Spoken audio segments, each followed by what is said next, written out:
Well, that's not very, it's no explanatory power at all. It's not meant to It be. is It's this not way meant to have because it is explanatory this power. way. Like I don't. It's just a What you're circular- asking is a stupid question. This is called a stupid question because you don't understand the topic. There are many ways that there could be I an understand explanation. perfectly. Wait, no, stop. So there are many ways that could be an explanation. Like it could be a necessary way that it must be, or it could be a brute contingency, or it could be a brute necessity, or it could be all kinds of things, and all of those are perfectly fine. It doesn't matter. Well, that's what I was trying to get to, but we can't because you just want to say it's just circular reasoning of everything exists and functions the way it does because it does. That's necessarily the case. It is necessarily the case that reality is the way reality is because that's the way reality is. I'm not arguing that it isn't the way it is. That's literally what you're asking. You're asking why is reality reality? We're trying to ask meta questions, right? You're asking why is reality reality? Because it is. That's the only answer. Okay, I mean, if you can stop there, like that's why your system. No. All systems. That's the only option. If your system does something else, you're called making shit up. No. Yes. Because you don't understand it doesn't mean I'm making shit up. Ask him, TJump. The metaphysics, metalogic don't exist according to TJump. Okay. No. Metalogic is a language made up by humans.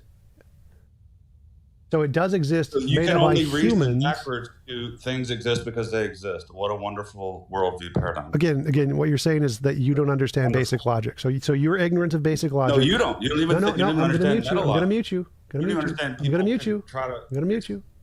So your ignorance of basic logic is just palpable here. If God has a nature, if anything fundamental to reality has a nature, the reason it is the way it is either one, because it's necessary, it's a brute contingency, a brute fact, whatever. And all of those things are just the fact that reality exists, the way reality exists, because it does. That's it. Necessarily, there's no way to go around that. That's going to be the way it ends in all possible ways. I know he left. I was just talking about my audience, to my audience, my YouTube audience. TJump, that guy is he's kind of like a diorite, but he's like a level D, a very low level. That's fine. Like, I'm fine. So I have a question for you. That's right. TJump. I don't mind talking to trolls. I have a question for you. Go for it. But first I have to preface the question. Well, it's kind of a question before the question. Would you agree that information arranged in a certain way created this program that we're talking about, Discord? Information organized in a certain way created this program that we're talking about, Discord. Okay. Help me understand then, what's the difference between information when you're talking about DNA and information as it is associated with organization and creating a program like Discord? Because physical information has nothing to do with the designer. It's just the nature of the objects. And that's being conflated with information in the colloquial sense of things that we write down, which is not the same as physical information. So if you just Google physics, physical information, you can have a more detailed explanation of that, but it has nothing to do with the mind. So are you saying that nature can control information placed in the pattern of DNA? Sort of. I mean, yes, nature controls all of the physical information. It's physics. Like gravity controls the physical information of gravity.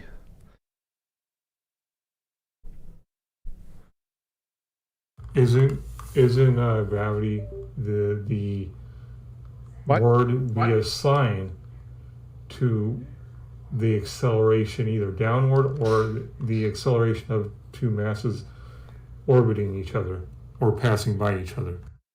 Well, no, gravity is the fact that objects with larger mass attract because that's a part of the nature of space-time. So it's describing the physical information of space-time and how it operates, and the physical information of the matter in space-time, and the physical information of how they interact. So all of that is just physical information. There's no mind there. Just describing the nature of reality. We call that physical. Gravity is a word they could have called that anything they wanted. They just placed the word gravity there. Yeah, but it's literally a physical field. So or whatever else. It's a literal physical field called space-time, and the literal physical field has properties, and we call that's physical information. Well, I don't disagree that space. By the way, I don't disagree with the fact that space-time is a physical thing. Okay. I was just trying to understand if you could explain the difference between information organized into a fashion to create a program like Discord and the information. So physical information has nothing to do with a mind. It is just a description of the nature of the system. So it has nothing to do with a mind. Our colloquial definition of information that has to do with minds imparting things to a book or whatever is completely separate from physical information because it's not simply a physical description of the system, the nature of the system. So the physical description someone gives to code to create Discord is not physical. It is physical, but the definition of information we use colloquially, like written in a book, has literally nothing to do with the physics definition. If you want to know about the physics definition, Google Claude Shannon information theory in his 1958 paper. I don't want to sound like I'm arguing with you. I'm just trying to understand what you're saying, Kay? Physical information has nothing to do with information made by a mind. That's a colloquial definition made up by people that has nothing to correspond to reality. It's just gibberish. And theists conflate the two with what's called an ambiguity fallacy in order to try and make an argument that isn't there. Physical information has nothing to do with a mind. In physics, the word information has nothing to do with book information. Ambiguous. Interesting. Thank you for the super chat. Genius. Appreciate it. Can you get a loaf of bread for this? Can you even get a loaf of bread for this? That's funny.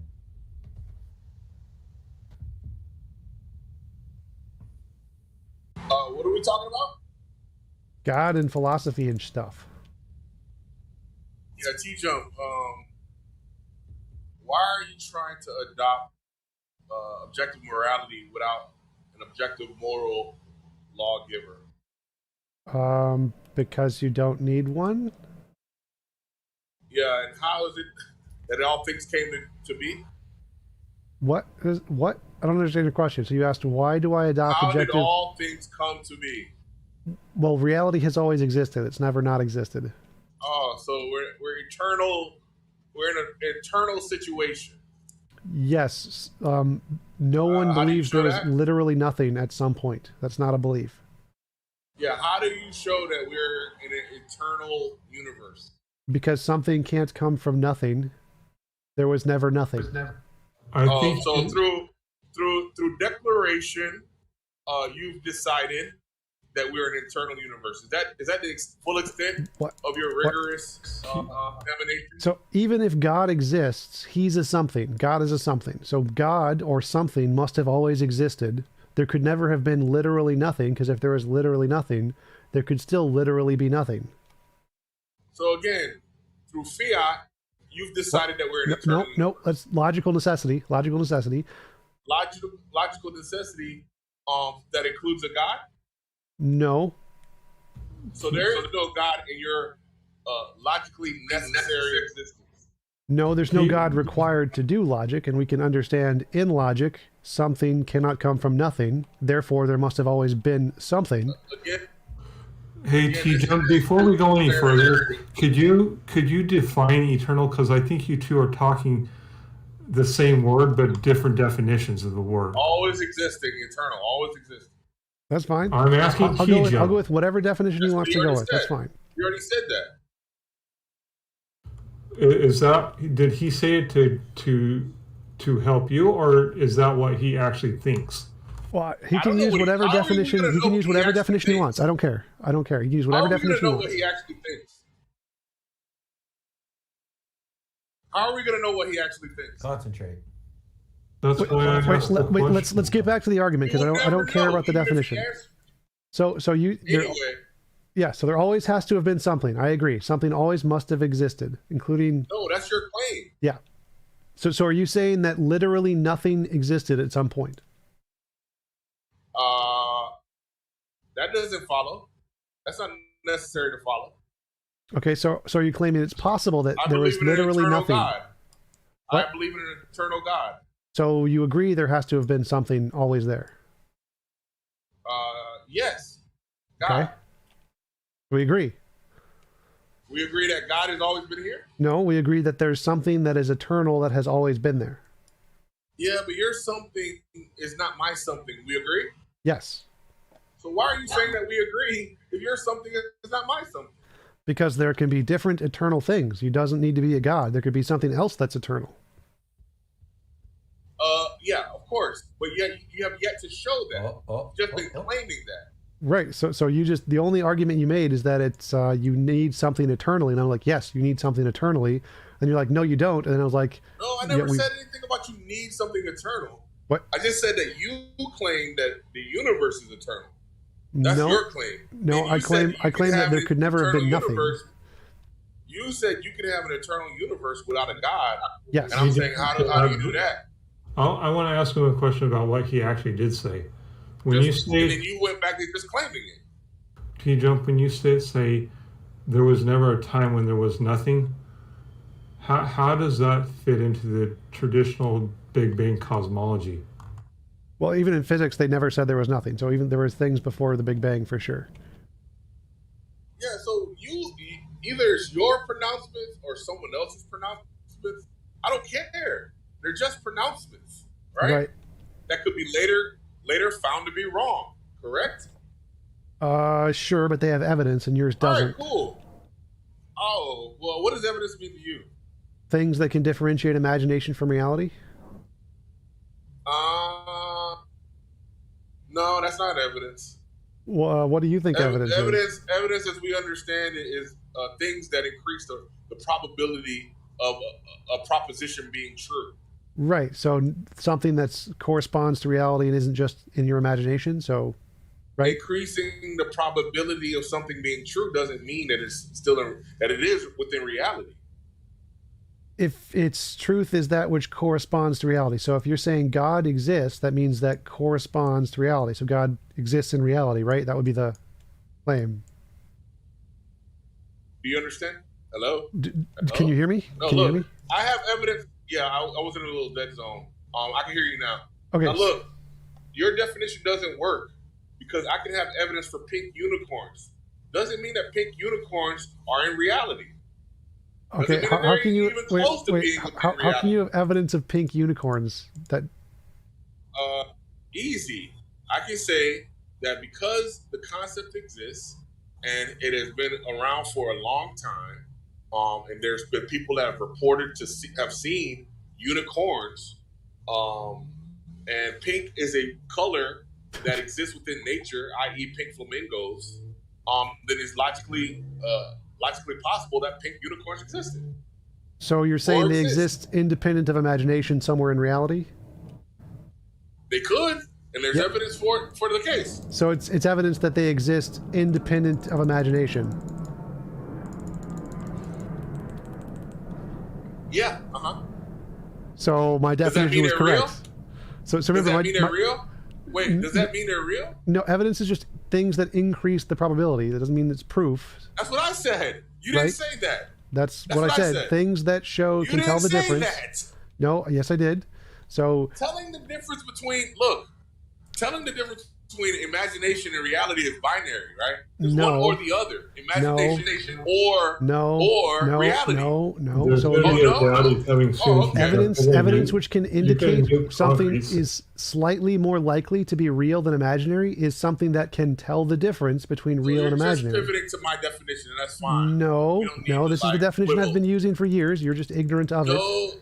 You never said I'm gonna mute you. I've corrected you on this point. You've been corrected. You're gonna correct me when you didn't say that? I've already corrected you. So if you want to present evidence of a God, go ahead. You corrected me when we shared the same definition? No. So I've already corrected you on this point. If you want to present evidence, go ahead. On which point? On pretty much everything you've said so far. So do you have any evidence? Wow. What?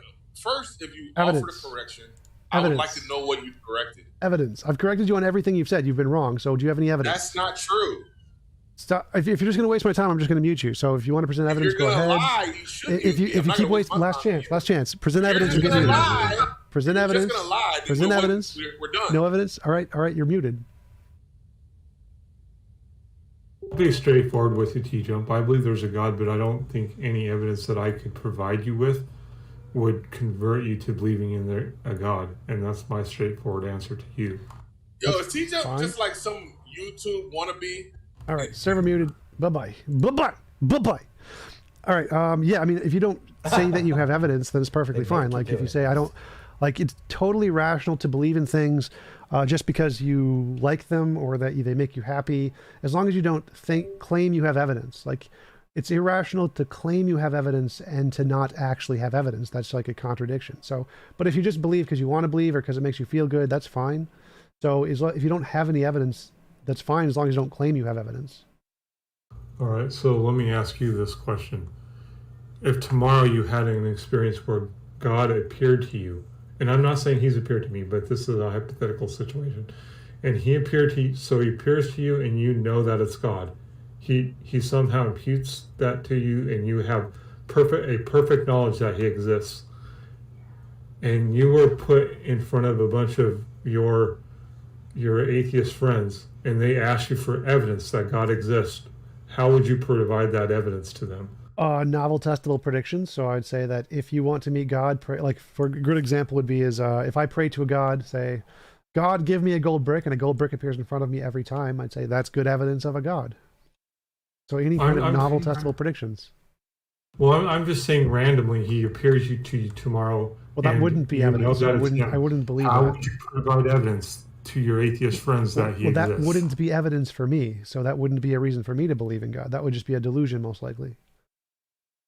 How would it be a delusion if you could feel and touch him and know that he exists? Because that happens all the time in bereavement delusions. So bereavement delusions are the fact that like 30% or 30 to 60% of people see and hear dead loved ones or imaginary friends all the time. It's just a thing that we know happens. That's not evidence that he's real. It's evidence of a certain psychological phenomenon we already know about. So in order to provide evidence that God is real, you would need novel testable predictions. Okay, so what you're telling me is that if he did appear to you and he imputed to you with a perfect knowledge that it was him, you would still reject that. Well, there's no such thing. You can't impute to you perfect knowledge. That's just a feeling you have. You feel like he's given you knowledge, but there is no such thing. You would need to provide evidence. Like an evidence would be novel testable predictions, and all evidence is possibly wrong. So there's no way for him to imbue perfect knowledge to you. All he can do is provide evidence. And so the evidence he provided would have to be novel testable predictions for it to count as a reason to believe he's not imaginary. And if he did that, then I would use the same novel testable predictions to indicate him to my other atheist friends. And what if it, I mean, I don't understand, because if you didn't do anything but he appeared, how would you give a testable thing for an atheist to have it appear to him? Well, if he just appeared to me, I wouldn't believe it. I believe it's a delusion. So the first thing is, if God appeared to me, I'm like, all right, give me evidence. And the evidence I would ask for is novel testable predictions. So then he would have to give me novel testable predictions. And if he could do that, then I would believe in him. And I would, in order to convince my atheist friends, he would have to give them novel testable predictions. And what would you accept as testable predictions? It could be anything that can predict the future of things we don't know about yet. So if I pray and gives me a gold brick, that's fine. Heal amputees, that's fine. Tell me the lottery numbers for the next 10 lottery things, that's fine. Tell me certain facts about the universe we don't know yet, that's fine. Like, I think the best evidence for God that I've ever seen is in Hinduism. The Hindu Bhagavad Gita predicted the age of the earth to be 4.3 billion years old. It's 4.5, but that's really close. So the fact that it accurately predicted the age of the earth 6,000 years ago is a good prediction that counts as evidence for their God. So if you just predict things in the universe, just like science does, and tells us things in the future we don't know yet, that is good evidence. Wait, it predicted that the earth is 4.3 billion years old? Yep, in the Hindu Bhagavad Gita, it literally says the earth is 4.3 billion years old. It's a good dice throw. How do we so know it's that highly wasn't added in later? Because it's literally in the oldest manuscripts that we have that we can literally carbon date and show that they're really old. But it's most likely, I think it's just they got lucky. But So if they had a lot of those, that would be really good evidence. Like if they could predict a lot of facts about the universe, that would be really good evidence. The fact that it's just one means it's probably just lucky, but it's still better than anything in Christianity.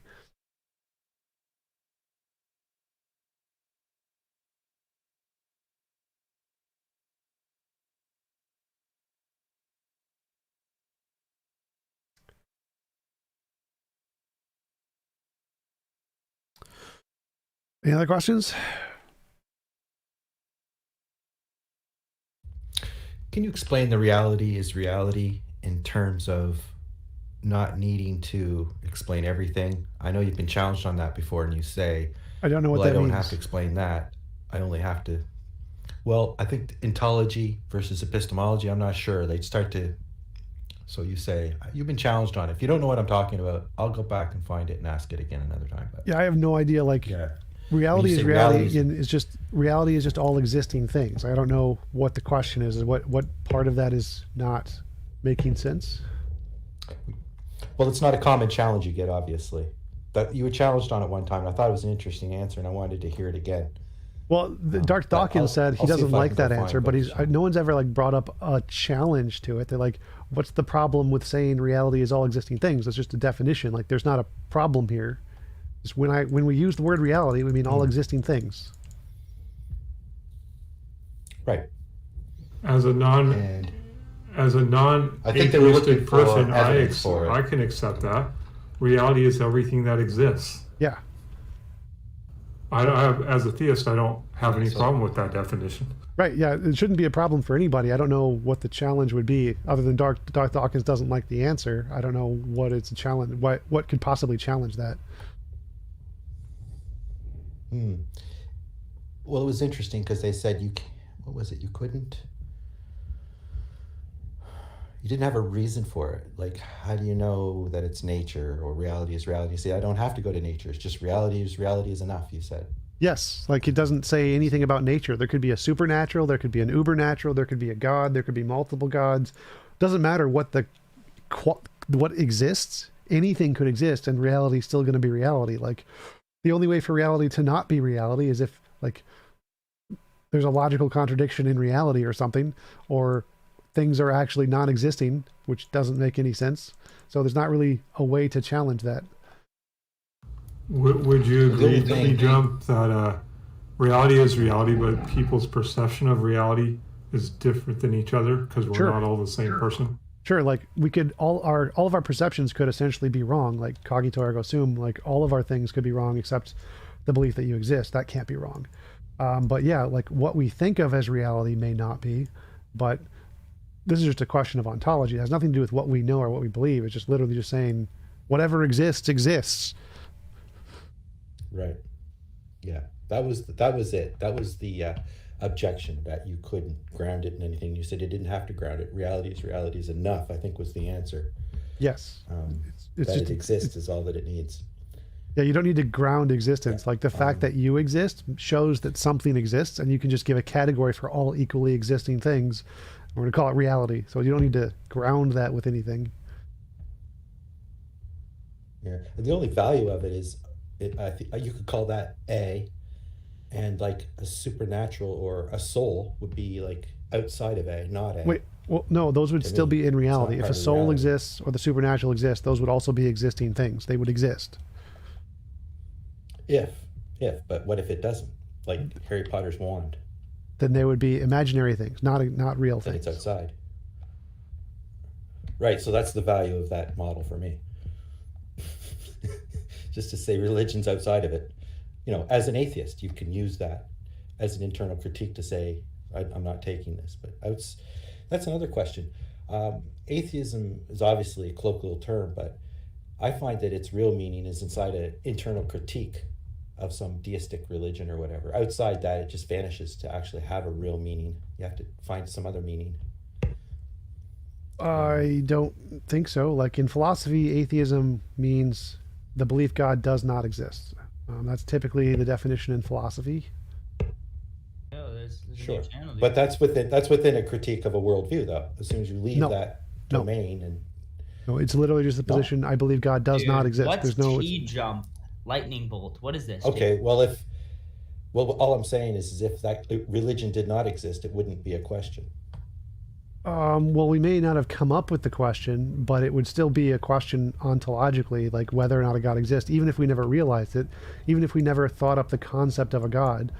There's whether or not it exists is still a question. Okay, it exists like two does. Two exists as well. Same as that question. I'll give you that. Yeah. Well, I think God doesn't exist, so I think it's like a unicorn. Many philosophers think abstract objects exist, so I probably wouldn't go with two, but I understand your point. Mm-hmm. Yeah, I'm giving them that. I like to go with the idea of a person who believes in a single deity or multiple deities as a person who is a theist, and a non-theist would be a person who believes there are no deities. That is more easy to define than someone saying well, I'm not sure if that works. So like you can be a deist and believe there is a non-personal entity that exists. But that's still a God. That's a deity, right? Yeah, that's... You don't have to put him in a physical or limit him to a physical form, so like right? theism is a personal God. Deism is an impersonal God. Doesn't care about you. Doesn't interact with you. I don't disagree with that, but it is a deity, right? Sure. So a deist would be someone who believes in a deity or multiple deities. A non-deist would be someone who believes in no deities, period. Sort of. But I mean, like there's other categories. Like you can believe the universe is divine. You can believe there's an essence of the divine. You can believe consciousness itself is fundamental and everything is divine. Like there's lots of different variations. Pantheism, panentheism. But all those things would be associating whatever it is. Like, for example, the universe being divine would be the universe is God, or you would believe in a type of deity, not because there's no consciousness there. So like naturalistic pantheism or different versions of pantheism is just that nature itself is divine. It doesn't have a mind of any kind. So there's no like personal or conscious agent there.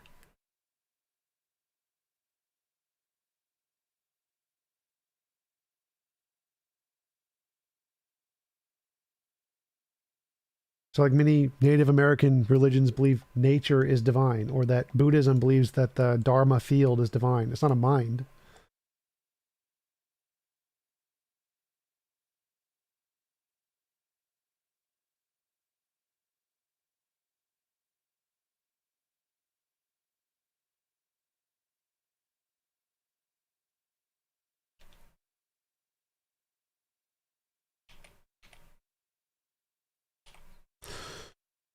Anybody else got any questions? Interesting comments?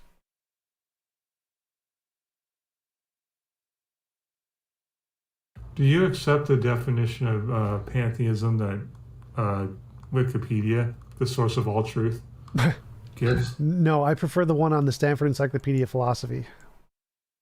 I was just being sarcastic there. I hope you know.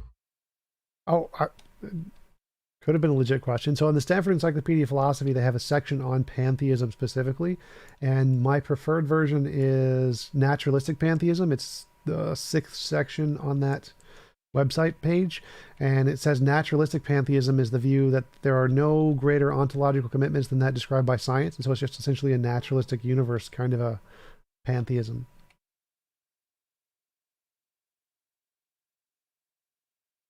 But there's lots of different versions of pantheism, like Spinoza's and Einstein's pantheism.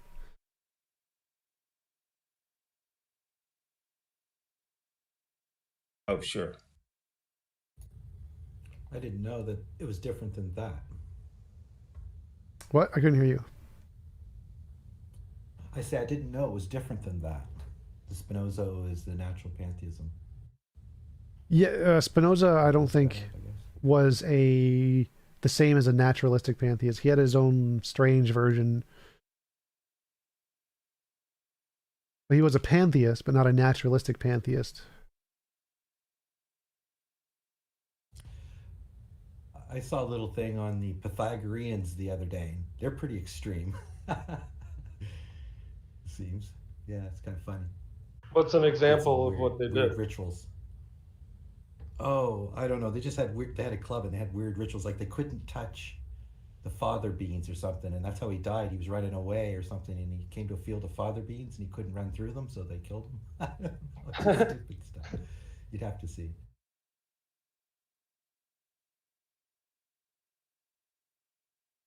Weren't they vegetarian? It was recent. See if I can find it. I'll look it up. It's not far back in my history. I can search. Maybe.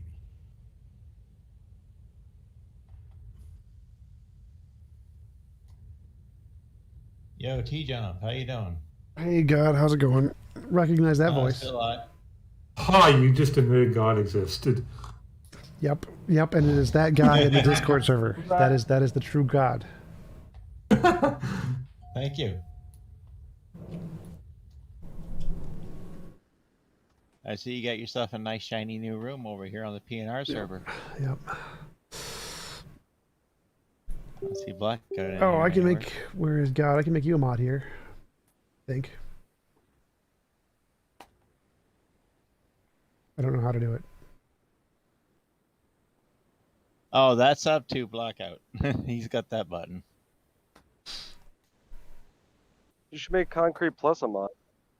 Sounds no, like he's already muted Concrete. That sounds like a great idea. Thank you. You gotta remember, TJump is really good at sarcasm. Well, I was being sarcastic too, but I do. I want to know what TJump's definition of sarcasm is. Potatoes. Did you just say potatoes? Yes, that Well, is my that's in the definition. Stanford Encyclopedia. Correct. Is the Stanford Encyclopedia definition of sarcasm. Potatoes. Awesome. That's perfect. Yo, TJump, I still need like an affiliate link to those bathtubs, dude. I'm trying to buy some.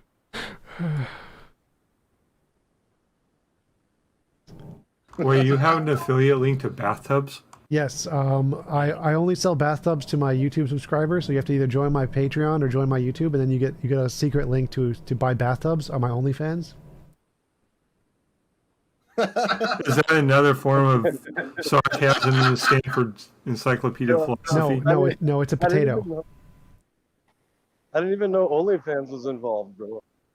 Because I created the OnlyFans account. Like, Belle Delphine decided to sell like water, like bathtub water. I was like, no, I'm selling the bathtubs. Like, screw the water. Should have had water and bathtubs. Then you got something to put in it. I mean, water's valuable, and we're gonna need that when the zombie apocalypse comes. When will that come? Does the Bhagavad Gita tell you anything about that? I'm not too worried about it since I'm a blacksmith, so I'm pretty valuable. Well, we'll be on to World War IV by the time 2024 comes around. Philosophers will have no use in the zombie apocalypse. Philosophers have no use in today's society, so. Well, good point. Of course, are you alive? I found it. It was called I could make Step spears Inside like the no one Weirdest else. Cult in History. Sorry about that. I was looking for that documentary on Pythagorean, and it's called the Step Inside the Weirdest Cult in History. Oh, for sure. In the chat. What's it on YouTube? Yeah. It's on Pythagoreans. I mean, I think he meant like what platform is the documentary on? Is it YouTube, Twitch? Oh, it's YouTube. Yeah, YouTube. Yeah. Live on Twitch 24 hours a day. Okay. Dude, does you're TJump on have a room? Twitch Look at that. 24 hours, dude. Here we What go. the hell is your problem, dude? There we go. Yo, TJump, are you dead Enjoy. ass on Twitch 24 hours a day, dude? What? I don't know what you're saying. I don't know. Somebody is slandering you, my guy. They said you're on Twitch 24 hours a day. No, I said the documentary is on Twitch 24 hours a day. You weren't listening. Oh, Well, also TJump holds a reality yeah, TV show on Mormons Twitch. usually. I do. I hold a reality TV show. It's the life of TJump. Don't you record yourself while you're sleeping too? Of course. Like I need the dollar bills, this yo. channel on the top, dude? If the channels are going by activity, this channel was just made.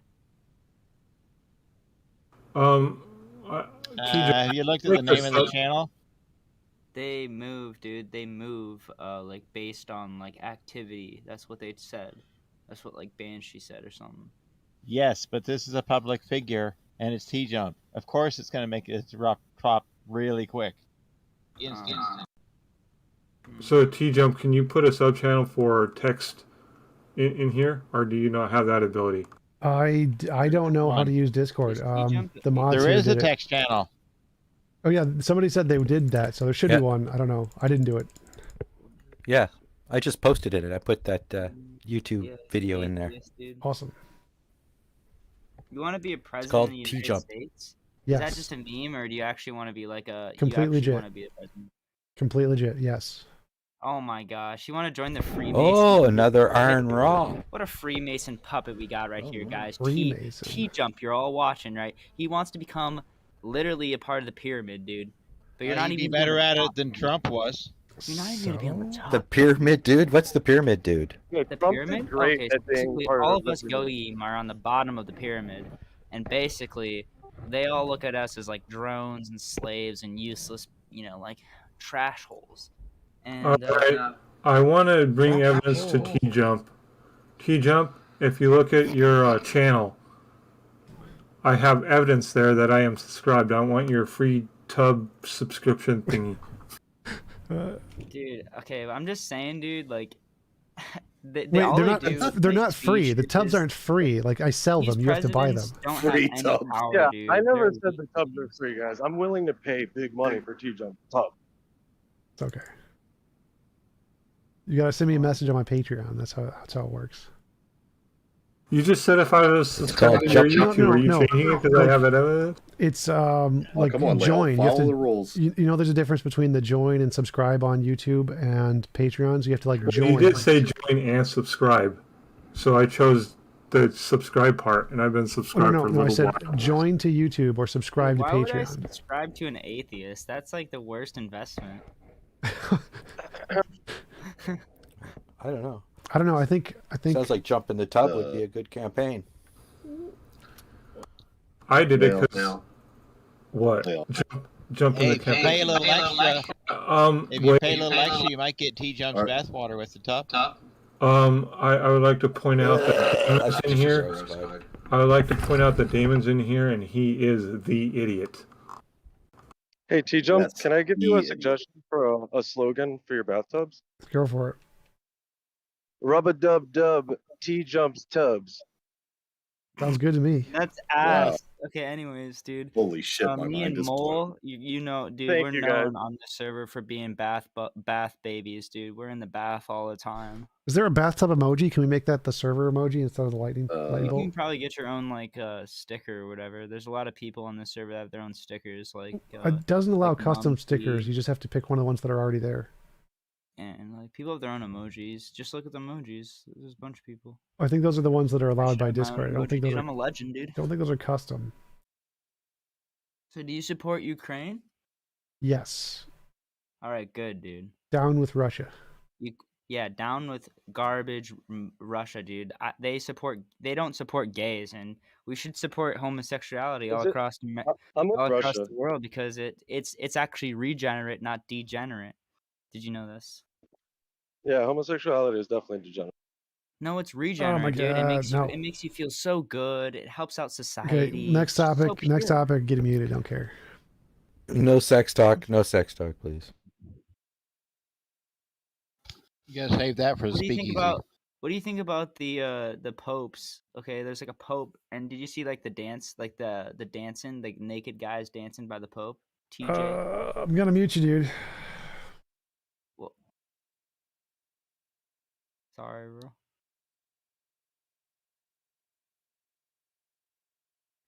It's not gay or anything. Jeez.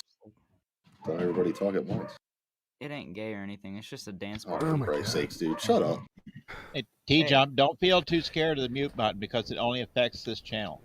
Yeah, So if you Yeah, mute dude. them in I here, have they can to. still talk in the other Yeah, part dude. of the server. Thanks that for means warning me. I appreciate you. what's Dude. his You're name? Good. You're a good guy. The So 1D it's not guy. You as guys wanted potent a as it is definition on the of other sarcasm, servers. right? That's safe to use. Yep. How do I make God a mod here? I want you to do all of the work, so I don't have to do any of You the can work. mute any member at any time for any reason. Yes, but how do I make you like a mod or give you the role of mod? Darth Vader. Ask Say him.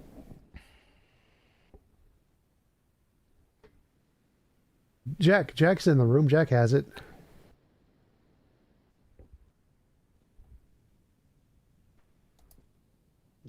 If it's not Angstrom, it's not Jack. Jack is deafened. He can't hear any of us. Yep, I know. Badly.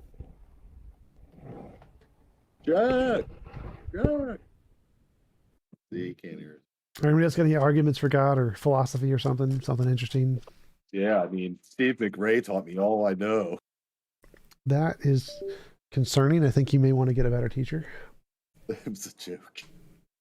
Don't lie. You just, it's legit. You learned everything from Steve McRae. So all you know how to do is be like, atheism is not agnosticism. Haha. What? How not to make a business deal. That was pretty. Like for like 5 years, all Steve talked about was how atheism is not agnosticism because the philosophical definition is the philosophical definition. So there. Yeah. Wow. He's still talking about it, by the way. Yeah, I bet. But most of his content now is just drama. Yeah, I know. And it's all naturally occurring.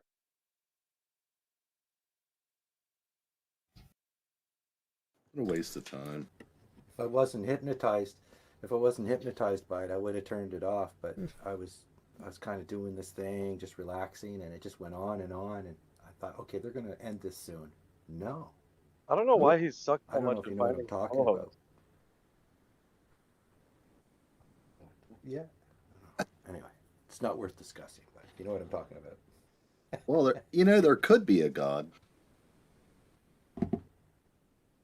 There could also be a magical leprechaun Sky Daddy too. Yeah, but I don't think there's one of them either. But it could be. But there could be. I mean, how much like non-evidence can you have before like it means something? You know what I mean? Like, this is something I think about a lot. It's pretty stupid, but like, why is non-evidence not evidence for the non-existence of something? Isn't Like, if you never find any evidence, then how long should I search around? Absence, my whole life? Absence of evidence is evidence of absence. Can I say theism is true because there's no evidence for atheism? Well, according to them. What does that mean, though? No evidence of non-God. That means there's evidence for God. Where is it? Well, where's the evidence for no God? Well, the evidence for no God is the fact that most ideas humans have are purely things they've made up in their imagination. They're false. They don't correspond to reality. So until evidence is provided that it's not just an imaginary thing, it's rational to conclude it's just an imaginary thing. I'm not convinced. I mean, I could see how that could be convincing. Yeah, I mean, I like that TJump, but I kind of, that's why I listen to you sometimes. I do like that phrase that you come up with there. At the same time, like, some imaginary things end up being real. Yep, but it's not reasonable to believe that they're real until independent evidence is found. All hypotheses start off as imaginary. Everything in science starts off as imaginary. But wouldn't it be safe to say, Tom, that like until it's proven like for 100% that there is no God, that it's always going to be on trial up till then? Well, nothing's ever proven with 100% certainty. Yeah, I feel. So like we can believe that the world is round and not flat, even though it hasn't been proven with 100% certainty. Hasn't it? No, I guess not. We could be we could be in the Matrix, and if we're in the Matrix, the world could actually be flat. So there's a 0.00 something. No, the world that's in the Matrix, right, isn't flat though. Right, but when they say that, they mean literally the actual existing planet, not necessarily just a representation of the planet. Well, so what makes you think there's an actual planet? Exactly. There may not actually be a planet at all. But if there was, and it was flat, then the flat earthers would be correct. And that would be a strange world. But this is just the problem of solipsism all over Yes, again. Exactly. Is there really, like, there's no, in philosophical papers and stuff, I mean, people that doing the work in philosophy these days, have they really, I mean, since really you can't get rid of the problem of induction, I mean, what's the fucking point? I mean, we're just spinning your wheels there talking about this stuff all the time. Well, the fact that there are problems doesn't mean that you can't do things at all. So, like, no, I mean, the thing of the sort of fundamental existence, like what is reality? Like, nobody's ever going to know because, well, we're just sort of stuck with our senses. It doesn't follow. Like, we might actually discover some kind of new metaphysical evidence that we haven't discovered yet that can tell us about the fundamental nature of reality. But then once we find the fundamental nature of reality, wouldn't it just sort of be turtles all the way down? What's the fundamental nature of that? Well, it's once kind of like, metaphysical evidence would be evidence that can tell us this is the final fundamental thingy. So it'd be like a new kind of evidence that can answer that question and be like, there's nothing below this, and like prove it. Yeah. I just don't know what that would be. So yeah, it's Me very neither. disconcerting in that sense. But it seems like it just seems futile is what it does. It just really does. I don't think so. Like, we can definitely make progress towards things. Like, science works. We definitely make progress all the time. The fact that we don't have the ultimate answer doesn't mean it's futile to make progress. Yeah, but science, right? Like, yeah, that's worth it. But like, philosophy is just sort of talking about ideas. Without the science, right? Philosophy is nothing. Sort of, yeah. I'd say that science is What's philosophy plus a way to differentiate imagination from reality, where it's just pure philosophy is just thinking about thinking. Yeah. Somebody else had a question? All right, I'm done. I got it all figured out now. Thanks. Yep. So you're saying science is part philosophy? Sure. I guess. Yeah. Hypothesis. Yes. Well, science is built on philosophy. So philosophy is just any kind of thinking and producing methodologies, epistemologies, anything like that. Science is just that plus a very specific methodology that we have confirmed works. So all, like, religion is a philosophy. Voodoo is a philosophy. Science is just a philosophy plus a reliable method that's been demonstrated. Isn't science just an epistemology? Right, but there's... Epistemology is philosophy, so that's a philosophy. Yeah.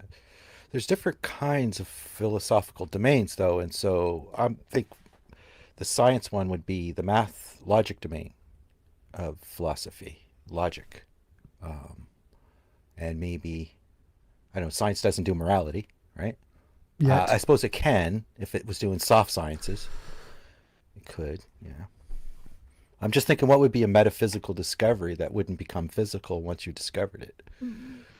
Christianity is not a philosophy. They try to turn it into a philosophy. Well, it is a philosophy, but so hello, metaphysics. God haters. How's the God haters? One sec. So metaphysics. Stop. I'm going to mute you. Stop. So metaphysics. You're about to get muted. Shut up, grog pill. All right.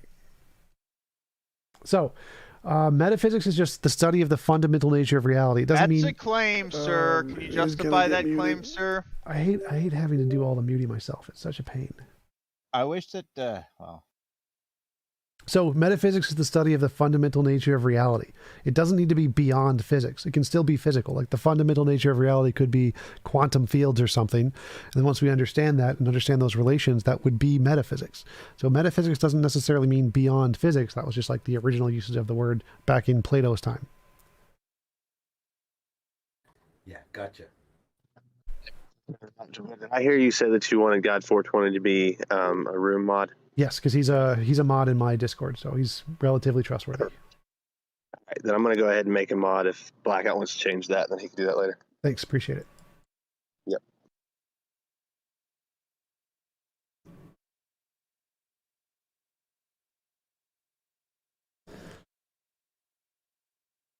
Anybody else got questions, comments, evidence of God? Why Darth is dumb? I think science science is mainly used to enslave humanity. And so, I don't know, it's pretty gay. Say that again?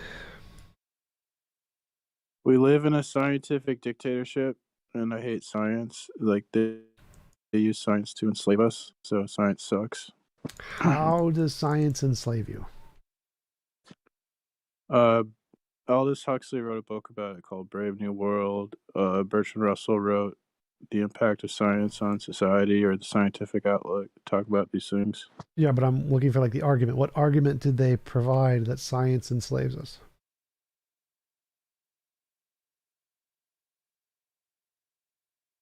I don't know about an argument. Aldous Huxley, he just thought that the trend was towards scientific. He thought that the future would be scientific dictatorships, right? That's what he wrote. Brave New World.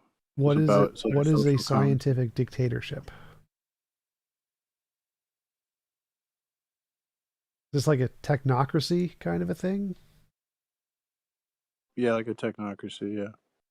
Well, we've already been in that. So like the societies that take over are the ones that get the new technology. Like once people got guns and cannons and things, they took over all the places that didn't have guns and cannons. So as soon as you get the correct technological advantage, you take over for sure.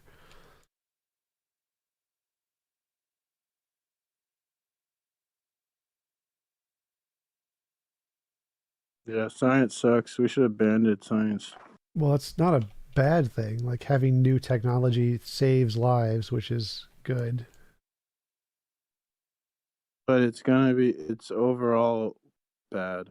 How is it overall bad? Because it seems overall good. Well, because it's mainly technology is being used to enslave us.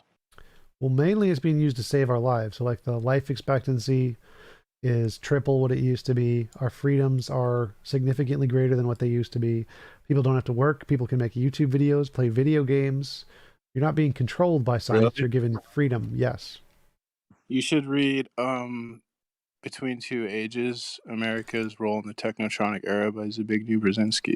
I've read lots of books. They don't change anything. What's the argument that you think will change what you said is horseshit and wrong. Okay, but how is it wrong? Like, do you have an argument? Because like people like Zbigniew Brzezinski, like he said, and Aldous Huxley, they said like technology was the biggest threat to our liberty.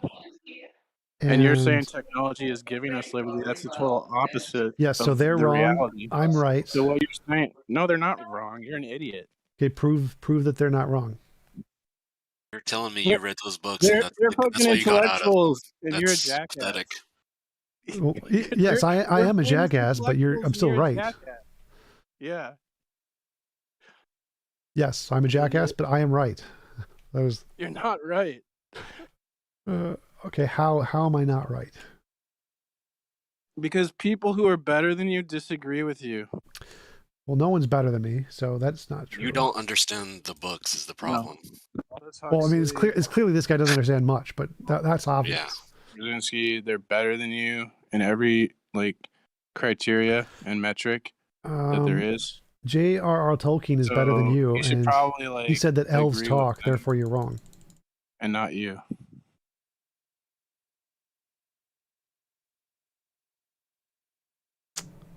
Well, Jesus is better than you, and he wrote to sell all your possessions and pick up your cross and follow him, so you should sell all your possessions and take up your cross and follow him.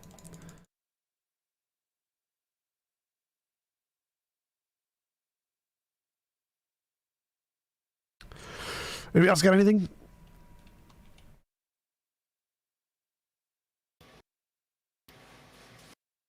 What are you talking about, Tom? Mostly just trolling. That it seems to be the pattern we're going with here. Trolls trolling. What about you? How are you doing, Brenda? I'm okay, but I'm hunting for you. Oh yeah? I'm hunting.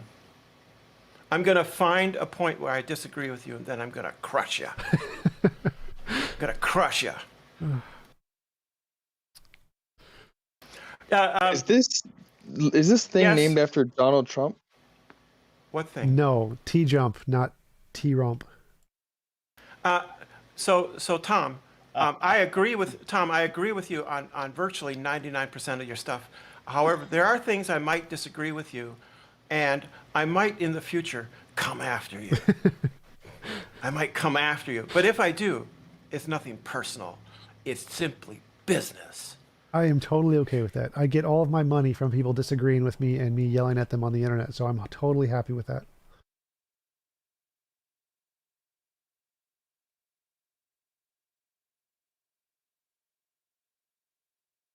So can any of these people prove disembodied minds are what created the universe? Do we have any theists? Do we have any theists? We had like 2, but I had to mute them because they were saying gibberish. I am a theist. One Can of you hear them me? is called 1D. One of them is called 1D, so you might understand. How can we have disembodied minds? Hello? Because there's a past. Like the universe won't be able to have a past without a disembodied mind to contain it. Cool. What's the argument for that? We do have mindless bodies. The past doesn't exist in the natural world. What? The past? The past doesn't exist in the natural world. It only exists in the mind. No, have you heard of B theory of time? It's literally a physical thing. Yeah. It's past and the If present. you believe in B theory of time, then pedophiles don't exist. Oh, prompt to Nephilim Free is here, Mr. Jump. Hey, If you're going to argue B theory of time, then pedophiles don't exist, and like we can all just have sex with children. What? God, can you mute? What? Can you mute the trolls? Are you okay, buddy? Can you do your fucking job, please? Oh, just another troll. Just another troll. Tom Jump, Nephilim Free is in here. Nephilim Free, go ahead and inform us how the universe, the world, is only 6,000 years old. Sure, the Earth is covered with 1,800 meters from the average of sedimentary strata, which have fine, distinct boundaries. Fell right into his trap. And which are have particle size Bent fluctuation, rocks. and that can't be produced by long-term deposition. Oh, yeah, it cannot. Yeah, you're right. God made it. No, it was the magical leprechauns. The magical leprechauns. Oh, did yeah, it. that too. Mountain ranges, which are Have you seen the picture? Mountain ranges which are inverted and curved prove the sedimentary strata were produced Inverted and curved? No. Sedimentary strata, yeah. You hold any degrees in geology, Nephilim? I have a degree in No, geology from every geologists go learn with him. Yeah. Actually, he's the can you post a dispenser of picture? Geology. Sure, be happy to. Yeah. Can you post a picture of the bent rocks? Yeah. Maybe a little bit of information. Actually, just put it in the chat. There's put a a little few blurb other below words it or you can whatever. use instead of bent. They use the word bent because it has a certain implication to it. But if you put anything like that under enough heat and pressure, you will get a malleability out of it. But it has to be 10 to 20 kilometers down inside the Earth for that to happen. So, wouldn't matter. Doesn't matter.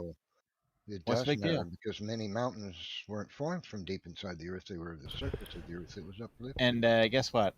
If you're down a kilometer, you're plenty far enough down. But they can't have started from a mile down. More than far enough down.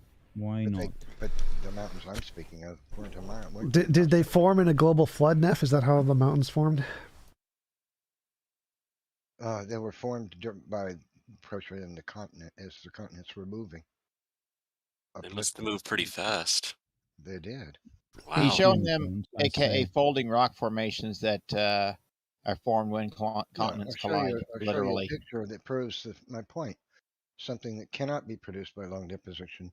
If they move so fast, wouldn't the Earth be molten for a very long time? Millimeters a year don't count as high speed there, Nephilim Free. The Earth is covered with water, which is a coolant.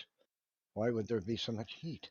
It was The mountains you're kilometers a looking at day. right now is You're underestimating how hot it would be. No, you're overestimating a ridiculous amount of heat that just wouldn't be generated No. by sediments.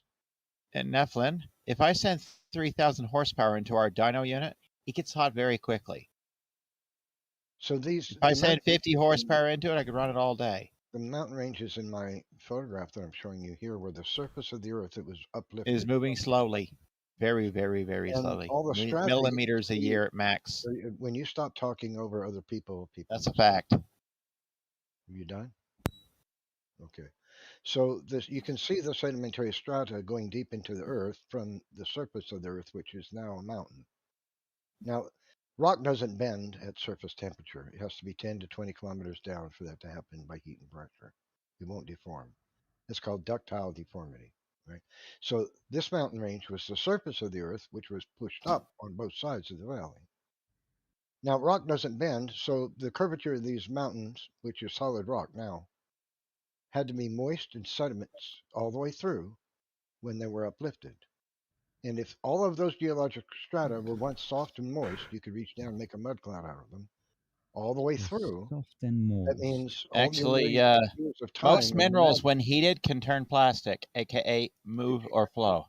That means Almost all minerals. Years that made them are imaginary. So that's how those rocks are in the shape. Heat, yeah, pressure. but then they would be No, igneous. they weren't Wouldn't be sedimentary. They're not sedimentary, though. The rocks that they he's are. pointing Those at, are they're not sedimentary. actually sedimentary rocks, some of them. Those They are are. sedimentary mountains. Those You would see the those would be sedimentary more like old ocean floors.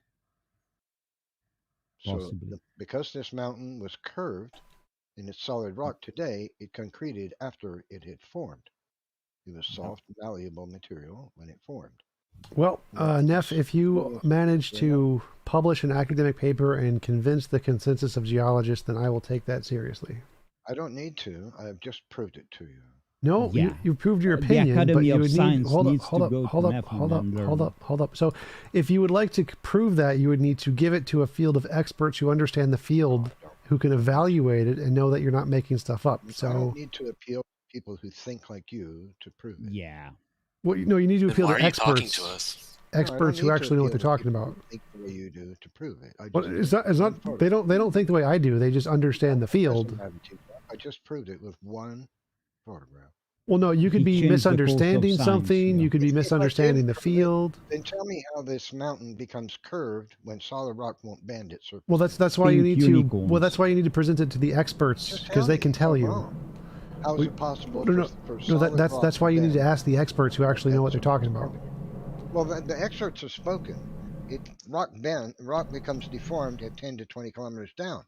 Well, But the these experts say mountains were that formed everything from in young Earth creationists say is wrong. That's what the experts say. These mountains were formed from the surface of the Earth, TJump. Okay, not well, from 10 to then you need to bring that up with the experts because they say everything you're saying is wrong. Can you explain to me how? So you just follow what other people tell you. That makes you a mindless slave and a zombie. Can you tell me how it's No, possible? I trust the experts in fields where you're bringing up scientific expertise is required to understand it. Just tell us. If I'm wrong, you can't tell me how I'm wrong. Appeal to authority fallacy. No, appeal to authority is only fallacious. Appeal to authority is only fallacious if they're not actual authorities. Geologists talking about geology are actual authorities, so it's not a fallacy. It is when it's actually a controversy. No, that's not how it works. Not a controversy. TJump, you saying I'm wrong Yeah, without it is. being able to explain how I'm wrong is Well, no. I said that if you think you're right, you need to publish your data in a science. Wait, hold up, one sec. Let me finish. One sec. Don't interrupt. So, if you think you're right, you need to present your information to the field of experts who can evaluate your data and tell you why you're wrong. I don't need to. So if you think you're right. Wait, hold up. You're interrupting again. Neff, you're interrupting. So if you think your data is correct, you need to present it to the experts and they can evaluate it and tell you why you're wrong. I don't care because I know you're wrong and it's a waste of my time. Right. So Yeah, you're set in your ways, you're biased, and you're ignorant. He can't tell me how I'm wrong, and that's his Well, evidence. no, I just don't need to. It's just a waste of time. Like if so you I don't think you're need to. right, you need to present your data to. Get your notepad and take notes, and I'll teach you. No, you can't teach me Accurate, anything. explain why you're right. You need to present. I already have explained how. No, Neffy, you need to present your Sharing it data on the to the screen right now. experts. See, this is folds, faults, and rock formation from the University of Houston. They say rock under low confining pressures at near the surface of Earth's surface, therefore generally deformed through fracturing and faulting. Rocks deep within the crust under high confining pressure deformed by folding. Neff, all of the science you say is wrong. If you want to convince Here's anybody, another. you have to publish a scientific paper in a Here's another scientific journal. source. This is from Columbia It doesn't matter. Anything you say scientifically, you're a young Earth creationist. It's wrong. You need to present it to the scientific consensus and they can evaluate it. Deeper than 10 to 20 kilometers, the enormous lithostatic You repeating stress. yourself is not going to make you any less wrong, Neff. They say they're talking about rock undergoing deformity. This occurs at the lower continental crust and in the mantle. I don't know why you keep saying things that are wrong and then expect them to stop being wrong. So That's You can 10 to watch 20 rocks being kilometers formed on the surface of the Earth. You can go to Hawaii and watch it that's happen in real 10 to time. 20 Yeah, I've kilometers seen it down, right? formed. I've So watched that. what That's beautiful. That's what your experts say, 10 to 20 kilometers down. And No, you're wrong, T-Jump. Are we sorry. we still talking about the bendy Nephilim. rocks? The bendy rocks. He's, Oh my. he's being all erratical here because it's obvious this stuff is happening as shallow as half a kilometer. And yet, this material was the surface of the Earth when it was uplifted and deformed. Can you hear me? all right, well, if you can convince the scientists in the field, good, then that'll be evidence. Until then, it's just you making stuff up. Well, give it a shot, TJump. Try finding a way to explain how I'm wrong. I don't need to. I don't need to prove you wrong, Neff. You need to prove yourself right. You have the burden of proof. To refute TJump. See, that's the way it is every time you debate him. I don't need to tell you any evidence or arguments. I just have to say you No, Neff, you need to provide evidence for your claims, and for your claims to be evidence, you need to give them to the expert. The lamest debater there is in the atheist world. Because he doesn't actually give an argument for a damn thing. Then why did you show up if you knew that ahead of time? To make him do this. Nephilim, why are you being so blasphemous? Oh, you got it. Why are you being so blasphemous as to swear, Nephilim? He doesn't like being called blasphemous. Where did he say his degree was from again? He lied. I He, didn't just catch said it. he has all degrees in all things. Yeah, he says he has all degrees in all okay. things. Bendy. I love the bendy rocks. He doesn't respect people who have degrees. Apparently. Did you guys break the chew toy? Come on. That's what they're there for. Yeah. Just go a little easy on them, then it lasts a little longer. You guys are all jerks. I was going to point out, like, the blaringly obvious problem in his logic, and it's called erosion. Like, no joke, he's talking about these rocks and saying they're surface rocks. No, they're not surface rocks. They're from underground. Erosion just, like, wore away layers, and there you go. Sorry. Like, literally 1 point, and it shuts down his entire argument. And I just got free right when he left. Fuck. That would not have shut down his argument. He would just continue debating. The correct way to debate Nephilim is say, okay, present that in a scientific journal, and if you can convince them, that's fine. Then all right, I'll accept it as evidence. I'll wait for you to do that. I don't know how you get a Jupiter in 6,000 years. Magic. God farted it out. That's how. Oh, okay. Got it. Oh, it's gaseous. So there's credibility. It is true. That's how I did it. I had a horrible case of gas one day after beans, and I unicorn farts. I don't even think you get a Uranus with that amount of time. Oh my! There's another one. Okay, I'll be quiet. The Earth is not flat.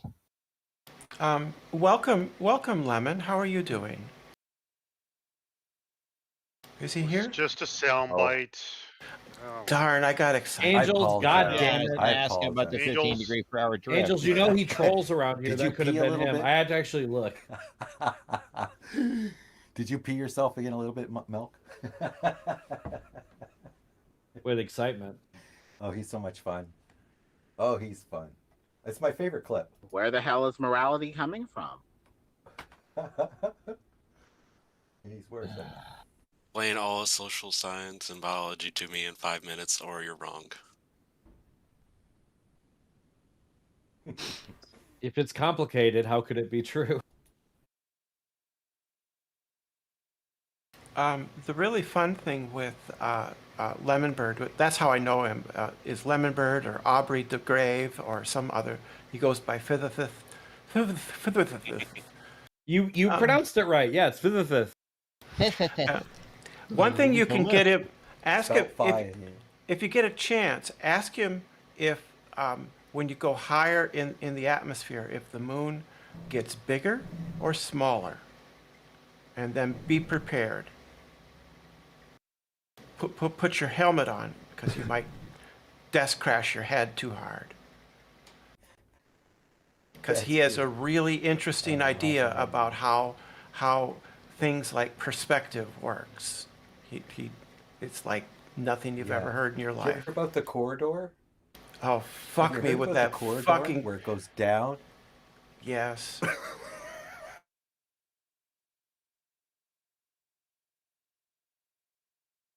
I believe I debated that's him gotta once. That's got to be a physical sort of maybe congenital thing, right? Because if you look at a corridor and you can't figure it out, there's something really wrong with your wiring, right? I think he's just artistically using it for a jumping off point as a frame because it gets really strange because the floor comes and meets the ground and then it kind of twists around and the point and comes back and then you come around the other side of the earth. I don't know. It's complicated. Okay, so either he's just being trolling or he's like got some sort of visual dyslexia of some kind. Because I could almost feel sorry for people if they have something wrong with how their visual cortex actually works, and they can't see things in a way that is fundamentally different from everybody else. I could be sympathetic towards that. No. But if they're just no, I assholes. think even a blind no, a blind person would understand a corridor better than that. Okay. The way to think is everybody has some kind of issue that's preventing them from accepting the truth. Look, I posted a picture in TJump's text chat. Next time you talk to physicists, just ask them, what the fuck's lighting the bottom of those clouds? What? What the hell's lighting the bottom of those truth clouds? Of what? Look in the TJump text channel, TJump. I'm playing a video game. Talk to physicists about flat Earth. You just got to ask Do them. we have another flat earther besides physicists in here right now? Is flat earther in here? No.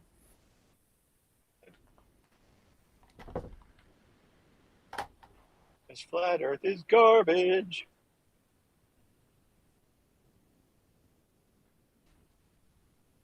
Where the hell new is T-jump room? This is a new development.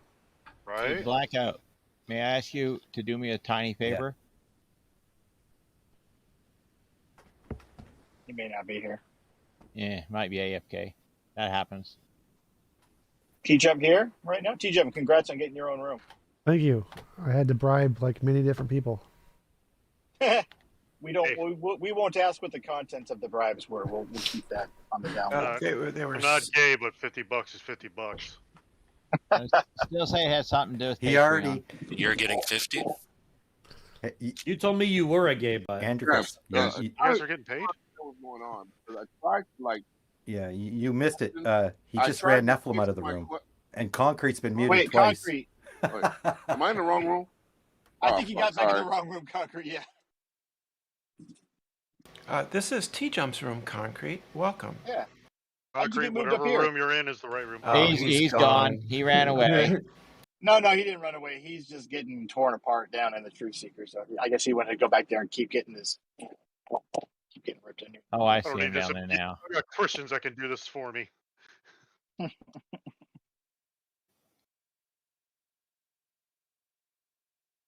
Oh no. He got really mad at me, Jack, when he brought up the whole because he does this all the time. He flips around on his use of popularity as like some kind of justification, validation of things. Yeah, it's like the evidence is that because of its popularity, it's added to the well-being of humanity. So there's therefore truth behind it. I don't know. He was lambasting Calvinism because he says, well, a smaller amount of people believe Calvinism. I'm like, wait a minute, dude.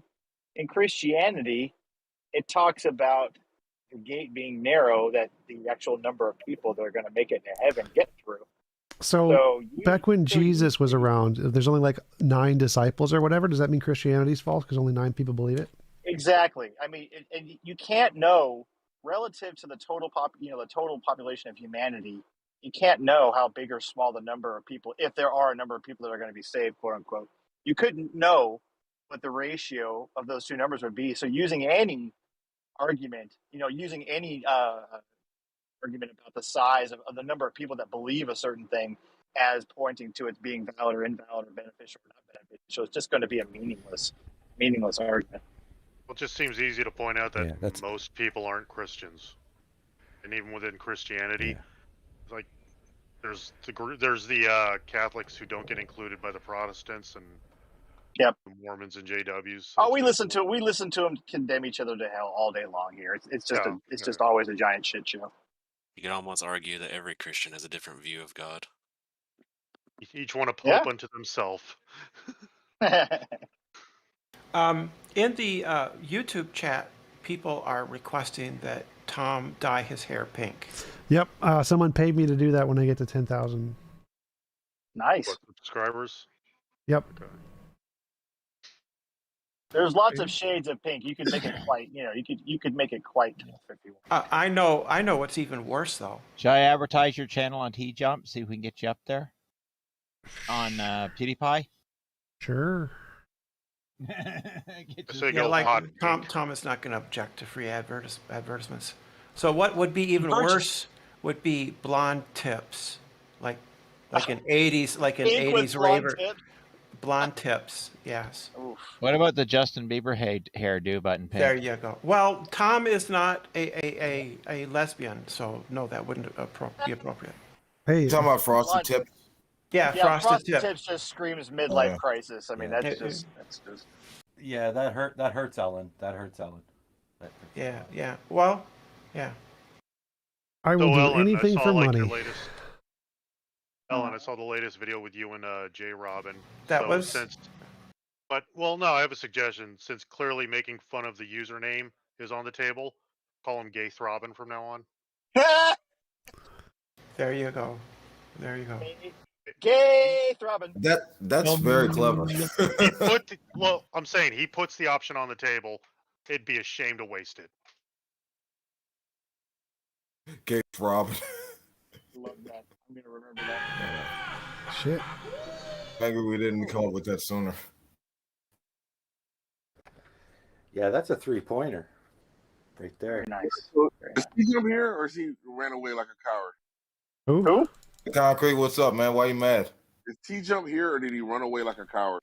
This is his room. I crushed you, dude. Is he here or is he? He's right TJ, there. Are you here? He's right are there. You, run away from his are own you room? here to have a convo or are you gonna run away again, TJump? Hey, Concrete, how thick are you? Concrete's a little Look butter. down below. Don't ask personal questions about my penis. Look down below. Don't ask personal questions about my penis. Just a couple members of Blackout. You'll see TJump. Yeah, I'm asking if he's at his computer, weirdo. I know he's in the room. Oh yeah, electronically. Clearly, I'm at my computer. Yeah, so TJump, are you gonna run away or are we gonna resume our conversation? Well, can you present an argument this time? I could have done it. I could have presented an argument now. Well, I muted you because you didn't do it. Like that was the point. No, you muted me because you wanted to chastise I'm gonna me. mute you again unless you can present an argument. I know because you're a coward. I'm literally asking you to present an argument and you're not doing it. So. Are you pretending that you don't know the arguments for the existence of God? Is that now what we're doing? I know them all and I know why they're all wrong. So tell me one so I can tell you why it's wrong. So you know there's evidence for the existence of God. No, you don't like it. Well, now what? Where do we go from here? So I can prove all of them wrong, so there is no evidence. So I know them all. I know they're all wrong. Yes. Prove the Kalam wrong, as presented by William Lane Craig. Go ahead. Oh, geez. Okay. Kalam by William Lane Craig is that anything that begins to exist has a cause. The universe has a cause. The universe has the or the universe began to exist. The universe has a cause. That's fine. It's not a god. Then William Lane Craig adds 3 other premises, which are whatever created the universe is spaceless, timeless, and immaterial. The only things that are spaceless, timeless, and immaterial are minds and abstract objects. That premise is false. Minds are not spaceless or timeless or immaterial, and the only things that are quantum fields. Therefore, by the Kalam, the only thing that can qualify as a creation of the universe is a quantum field. Okay, great. So, is the quantum field a fact of life, or is it a theoretical position? It's fact of life. We have proven quantum fields are real. Oh, okay. So basically, you're saying that you can't be wrong about quantum fields. No. Oh, which one is it? This is crazy. Which one is it? It has been empirically, scientifically demonstrated to exist. Okay. So it's a fact, but it doesn't need to be 100% certain to be a fact. Oh, really? Yes. Oh, wow. Let me look up the definition of fact. Let's see if that's the case. You might want to skip to the definition of fallibilism. Fallibilism would be a good place to start.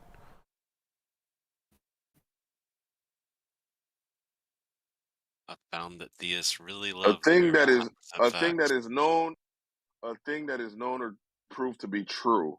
Yes. So so if you prove something to be true, no, wait, known. Wait, go back. Whoa, go back. Later Hold up, proven. bro. Why are you over talking, bro? Because you skipped. You're gonna part. mute me because you're mad. Hold up.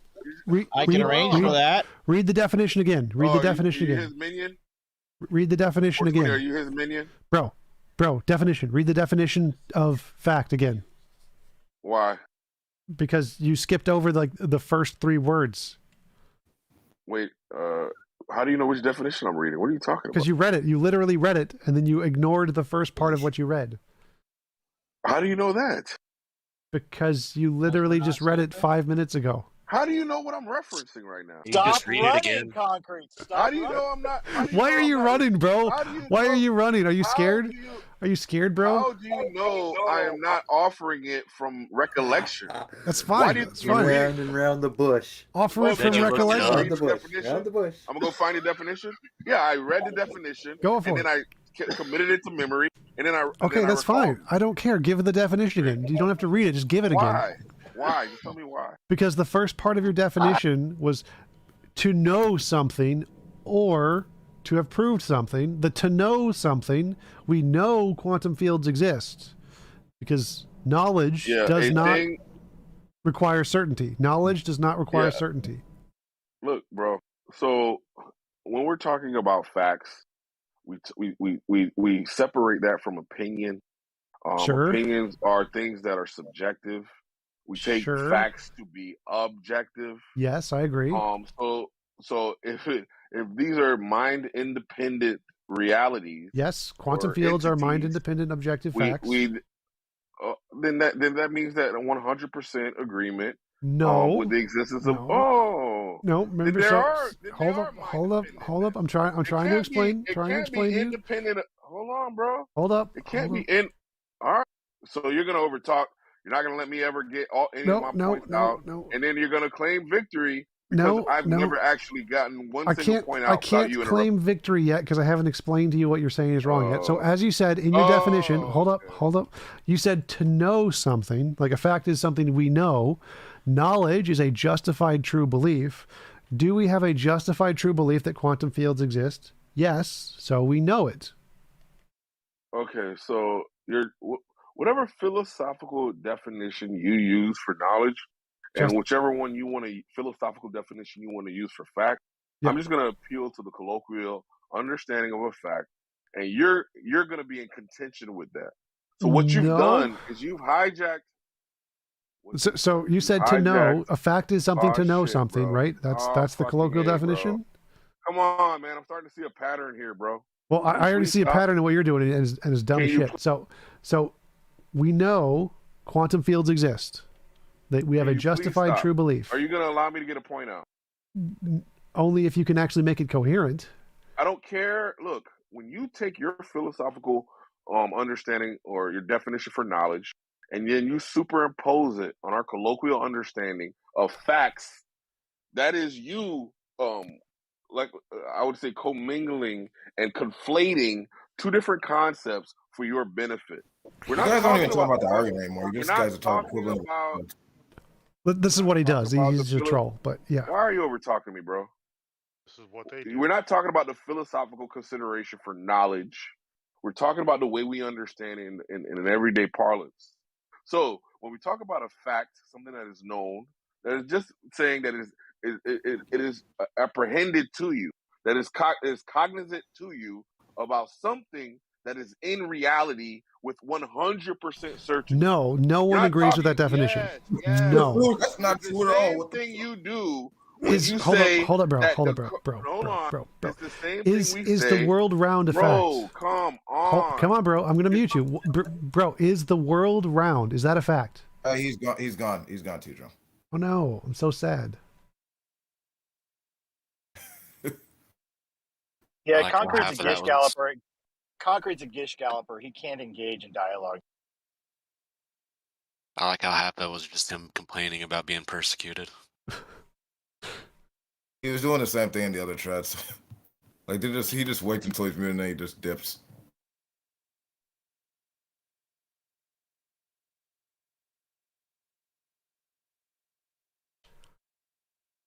Luca, you have a new currency you're in competition with. Not for long. Do you have some maniacal economic strategy in play about to be put in play? Nah. Just a market prediction.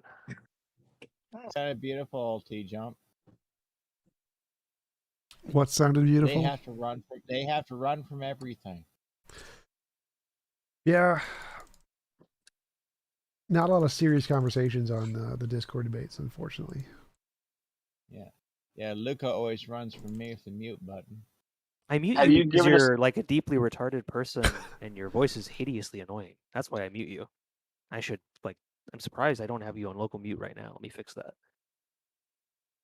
So you're gonna start muting people. That's better. Breaking the rules. Well, Blackout is in the server room with you. Hey, Luca, do we have a graphic representation of what a Stanford coin would look like? Yes. Well, Stanford what? Yeah, it's the logo for the channel. Oh, gotcha. It's pretty expensive printing colored coins, isn't it? Yeah. Whoa. Coins of color, please. Come on. Coins of color. Sorry. My racist bad. Enricus is a racist. We are the colored coin delegation. TJump, if you could help me out. When I first saw your name just now, with the channel, I was like, oh, that kind of sounds familiar. I was trying to think of the Theist because a long time ago I watched one of your videos. I think it was just one of them. You may have debated a couple times, but it's the father and son. You and the other guy. What's his name? Stuart and Cliff Knuckle. Stuart, that's right. Cliff, yeah, Stuart and Cliff, that's right. Yeah, I was just having a hard time remembering what their name was. Oh, okay, that's right. How many times did you debate them? So there's two brothers and the father, and I've debated each of them a total of like 4 times, I think. Yeah, I would need to check out the other ones. I saw one with you and Aaron. Is that his name? One guy. RN, like the letter RN, like prescription RN. Yeah, okay, yeah. I would need to watch. They are Knuckles heads. They are what? Knuckleheads. They are knuckleheads. Knuckleheads. Yeah, good one. The video to really watch is his debate with Nomad. Curtis Page. For a real shot of insanity. Yeah, I would need to look at him again. It's been a while.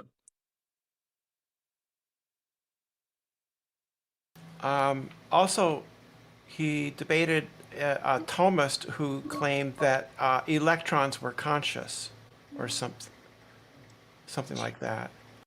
Sounds like a David Chalmers disciple. Not that good.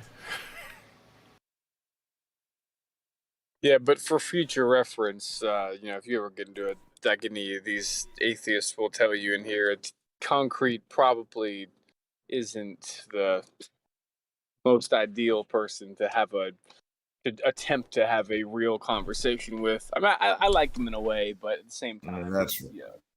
He doesn't really come in the debate. He just likes to play the dozens. So Yeah.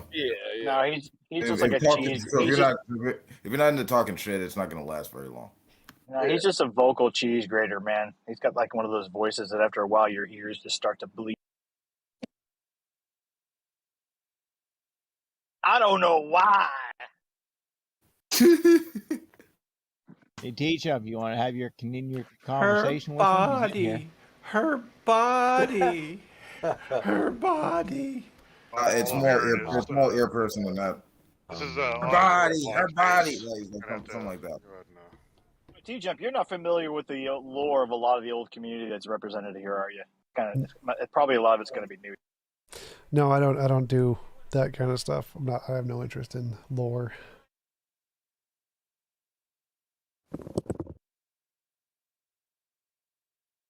Well, you're going to run into it. If you're in here for any amount of time, you're going to run into it. So what's the moral thing for Moses to kill it just that happens. Egyptian? What was that? In fact, it's already happening. I was just asking any Christian in the room, was it a moral thing for Moses to kill that Egyptian? Which Egyptian? In the Bible, the book of Exodus. I don't remember Moses killing anybody. The one that was like beating a slave, and that's why he like left the palace, I guess. Yeah. Was that moral?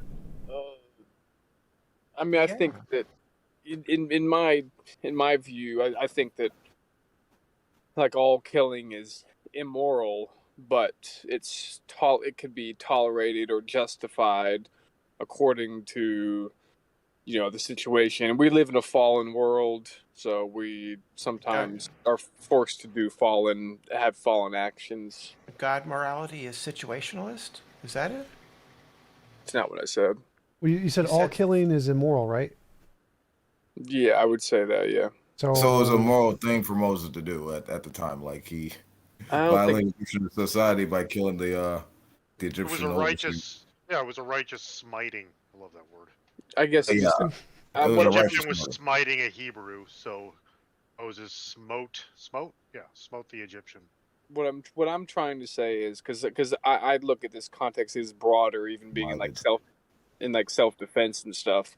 Because I take like a pacifist route, or I try to for the most part, and I think that all killing isn't good. Like I can't ever point to any killing and say yes, this was good. Like if I even say defended, let's go into a quick scenario.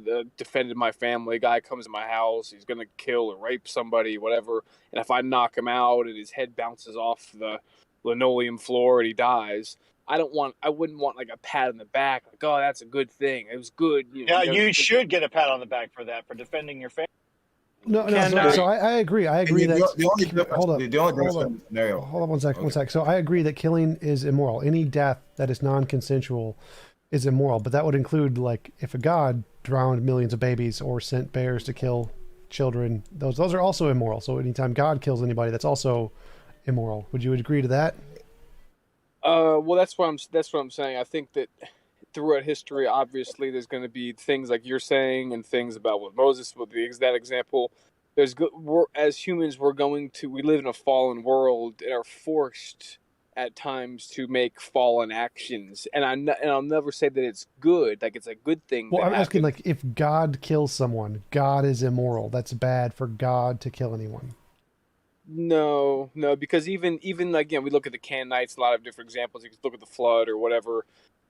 I like the one where he sent bears to kill 40 children for making fun of a bald guy. That one's funny. Oh, and you're taking it out of context, dude. Nice. Yeah, they're always going to say, TJump, that there is a dualistic morality principle. Well, the kids were pagan boys, and they were going to go attack him. Please shut up.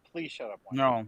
They're gonna say that God has a different moral sense for his actions that he adheres to, rather than what he prescribes for humans to do. Well, to go back to the original example, right? The thing with Moses, like slavery was legal back in like Egypt, so he violated that by killing the Egyptian and running off to avoid the death penalty. Yeah, but Wolf, Moses was a mythical character. Can mythical characters commit immoral acts? Yeah, well, hold on. We're talking about the morality of it, not the historicity. He's a real person. Basically, it breaks down to there's no principle of killing is immoral. The principle is humans killing each other, at least in this context, because we wouldn't be able to include whatever creatures possibly could exist in the universe. But we're just going to say that humans killing humans is wrong, and God killing humans isn't. That's the way their morality is going to work. There's no single principle of killing. Well, that's why I asked, because he said any killing is wrong, and so I agree. I think any killing of anyone without consent is always immoral. But if he says if he believes God is okay with that, God can do it, then he doesn't believe all killing is wrong. So there's got to be some exception. What is the exception? Okay, so if God is commanding something to happen, now I believe, just to kind of throw a lot of things in, to quickly understand like where I'm coming from. I wouldn't say I'm full blown out Calvinist, but I take a lot of Calvinist, ideologies, whatever. So in order for us to understand good, we have to be able to differentiate from good and evil. I believe God has created evil in some sense. I know it might sound in a certain type of way, but Isaiah 45:7 says, "I form light and create darkness." I make peace and create evil. I, the Lord, do all these things. I believe God does everything for a purpose.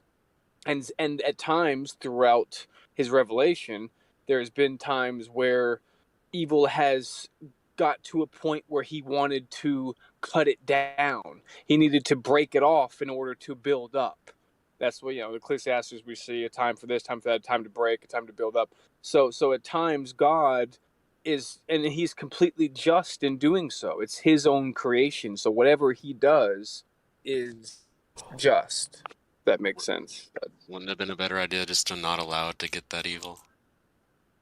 Well, not necessarily. Well, obviously, then I would say that I think that everything God does is perfect, and then his creation itself is exactly as he wants it in order for his people to see his goodness. Is there really a distinction between good and evil then? Well, it's necessary for us to That's not what I asked. What do you ask? Is there a distinction between good and evil if both of them are required? Well, of course, there's a distinction. We see this distinction in our everyday lives. I mean, we have love. We have families that we feel this love that we can't compare to anything else, and we've experienced hate and we've experienced wrath. So there's a clear distinction between the two, and God wants us to draw close to what's true and what's loving. Well, the way I see it is that if there was a perfectly moral God, the world he would have created would be a world where it's impossible for any being to force any other being to do anything they don't consent to doing, including God. God would never be able to force anyone else in doing something they don't consent to doing. That would be a moral world. And so since God did not create that, he's not moral. No, yeah, that's where I kind of would go back and say, like, I would say everything is necessary. Everything creation has known is necessary for us to come to understand his goodness, and therefore we have to endure certain persecutions and sufferings, because these sufferings is ultimately what builds us up. Again, it's what builds us up. Is the Holocaust necessary for God's plan? I mean, I look at everything as being necessary, even if it's hard for us to understand. Just like in Job, they talk about the same things. They wrestle with these things. Why is this happening? Why is these things happening? God comes down, lays down the law, and says, "My ways are higher than your ways. You can't even set up dominions on earth, and you're asking me what I'm." So basically, we're little pea-bearing humans. We all know that there's a thin line between arrogance and stupidity, and I think we all are on that borderline to some extent or another, and we're not going to understand God, the creator of all things, and his sovereignty and his plan and purpose entirely, but we can understand it to some extent through what he's given us. So in the world I described, where it's impossible to force anyone to do anything they don't consent to doing, all of our realizations we can have today in this world are the same. There's nothing we lose. We get everything we have now with one different law of physics. So how is that not more moral? So, like, what is the U.S. basically like? Sorry, maybe I'm like mishearing you. Like, why didn't he make it a different way? No, I'm saying here's a different way he could have made it that is more moral. He didn't do it, therefore God is immoral. And you said, well, because we need to experience some things to come to some realization of God. Well, no, we don't. We can come to a realization of God without the suffering. Suffering's unnecessary. I mean, I can prove that. How would you know that, though, necessarily? Because we can come to a realization of God in the world I described that's impossible to force anyone to do anything they don't consent. Because in that world, everything in this world is possible. So in the world where I described that it's impossible to force anyone to do anything they don't consent to doing, they could consent to live in this exact world. So they can choose to come live in this exact world. And so everything in this world is possible in the world I'm describing. The only difference is that it's optional. I just don't I'm sorry, I'm just not understanding. Like, this world is some imaginary world or something that you're thinking that could have been this way, but it isn't. So we can't even understand what that quote unquote, this hypothetical world would be. Yes, we can. It's pretty easy. So it's everything is consensual. You would have to consent to coming to this world. Like, God couldn't force you to come to this world if you didn't want to. You'd have to consent. And if you consented, you could still get all of the benefits, all of the things, the coming to know God, whatever. The only difference is that you couldn't be forced to be here without consenting. I'm sorry. I'm just not really sure how to respond to like the hypothetical world that you're talking about. I'm having a hard time understanding. Well, so it's an obviously more moral way the world could have been that God didn't make it, proving that if there was a God, he wouldn't be moral.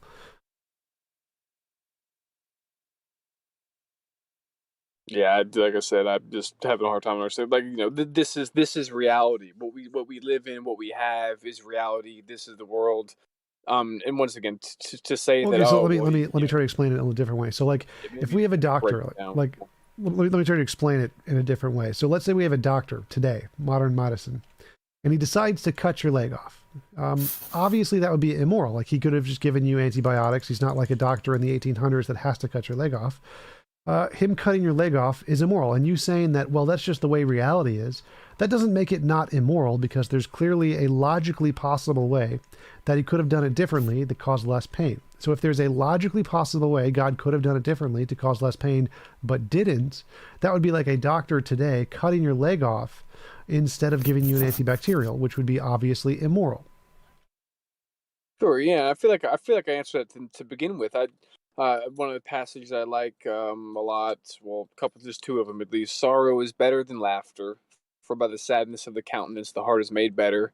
That's Ecclesiastes 7:3. And then you got Romans 3. Then for we glory in our tribulations. Tribulations produces experience, and experience produces patience, and patience produces hope, and it goes on. But point is I would say that, like, obviously, like, your position to say, oh, why doesn't God just like drill this knowledge into us so we just have an understanding of it? Can't God do that if he's so? Isn't there another way? I did not say that. No.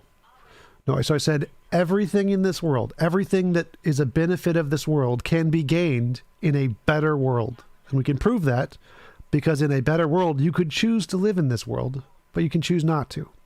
So that means in this better world where it's just an option to be here, you could learn everything in the exact same way you learn things here. Everything about this world is exactly the same, except you could choose to not be here if you didn't want to. So everything about the world, every benefit, everything you learn, everything that you said about suffering being greater, blah, blah, blah, getting to know God, all of that is the same. But there's one difference, is that you can choose to be here or you could choose not to be here. So you have an option. So I'll try to entertain. So you're saying that it'd be better to have an option to live in this world. So what would be the other option? To go to your own world of your own design, go to a different world, just to not be here. Lots of different things. I mean, the first thing that I could think of is just that it sounds like, kind of wanting to be your own God and do things your own way. I never said you get to control other people. I never said you get to control the universe. The only difference is that you don't have to be in the world God designed without consent. So you're saying just we should be able to have a choice to either live in God's this reality, or we should be able to, if there is a God, then we should be able to have that God let us be able to choose to live in a different reality. So what would this different reality be that you want to live in? Well, he could create lots of different ones, but I would say that you should be able to design your own, but it wouldn't make a difference. Like, it could be any of the different possibilities. Well, see, then that's when the designing your own thing, like I said, well, that's kind of like being your own God. Well, no, it's not like being your own God. Like, if I give you a video game and you can program whatever you want in the video game, you're not God. I gave you the video game. So you're not being your own God. You don't get control of other people. So it's not being your own God. You just get your own, like, little universe. If you consent to being in this kind of a universe, you can be in that kind of universe. In a way, though, that's kind of... being your own God means you get to control everything and everyone. There's no part of that I said. Not necessarily. You could just say, like, hey, I want this creation, and I'm like, if you want to say you want to be completely by yourself in the world, you could then say, oh, I'm the God of this world. This is the reality. No, because God is an all-powerful being who controls all of the universe and everyone else. So you're not being your own God. You get in your own house is not being your own God.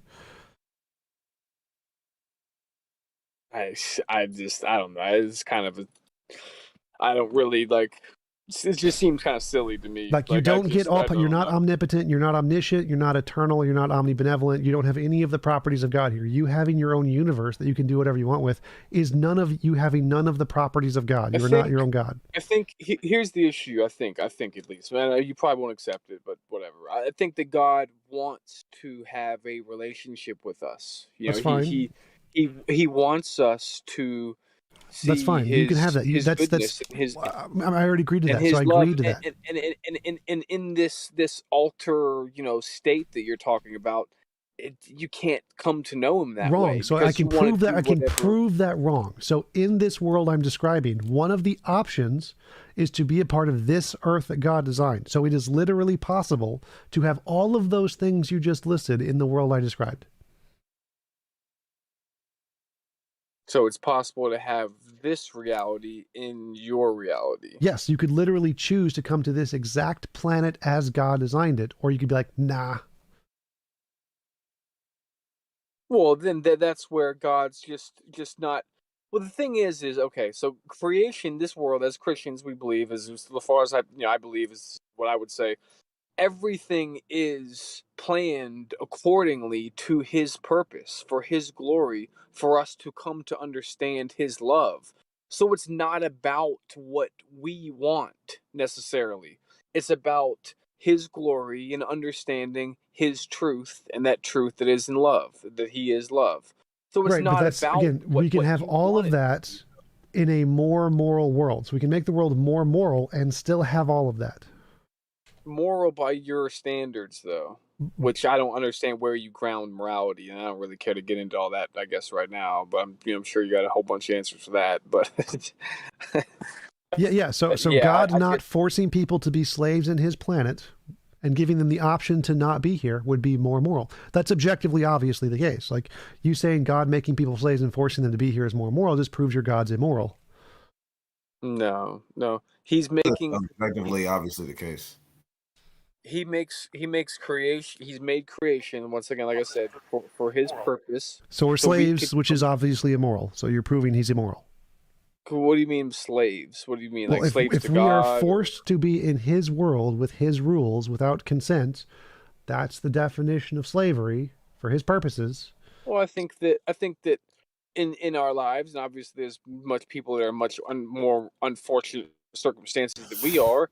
But I think that we should be thankful to have life the way that we do. And slaves, God does give being thankful to be slaves. You're just proving your God's immoral. You're just proving, God made us slaves and we should be thankful for Him making us slaves. That's how you view it. Well, it's objective. So objectively, the criterion of slavery is being forced to do what some other being wants for their purposes in their way, and you don't have an option to leave. That's literally just the definition of slavery. So literally by the definition of slavery... I don't completely disagree, because I believe that I am a slave to God. Yes, and right. I have no problem saying that. That's fine, but the problem is if He forces other people who are not okay with that, that's by definition immoral. By your standards. By the objective standard. The objective morality, if you force someone into slavery against their consent, that's objectively immoral.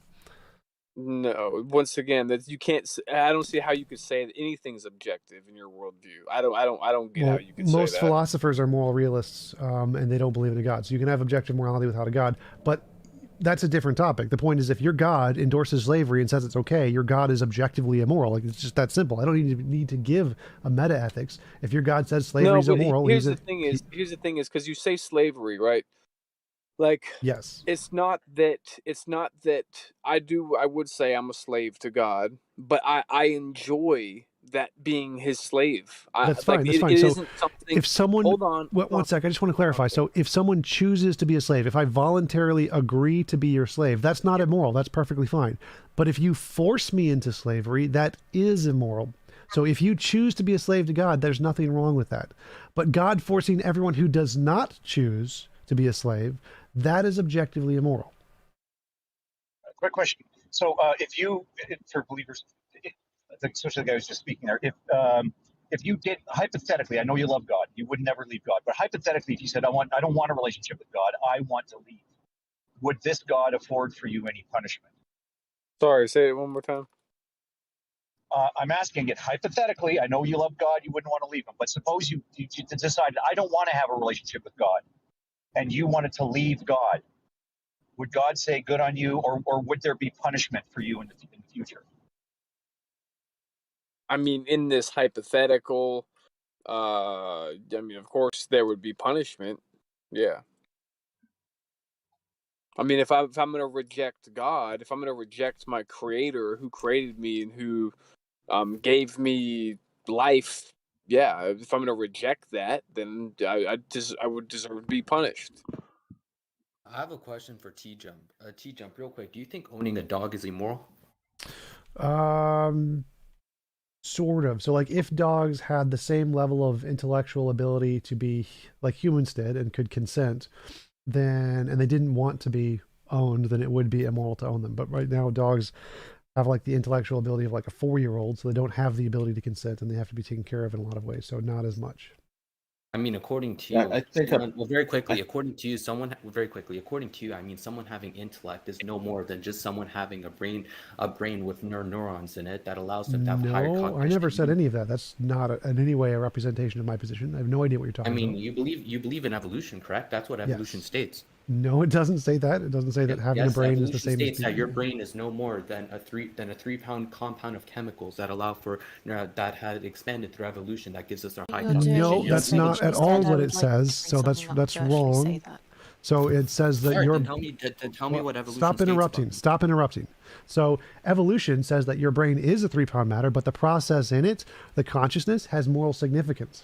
So it doesn't matter if what you're made of. If it's 3 pounds of matter or 3 pounds of soul stuff, it's equally as morally significant either way. Evolution doesn't make a significant statement either way on what the morality is. It doesn't tell you. It makes no statement at all. All right, so to respond to that, so do you believe, I have a question, where do you think consciousness comes from? So I'm just curious, because the brain. Everything is governed by, I'm just curious, where do you think consciousness comes from? The brain.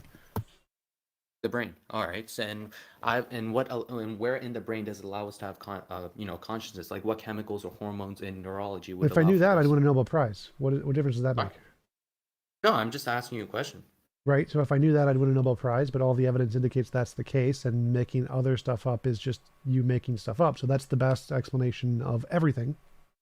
No, I'm asking you a question in neurology. Like, as for me, I would say, like, for example, my soul, right? And we can get to that, but I'm just asking you where in neurology or what chemicals or hormones would allow for this, because as you admitted, your brain is just so let me answer that. So there's evidence of neurology creating consciousness. There's no evidence of the soul. The only rational thing to say is that yes, your soul or your consciousness is a result of your brain, and only irrational people would say that there is a soul thing because there's no evidence of it. All right. So the thing is, though, is that what evidence they give for this, right? Because, scientific evidence, they either say that we can test it, we can observe it, or we can see the effects of it, right? And we can make this claim, right? So the thing is that they base this on the effects. They look at neurology and they see that, this part of the brain is active during this, dopamine is released. That's how evidence works. No, this is how neurology works. This is what that's what evidence is. And they say that, and they say, one second, I'm not finished. And they say that the neurology, and what we see active in the brain is the effects of consciousness, and that's what evidence we have for consciousness. Yes, so the physical brain causes consciousness, and when we mess with the physical brain, we mess with consciousness, and that's exactly what we see in all the experiments. All right, great. So it's based on brain activity, right? So I'm saying, how does that tell you if someone has consciousness or not? My question still stands. We use induction. We say I have consciousness, and my consciousness has these properties, and I see these properties in other people. Therefore, they have consciousness. Okay, so it's just a more complicated form of I think, therefore I am. No.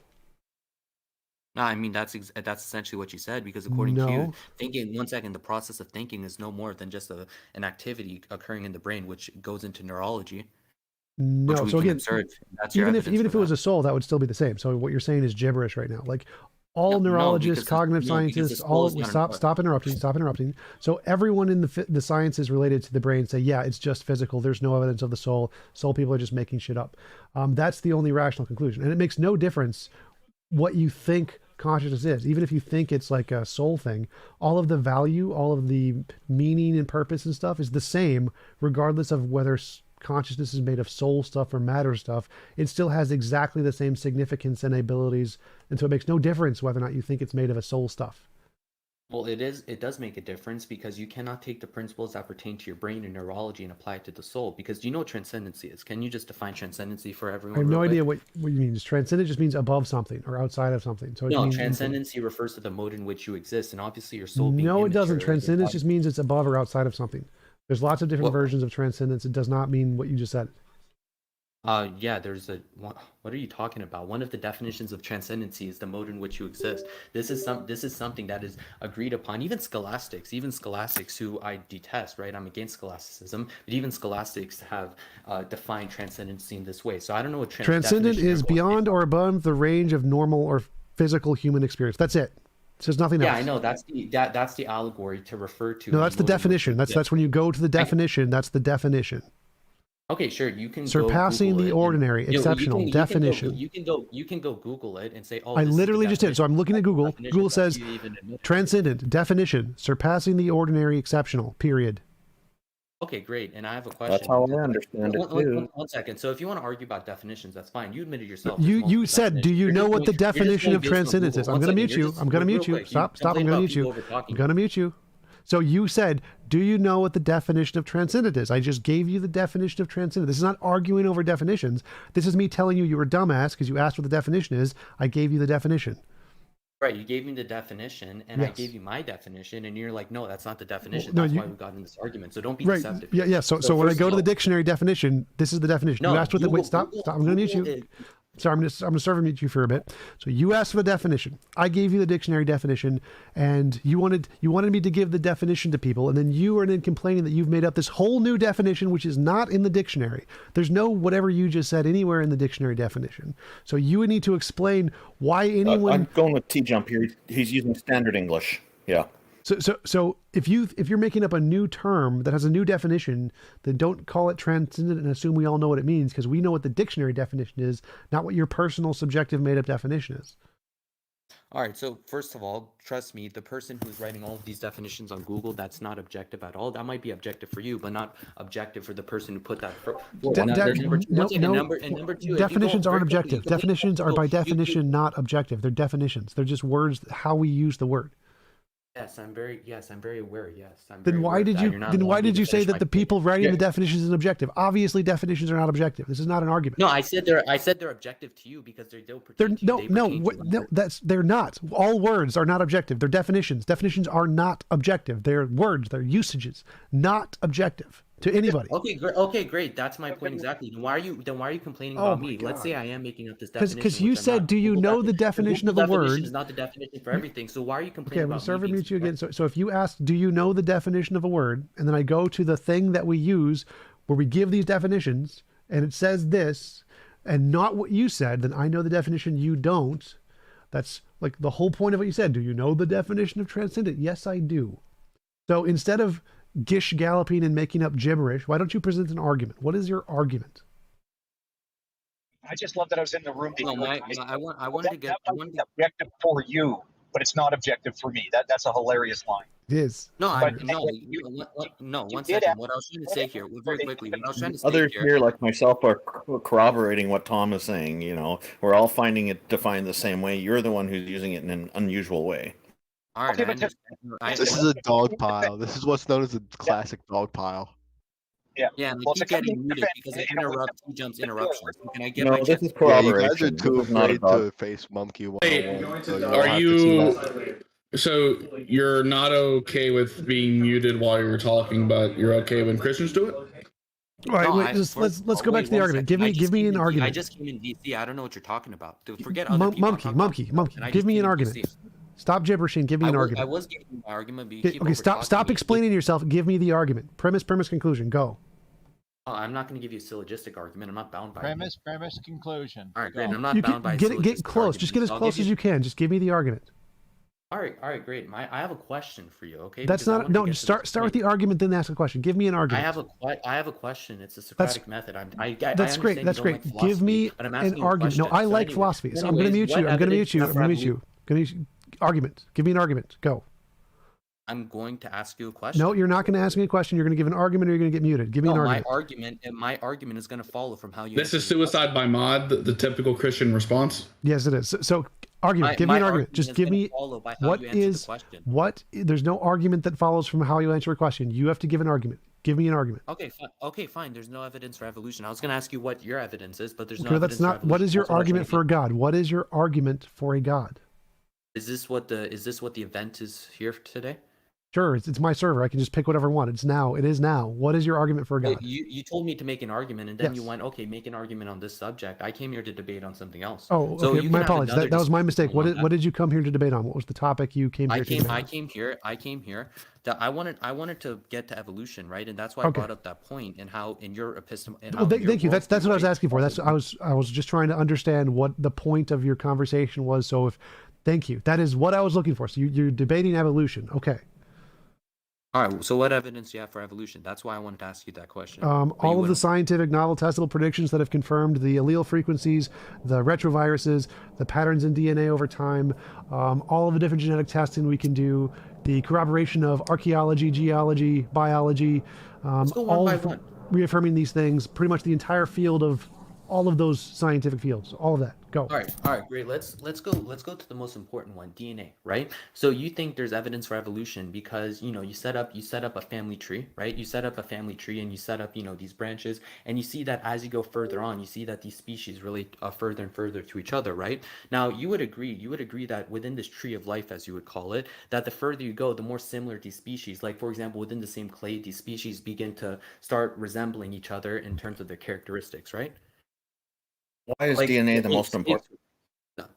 That it's one of the most important. No, that's a fair statement. So like DNA is the mechanism by which evolution happens. So that's fair. So argument, why is this a problem?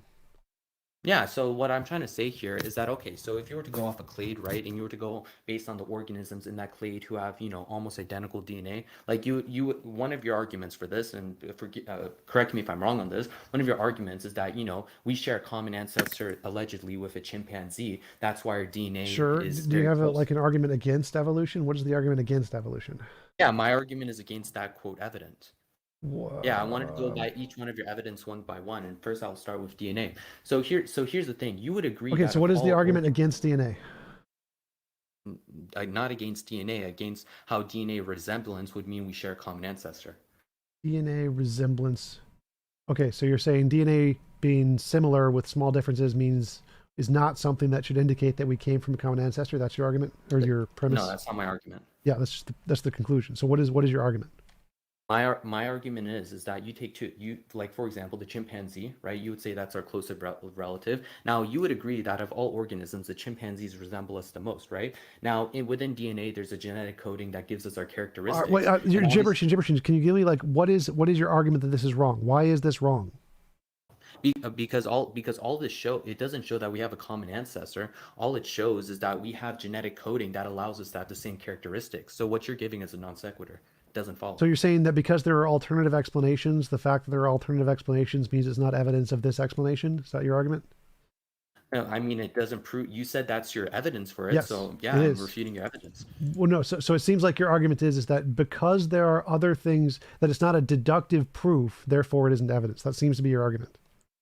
Well, no, I can actually show my evidence, right? We can actually test my evidence, whereas you just make an assumption. No. I'm trying to understand what your argument is. So it seemed like your argument is that the fact that there is similarities in genetic patterns doesn't prove that there is a common ancestor, because there could be other things that could explain that without it being a common ancestor. That seems to be your argument, right? Something like that?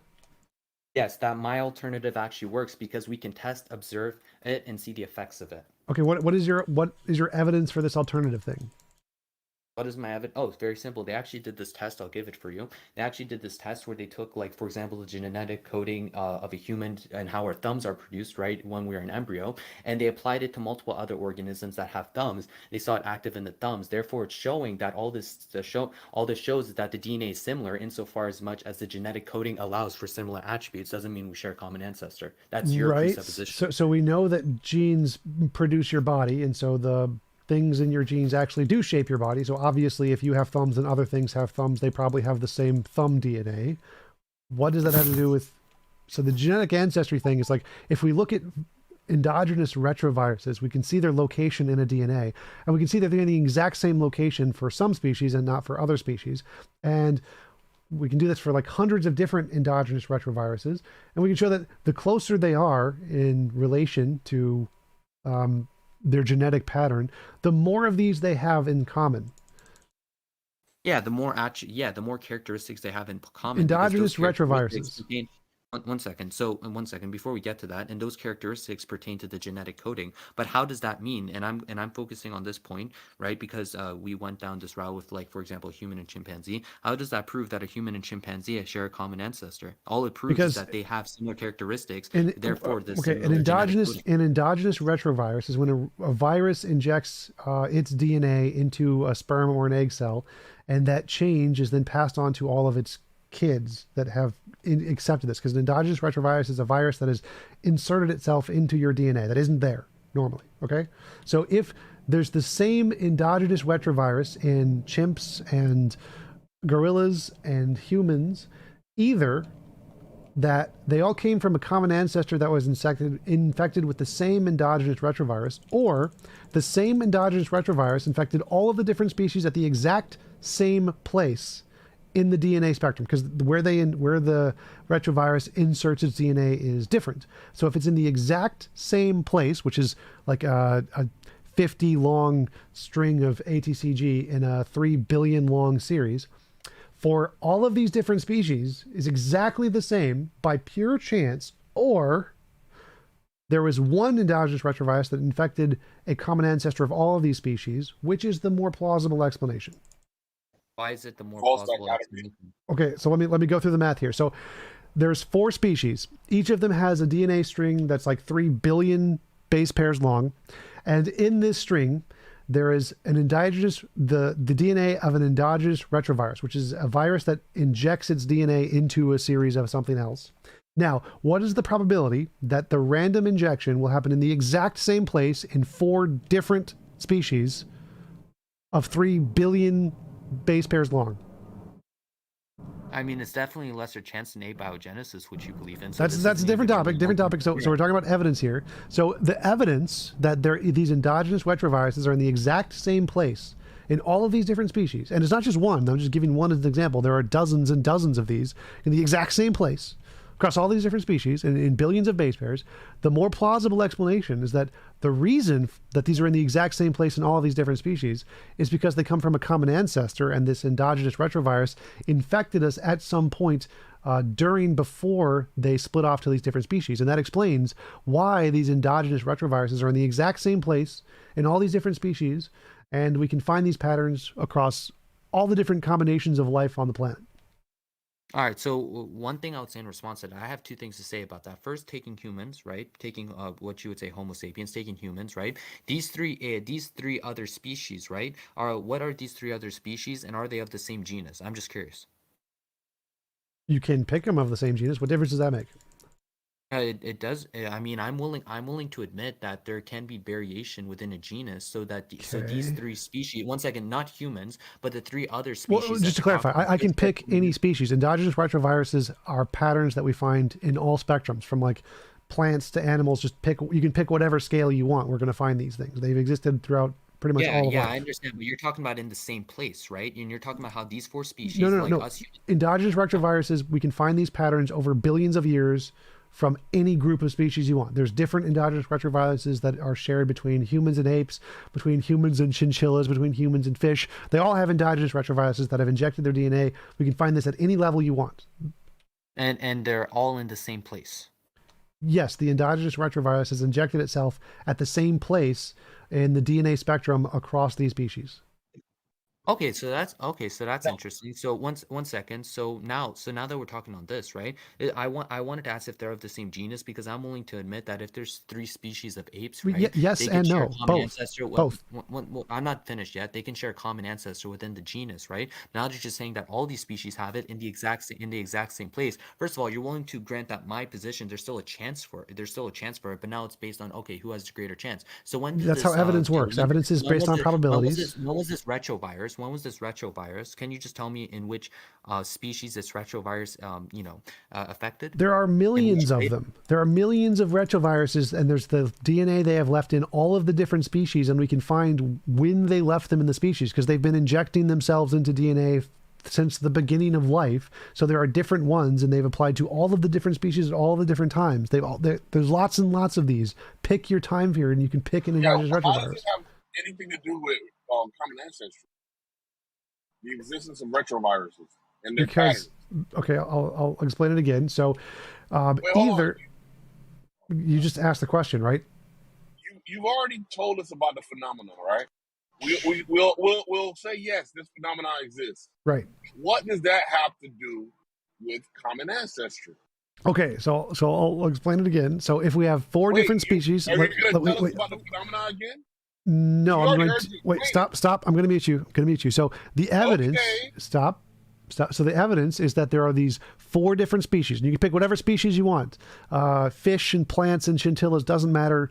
Apes and gorillas, doesn't matter. Just pick any four species anywhere on the planet, and they have a endogenous retrovirus that is in the same place in their DNA, the same place that's injected, the same pattern, in a 3 billion base pair long series.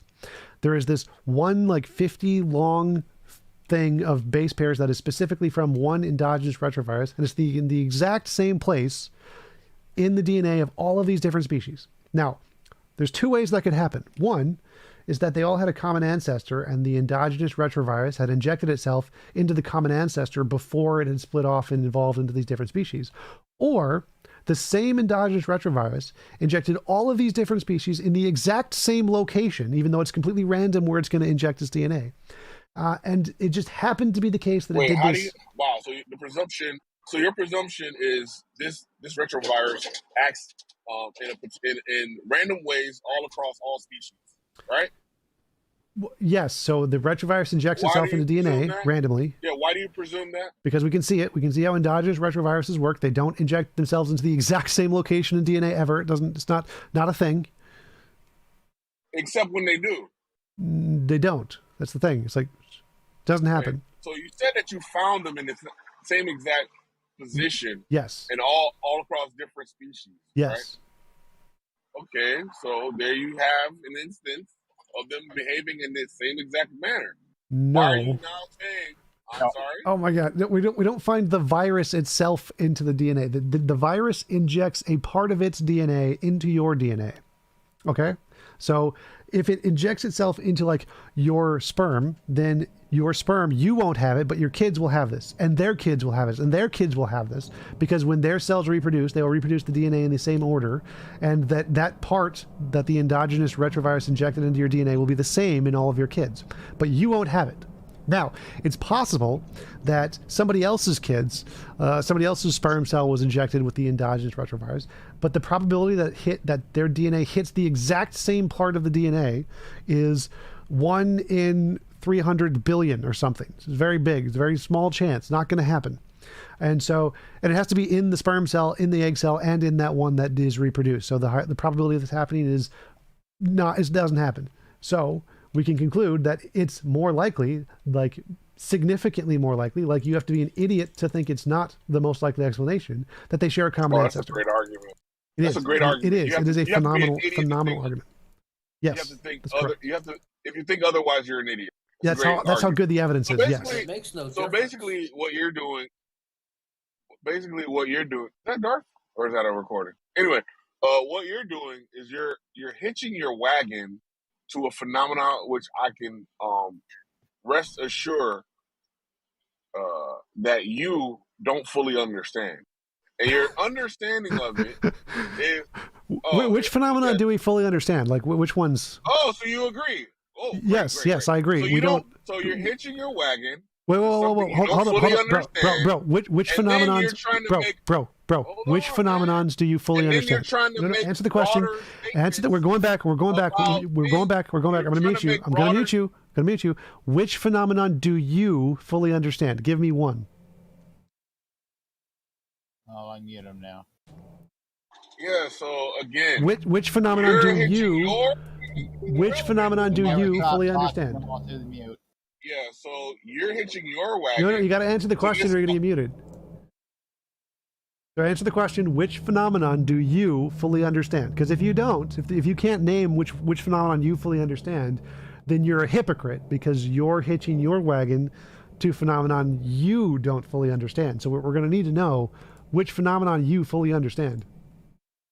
Oh, okay, great. So, yeah, we all hitch our wagons to phenomenon we don't fully understand. So since it's the case that we're all in agreement, we can easily... You're cutting out. You're cutting out. I can't hear you. Your mic is cutting out. Literally just can't hear you. And I haven't muted you. You're just literally not, mic not working. Well, when I get a chance, can I continue with my argument? Because Concrete kind of interrupted me. That's true. We'll let you go ahead. You can continue.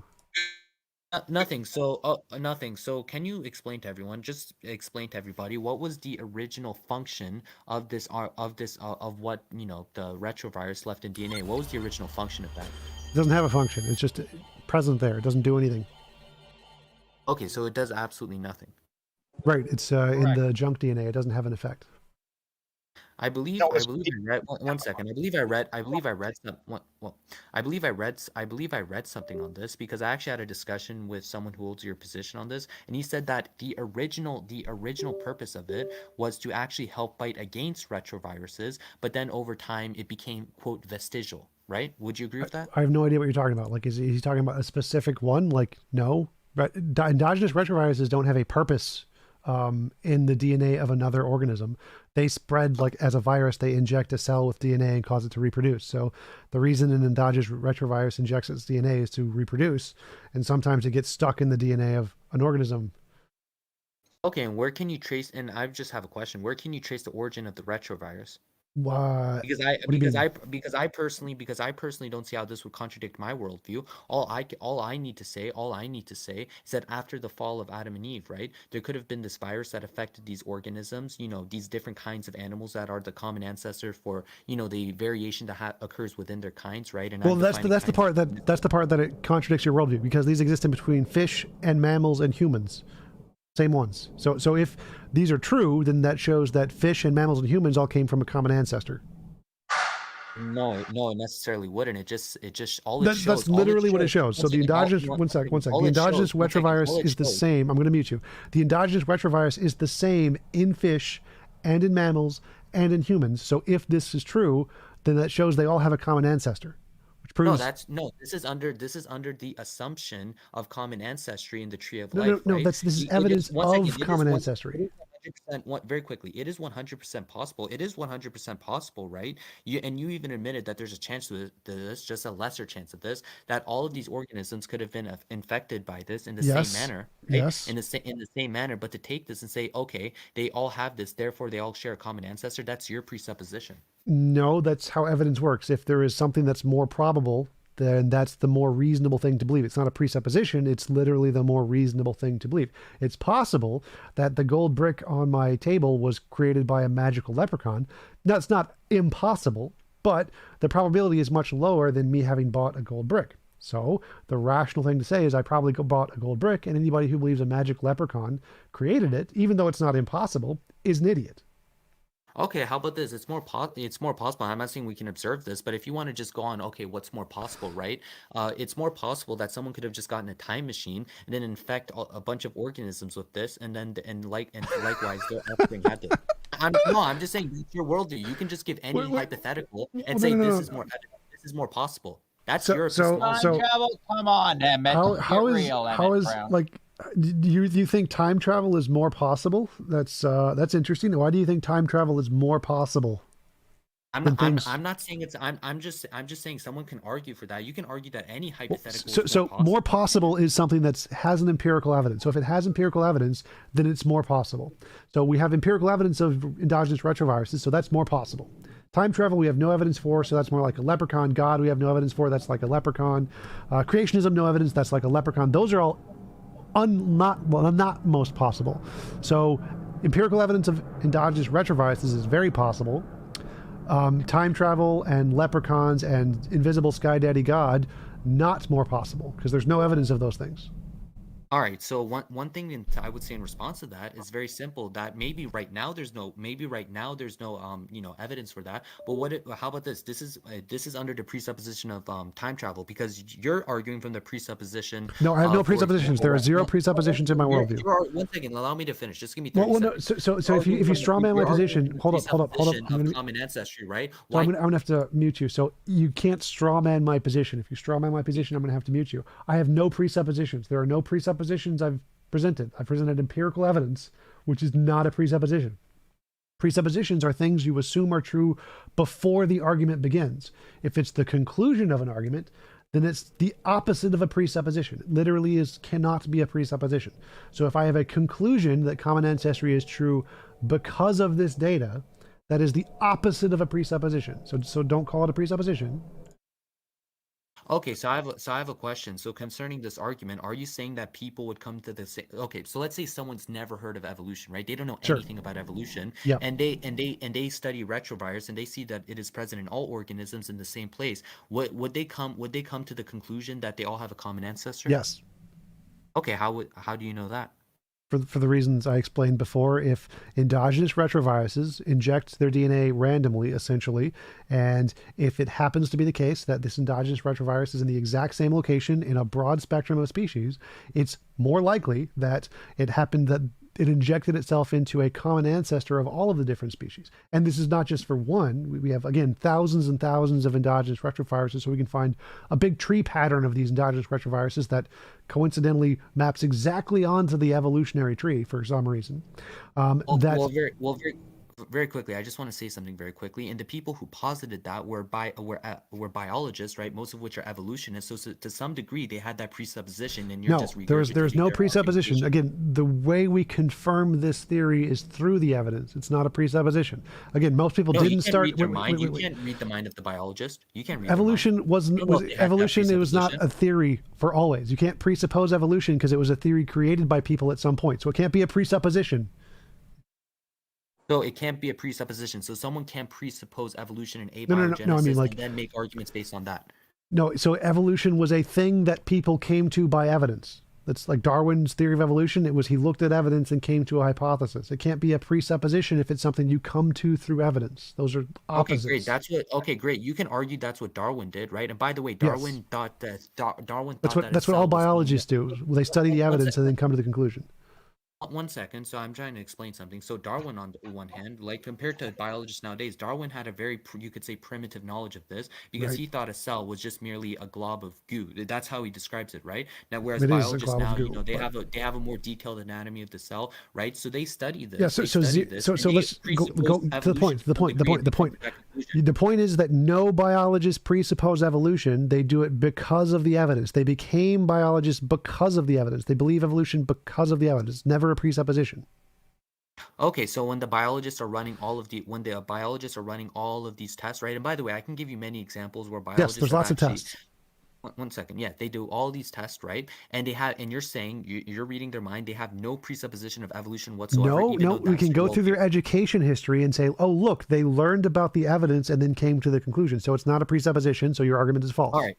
Great. They came to the conclusion, they adopted that worldview, and then they started doing their own experiments under that worldview.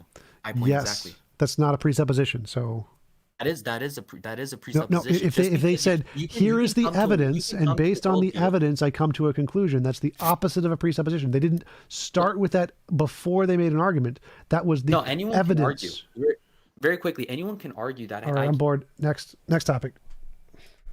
Yeah, I'm kind of curious what started you guys off on this, and what's like the argument here. I mean, is the argument that, I don't know, TJump, maybe you can catch me up to speed. Oh yeah, you're saying evolution is false. He's a creationist. Well, yeah, sure, right. Yeah, but blatantly false, dude. I'm hearing, I heard comments about junk DNA, among other things. So, were you defending monkeys? Were you defending yourself against monkeys pressing? Like, what was going on? What he was saying that evolution is false and creationism is true, and I was giving evidence of evolution. Okay, so And was junk DNA one of the evidences in your mind for evolution? No, he was asking what was the purpose of the endogenous retrovirus DNA, and I said no, it's just part of the junk DNA. It doesn't actually do anything. So, okay, I'm curious why Monkey would even ask that, but about junk DNA, do you see a corollary between just in a conceptual mode here of junk DNA and like vestigial organs? No. No. No idea Well, what you mean. Well, okay, so you're certainly familiar with like an argument from personal incredulity, right? I can't understand something, therefore it's not true. Yes, I'm familiar with an argument from incredulity. Right. Okay. And so even with that taken into account, you don't see any resemblance between the theory of, or the idea, I should say, of junk DNA and vestigial organs? I have no idea what you're asking. So none of that is an argument from ignorance, and I don't. If I don't understand what you're asking, I'm not saying you're wrong. Slow down. I'm not accusing you of anything. I'm not trying to trap you. I'm not saying. I'm saying I don't understand the connection between any of the three things you said: argument from ignorance, vestigial limbs, and junk DNA. I don't see a connection that you're trying to make between any of those three things. Well, so personal incredulity is not a 1-1 match to an argument from ignorance. But what I'm getting at is this. Yeah, the idea. Ignorance is saying, like, I don't know, therefore it's wrong. Incredulity is saying, I don't understand it, therefore it's wrong. Or I find it hard to believe, or I don't see the reason for X, therefore negative X, or something of that nature. I'm still not understanding your connection between that and vestigial limbs and junk DNA. I don't see a connection between any of the things you've said. So what's the, why do people use the phrase junk DNA? What do they mean when they say that? That there's I forget the specific biological definition, but it doesn't have, I don't remember, but it's some specific function that they don't do, non-coding or something like that. Well, in other words, it's DNA that allegedly has no function or seems to be. No one means that. Say again. So no one means by junk DNA that it has no function.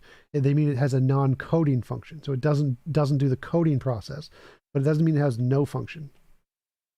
Okay, so when you use the term, then what do you mean? That it's non-coding. And so I guess then let me back up. Do you feel that junk DNA is somehow like a piece of evidence against a creator of some sort, or? And I never brought up junk DNA, so no.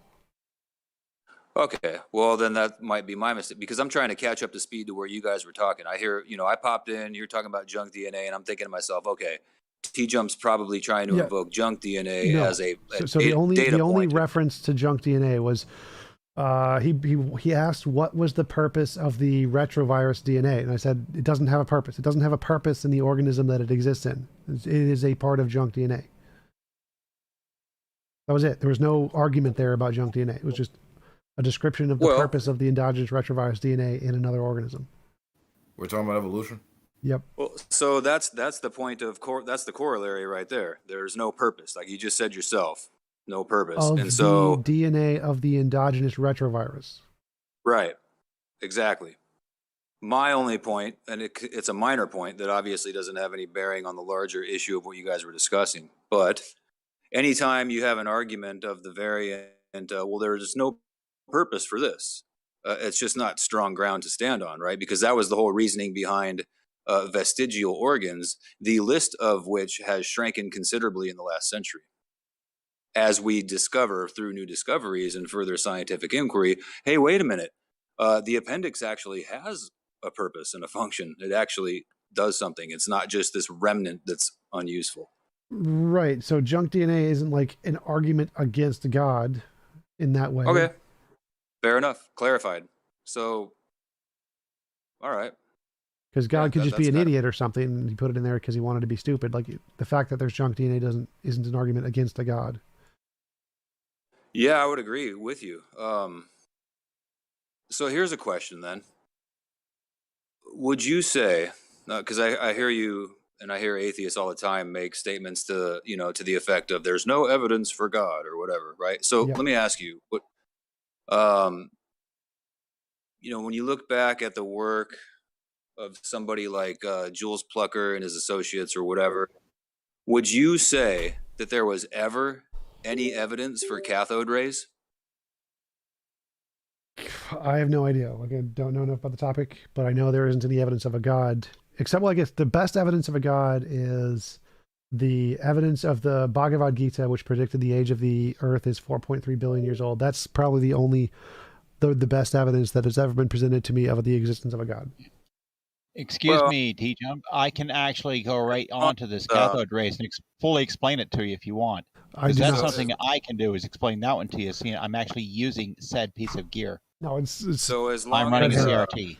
Oh my gosh, man, this guy's railroading. So as long as, like, if you're going to say something like, okay, it's my opinion that there's no evidence for God or something like that, I wouldn't have much of an issue with that. But when it's stated strongly, as in the, you know, under the pretense of some like objective truth, I think that's a little bit maybe disingenuous, you know, I don't know what that means.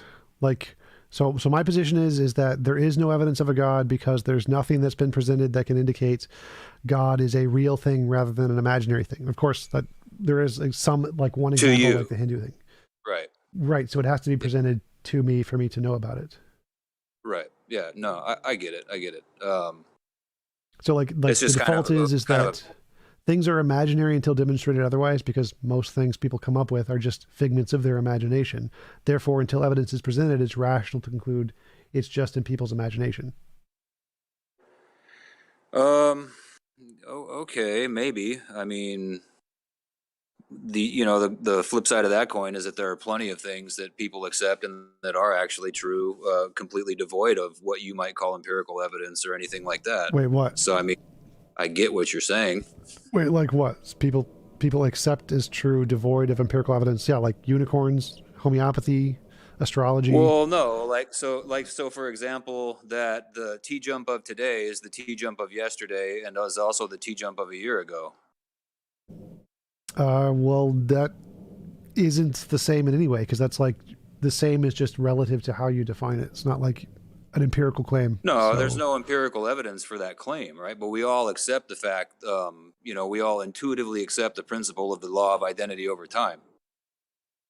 But there's no empirical evidence. There's no empirical evidence for it, right? Sure, there is. You can like, say the TJump of yesterday liked chocolate ice cream, and the TJump of today likes ice cream. Therefore, we can inductively conclude the TJump of today is the same as the TJump of yesterday.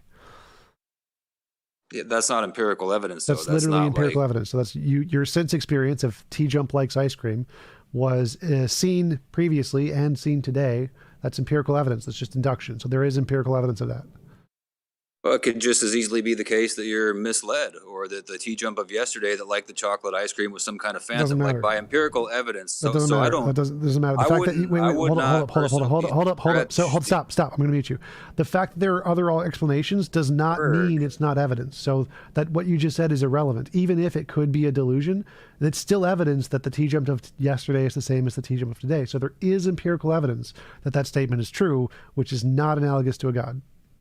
Okay, by empirical evidence, I'm referring to scientifically testable hypotheses. Let's get more precise then. That is a scientifically testable hypothesis. There's no scientifically testable evidence for the law of identity, right? Or lots of things. Those are languages that we make up to describe things, so they don't exist anywhere. Wait, what? Logic is a language made up by humans to describe the way reality is. That's it. Well, so did the law of non-contradiction obtain before human existence? The law of non-contradiction described reality, or presumably, unless a non-standard logic is true, described reality before we made up the law. Well, that's a contradiction. I mean, no pun intended. The word tree refers to an existing object before we invented the word tree. The words of logic described reality before we invented the words of logic. You said we made up the law of non-contradiction. Yes, it is a human principle to describe reality, just like we made up the E equals MC squared. It's a human principle that didn't exist anywhere. It just describes existing things. Right. So before human existence, could the Earth both exist and not exist? No. So I assume standard logic is true, so no. Say again? I'm granting because if there's a non-standard logic, then it could, like quantum logic or something. So I think that standard logic is probably correct. So no. Well, but we made up standard logic. Yes, it's to describe reality. So like if I say, do I believe that the tree is outside, and the sentence "the tree is outside" is a made-up sentence by English, it can still correspond to reality. Logic is a language, so it has sentences that can correspond to reality, sentences that don't correspond, and sentences that are self-contradictory. Okay, let's hone this down. Was the law of non-contradiction true before human existence? Yes, it yes described or no? reality before human existence, presumably. Well, wait. There couldn't be anything to describe reality before human existence because humans are the only ones that describe. I'm saying before there were any agents that were even possible of description, right?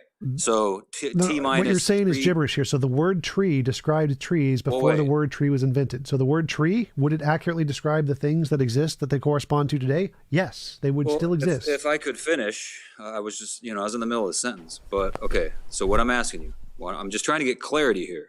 You're telling me that we made up the law of non-contradiction. Yes, you so said we that. make up all the laws of science and physics. They're made up sentences made up by humans. Before the existence of human beings who are the only beings with descriptive powers, before that time. Yes, it still described reality. Yes, even before. Yes. Please. I'm literally answering your question. The answer is yes. Before any humans. Okay. You're muted. Next. Anybody else got any questions? I think what the gibberish generators is failing to realize is you're just pointing out the concept itself was created by humans, but what the concept is describing definitely pre-existed humans. Yes. That's what he's not understanding. Yes, and he's just repeating the same question over and over again. So like the word tree was invented by humans, but did the word tree describe something before any humans existed? Yes, like there were trees that existed before humans did, or presumably trees existed before humans did. So the word tree corresponds to something that exists before humans, and it accurately corresponds to something before humans. I think the bigger takeaway is like there's really no empirical evidence for logical truths. They just exist as like they're descriptions. Well, I agree. They're descriptions of things we experience. They're languages. So I mean, TJump, it seems like whenever you get cornered, you get like over talky and muties.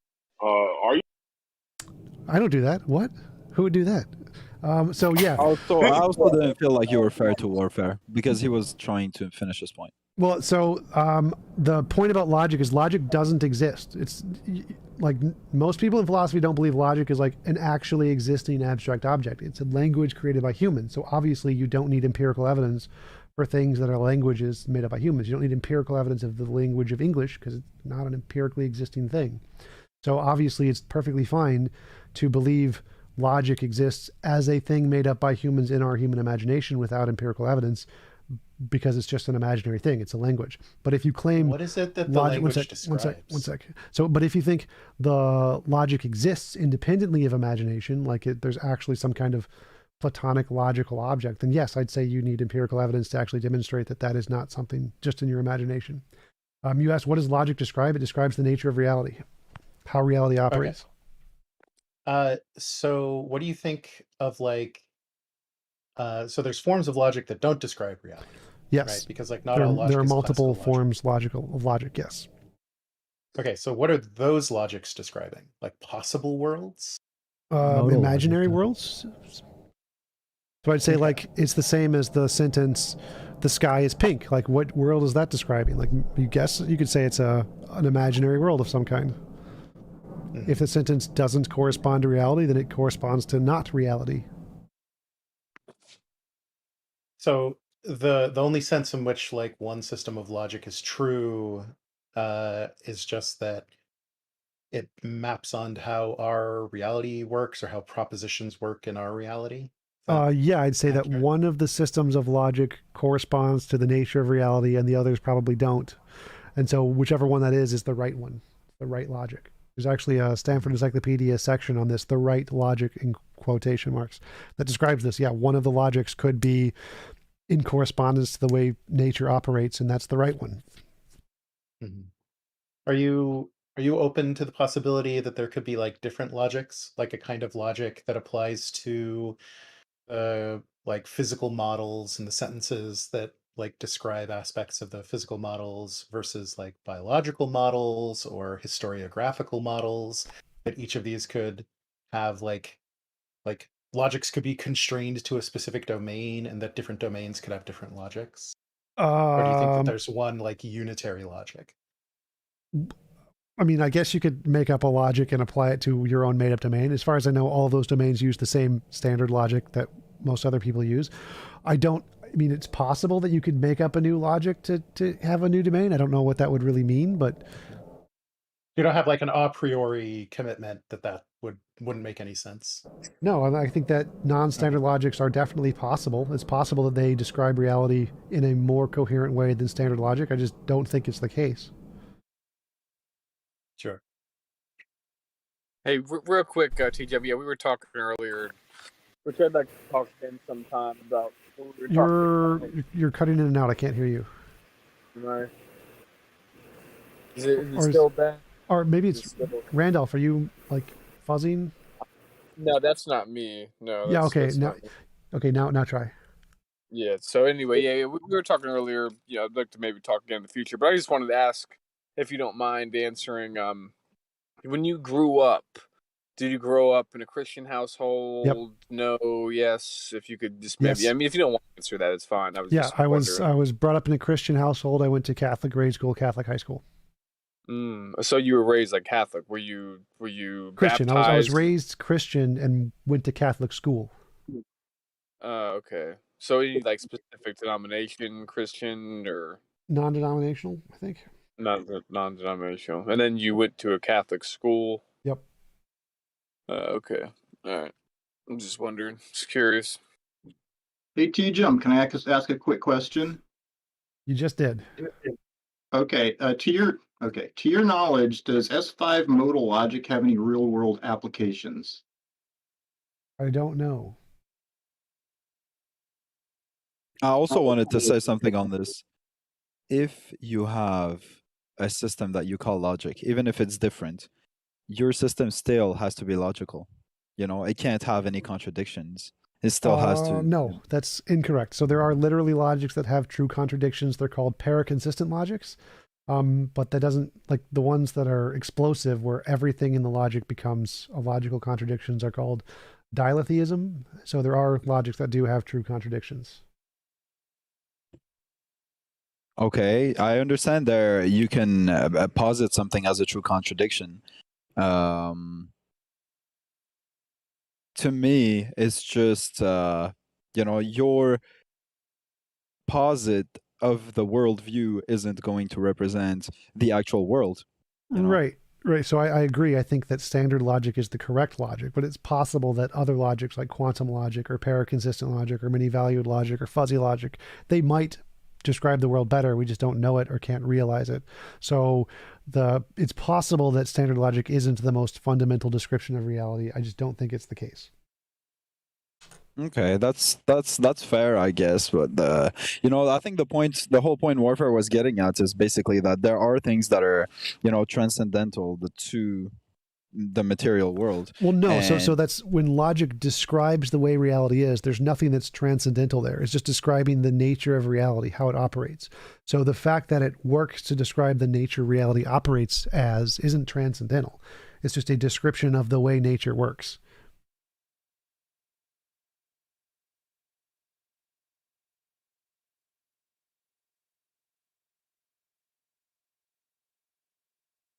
I mean, you can say that, but factually speaking,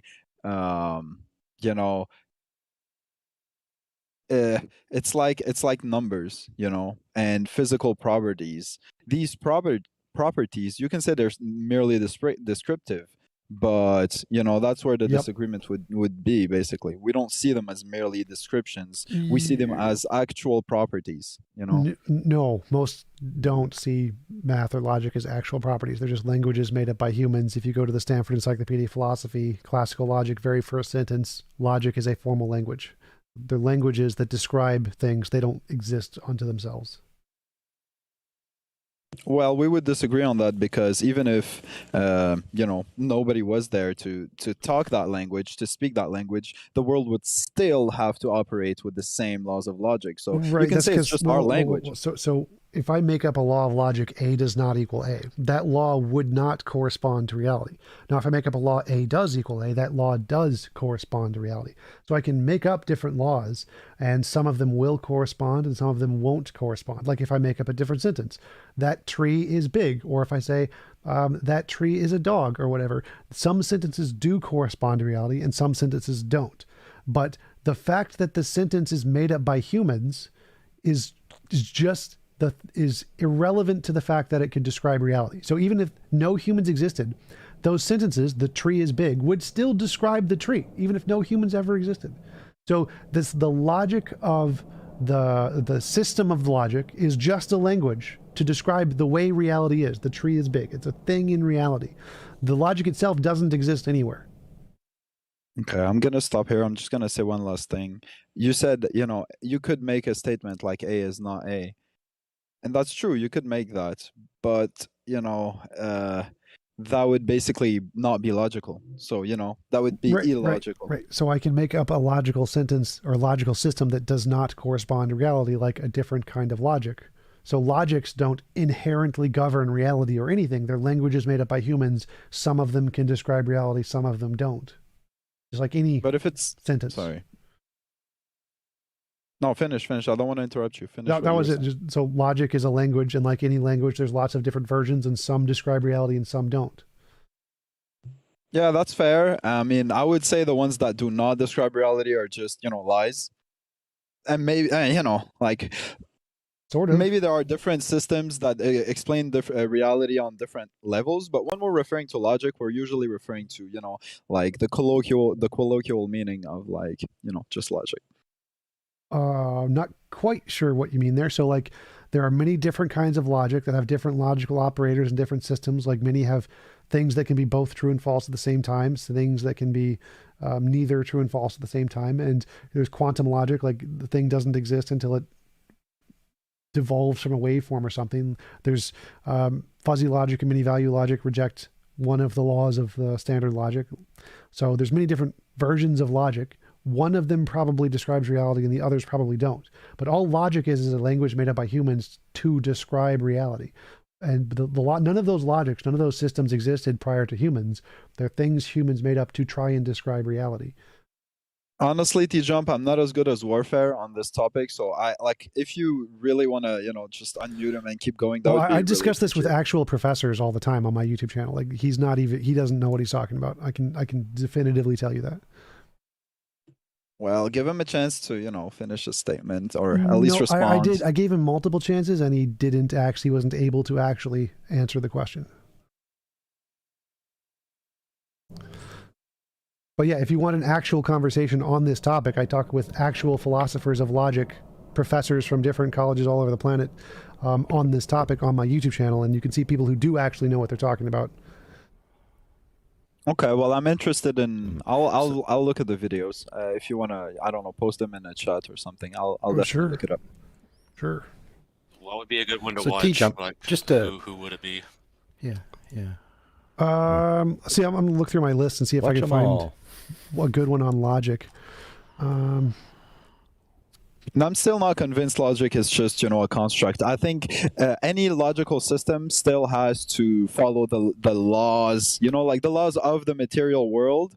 So therefore, it's it's constrained to, being logical and applying to the real world. If it's not the case, then it's a false logic. I mean, yeah, I would agree. Just like any sentence in English, like if it does correspond, like there is a tree outside, then it's a true sentence. And if it says like there is a pink unicorn outside, then it's a false sentence. So logic, I think, is the same as any sentence. Okay, but if your logic is false, your sentence is false, then it's not logical anymore. You see what I mean? So it lost the property of being logical. No, I would say that's probably wrong because there are non-standard logics like quantum logic and fuzzy logic, and those are perfectly logical given the way their logic works, even if they don't necessarily correspond to reality. So they're false, but they're still logical given their system of logic. And they're supposed to represent reality, right? On the framework of which they apply. Yes. But they don't apply to our framework of the cuff conversation, you know? Like they apply to the framework of quantum mechanics. Yeah, if we're talking about that, then yeah. Though, you see what I mean? Not exactly. So they're meant to be able to describe everything in reality. They just do it in a way that is harder to understand. So they can still describe the truth value of the sentences or whatever.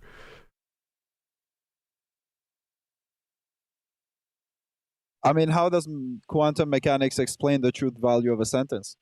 Quantum logic. Quantum logic is a system of logic that could explain the truth value of sentences. Because it still has true sentences and false sentences. Some just can be both true and false, or neither true and false. So quantum logic is not the same as quantum mechanics. I've never heard about quantum logic, actually. If you like, you know, like get me some resources, I'll look it up. How is it different? Yeah, I'll Google it. Okay. I don't agree with non-standard logic, so I'm not the person to ask about what is the best way to explain non-standard logics. A good example is fuzzy logic. It's just a logic where you have your truth values are continuous, so they lie in the interval 0, 1, rather than just being binary equal to 0 or equal to 1.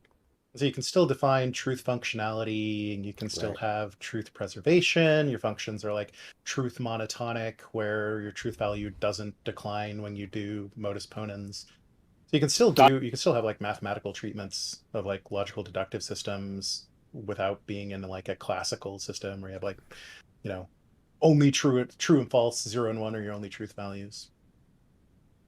All right, I'll post a video of mine with a professor in my chat. You guys can check it out if you want. I think we discussed logic in that one. I don't really remember because I've had too many of them.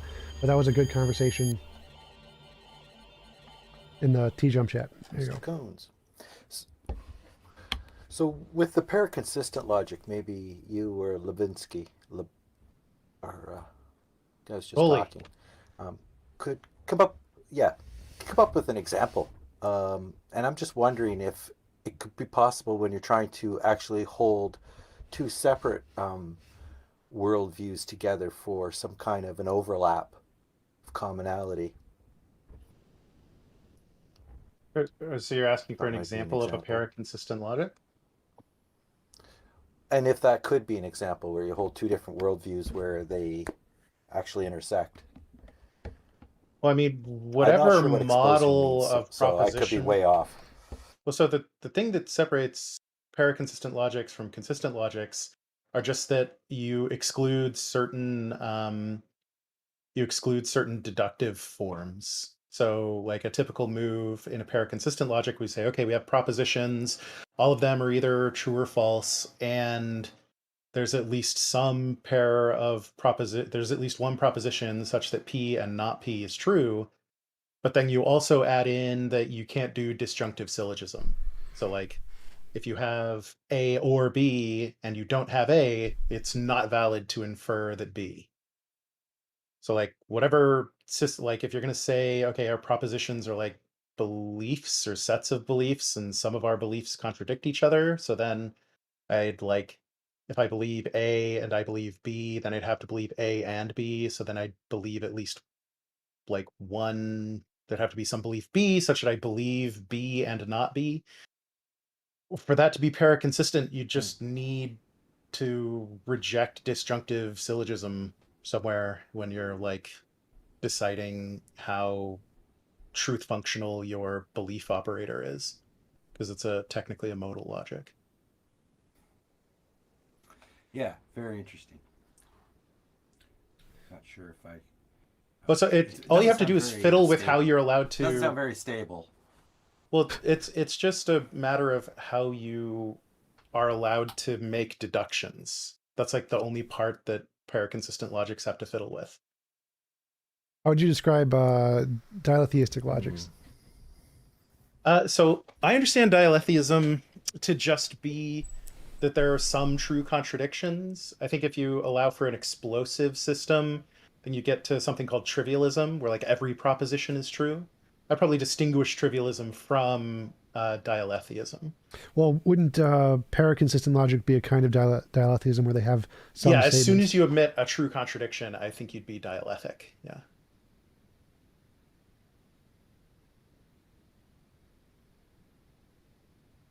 I think Graham Priest is like the go-to reference for dialetheism. Yeah.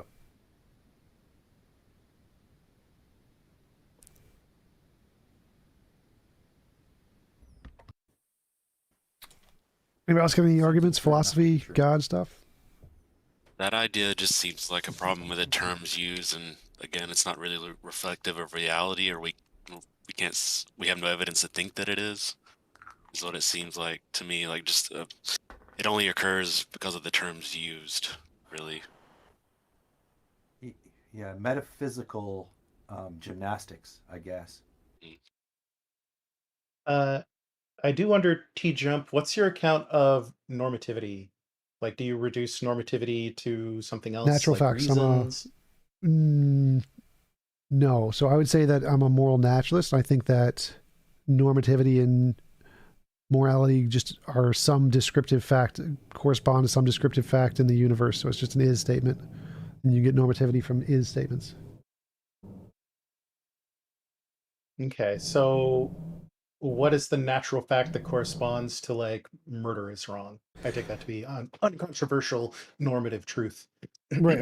I think that the essence of morality is some like moral law, kind of like a Platonic object, but it's just actually a law of physics of some kind. And that in some way instantiates all of the moral principles that are correct. They're just abstract descriptions of some essence of this moral law, like a physical law. But so do you think that, so what it is for murder to be wrong is that, do you think that there's like a physical fact that makes that true? So if that physical fact failed to obtain, then then murder wouldn't be wrong? It would change the moral value? Yep. Okay.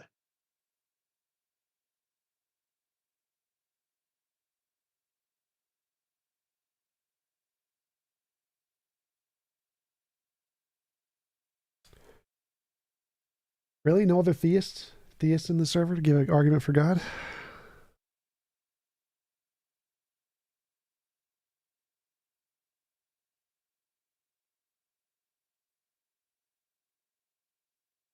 Defeated them all.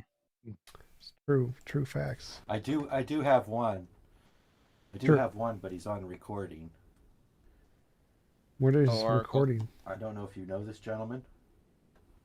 Yeah. They're not really fond of talking outside of the rooms where they don't have mods. Oh, gotcha. That's normal, TJump. That's just how they are. Okay. Yeah, TJump, I got a question. Here's a famous one. How do you Oh yeah, go ahead. Well, my question is, how do you defeat God? How do you defeat people like Darth Dawkins, who are like God presuppositionists, saying? Yeah, Presup is really interesting. I like Presup a lot. So because Presup, I think it's really fun to go down the logic trees. But the Presup argument is that God is the only thing that can ground. Let's do it. Yeah. So God is the only thing that can ground the preconditions of intelligibility. And then the first thing you ask is, what are the preconditions of intelligibility?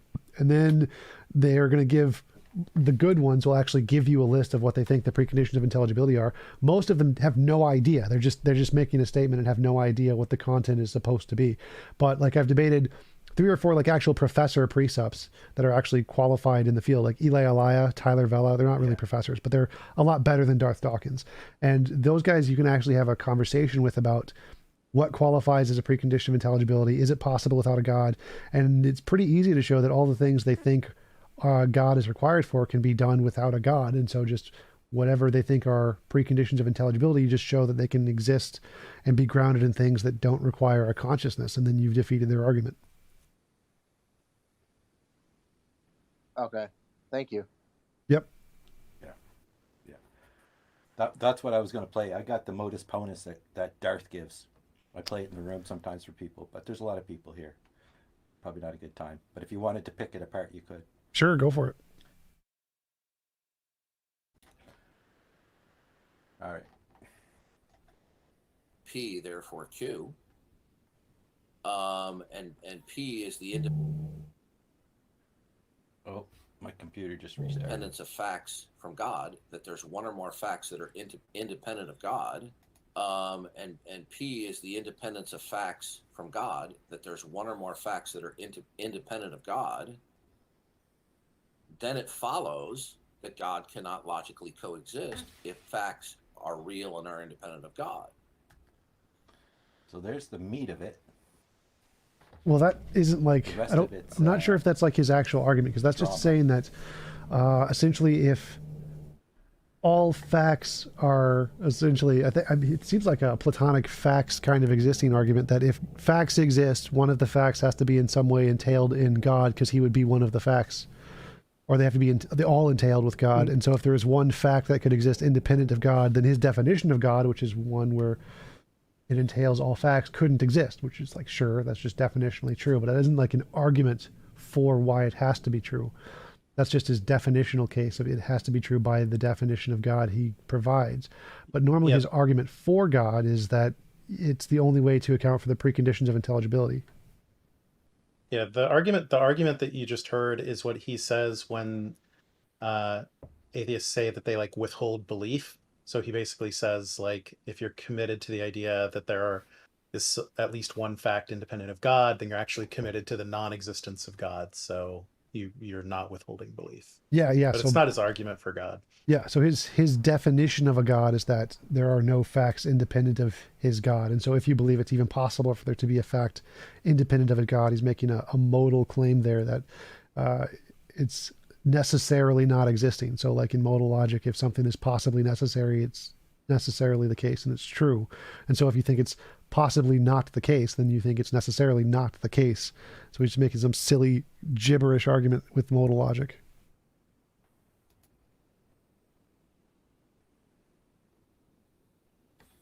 Okay. Well, then he just goes on and does his little rant, which is kind of funny. I'll spare it for you. Well, yeah, I actually like his arguments when you can get him to actually explain the arguments, which is hard because he interrupts a lot. But the good precepts that actually will talk with you, Eli, Tyler Vell, those kind of guys, it's fun to explore the precept ideology because it's really interesting to interact with that set of arguments. But yeah, Darth is hard to do it with because he doesn't really interact as much. He doesn't explain things very much. But the other precepts, there's a lot of fun precepts to talk to. I mean, you cry about over talking, but you do it all the time. That's weird.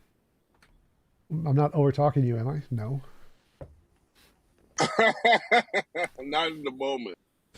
Yeah, like I interrupt a lot to ask for clarification, and if you don't give clarification and you go off on different points, then yeah, definitely I'm going to overtalk you to try to bring you back to explaining the thing that you didn't explain. I do that a lot for sure. Oh yeah, so you're like the righteous overtalker. I am. That is You true. get that chip off your shoulder every time you come in here complaining about it instead of actual discussion. You're just whining. Right. You are Right. whining. No, you, buddy. Right? Oh, me? What? What? Me? Oh, Right.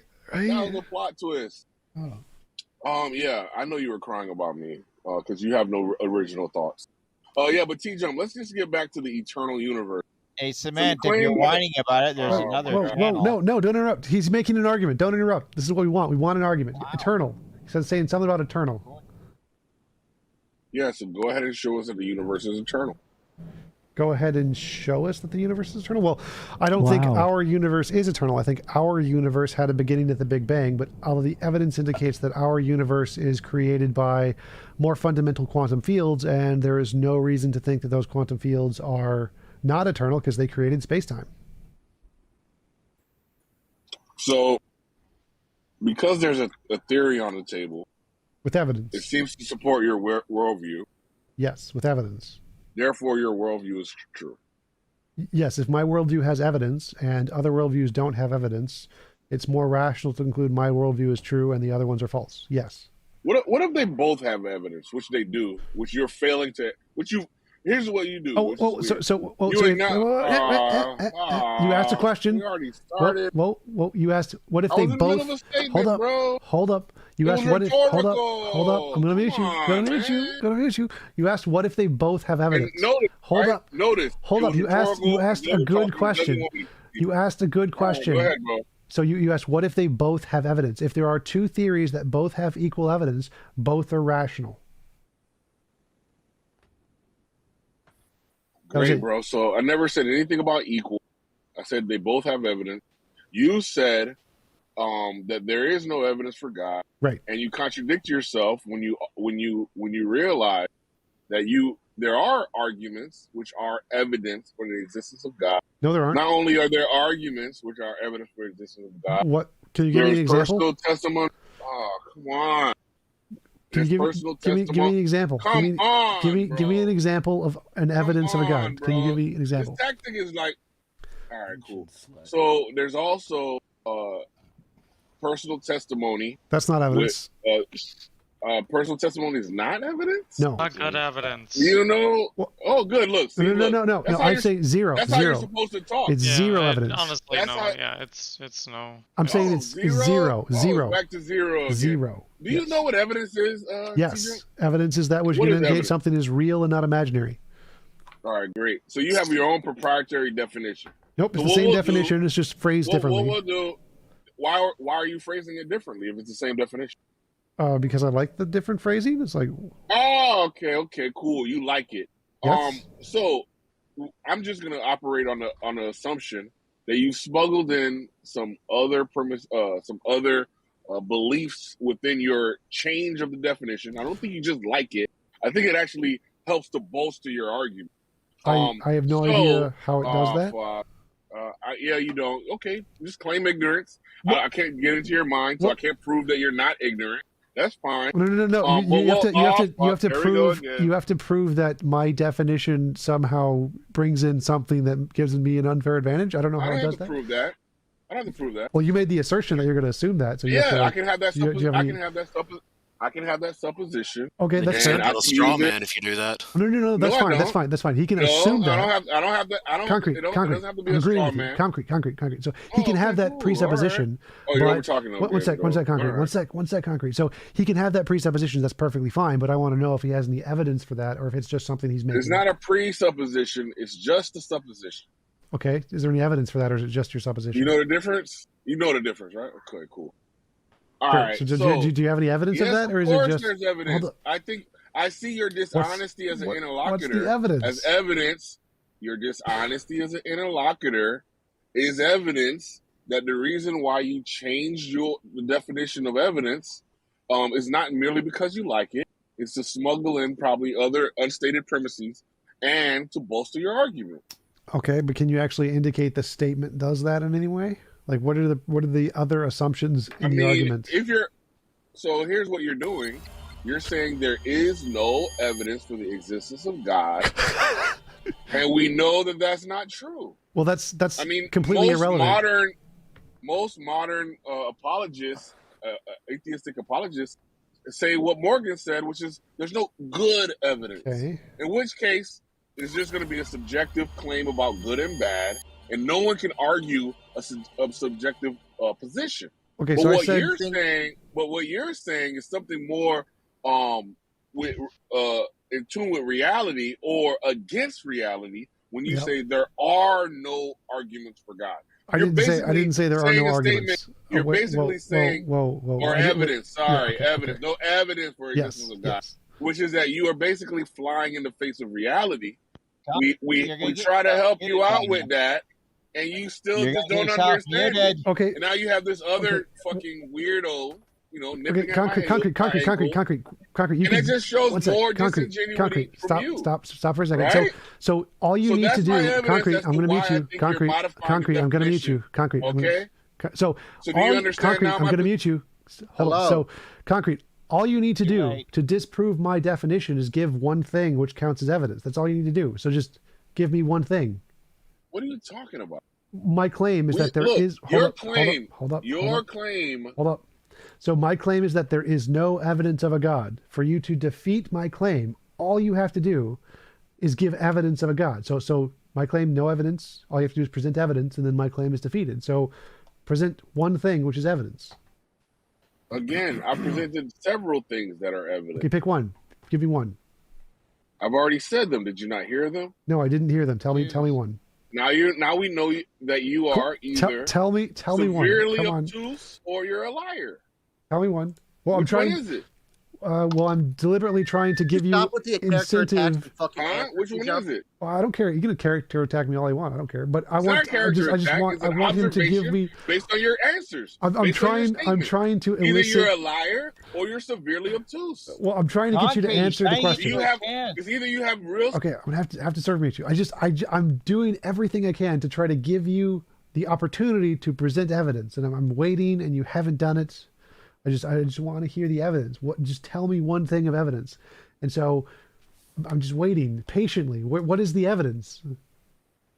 Yes, I've already said it, and I'll say it again. Say it again. Personal testimony.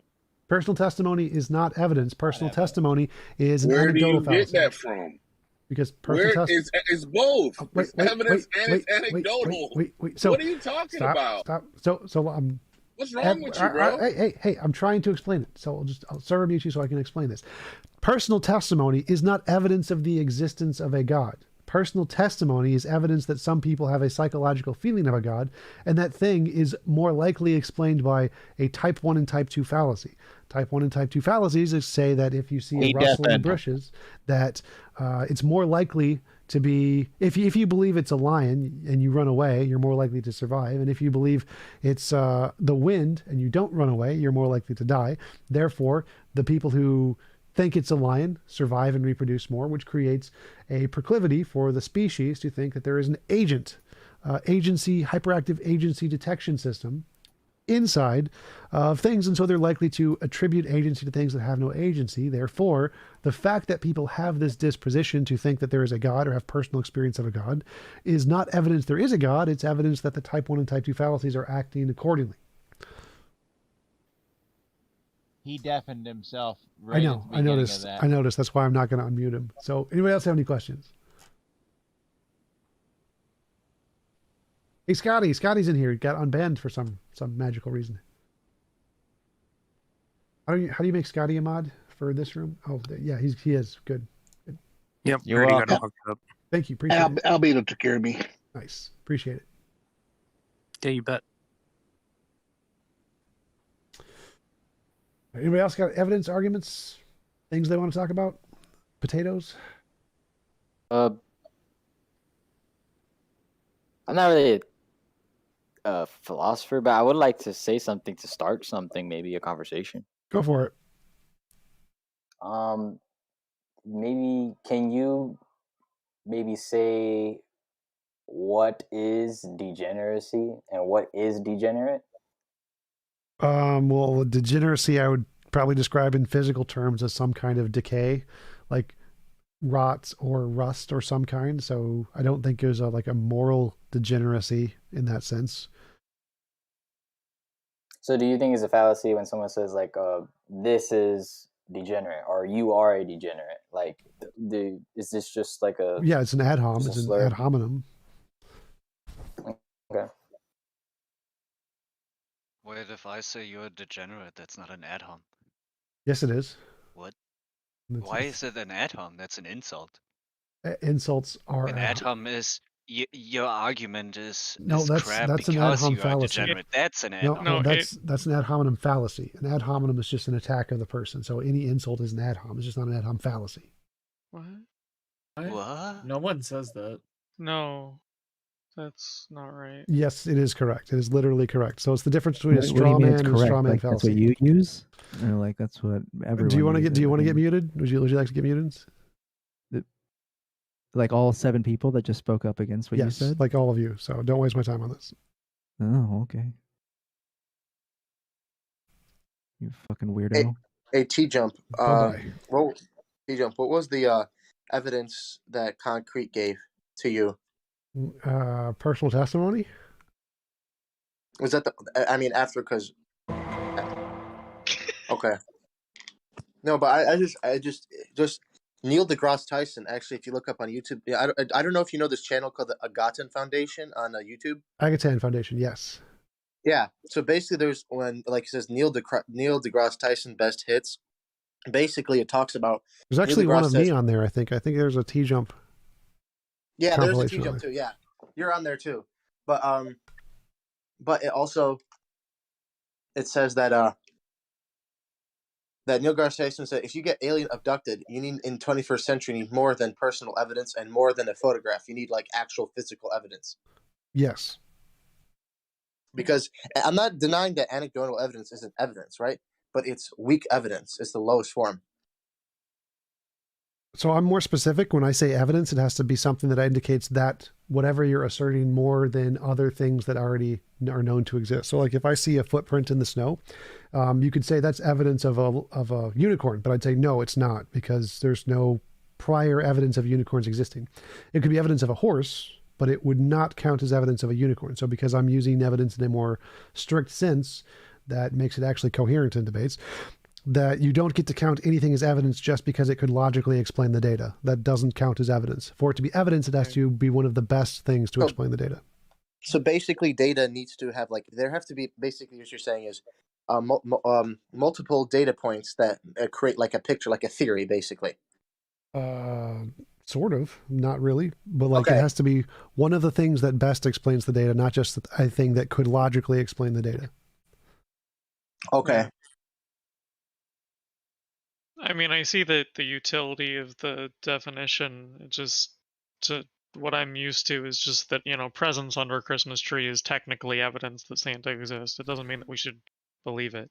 Right, because but I typically understand that when you're talking to someone like Concrete, it's probably better to just go with the simpler thing. Well, it's more specific. Like theists in general, they use this ambiguity of the term evidence to say, well, look, there's a gold brick on the table. That's evidence of leprechauns. And by evidence, what we mean is that the hypothesis can explain the data. And literally, there's infinitely many things that can do that. And so if that's the definition of evidence you're using, evidence just means I can imagine it did that. And that's all it means. And so I don't. So basically, the data, it's not saying that the hypothesis explains the data, but multiple data points have to create a hypothesis. That's what you're saying.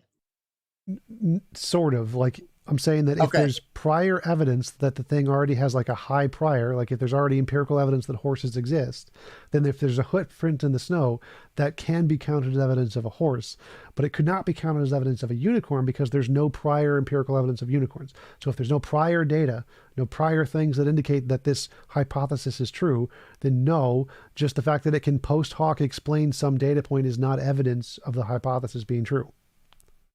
Okay. I have another question. It's about morality. Go for it. Yeah. Go for it. What's your question? Oh, sorry. My question is this: is the foundation for secular morality like well-being?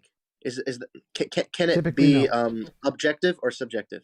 Well, well-being is one view. It's like Sam Harris's view. It's not really a common view in philosophy. Most philosophers don't like Sam Harris's model at all.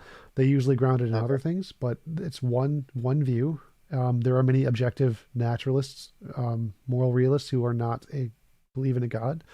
So it's called moral naturalism, and they believe in morality is objectively true, that the sentences are true independent of opinion, and it's purely natural phenomenon in the world. Okay, because I would explain my morality as basically that to be a moral agent in the world, I'm an atheist by the way, but to be a moral agent, you have to be living. So so life is the fundamental objective moral value, because without it you cannot even be a moral agent. So everything stems from that. I don't know if I would agree with that. So like, I think it's possible, logically possible, that you could have a soul, and that even if you die and your soul is still there, or if you're a zombie or whatever, and so like life is defined as some kind of like metabolism-based process. So even if you don't have any metabolism-based process and you're literally just a zombie, but you have consciousness, I'd say you're still probably morally significant. So I would define morality as having anything that has consciousness is morally significant, not necessarily living though.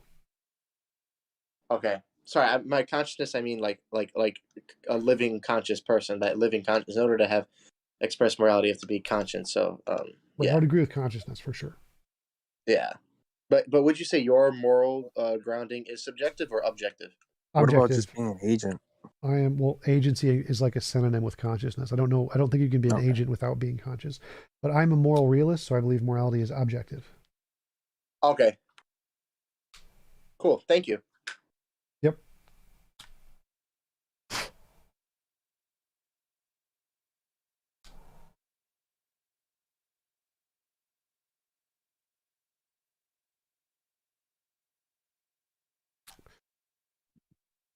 Anybody else got any questions, comments?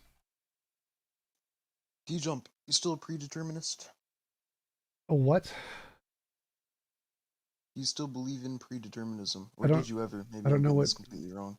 is predeterminism different than determinism.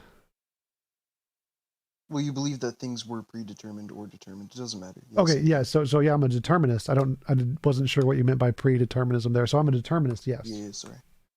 Okay. What do you mean by determinism? That our choices are determined by prior existing states in the universe, that we don't actually have any kind of ability to do otherwise. Or maybe the physics kind of determinism. I'm more of a mix there. I'm totally happy with randomness and determinism being factors in the universe, but there's no free will. Okay.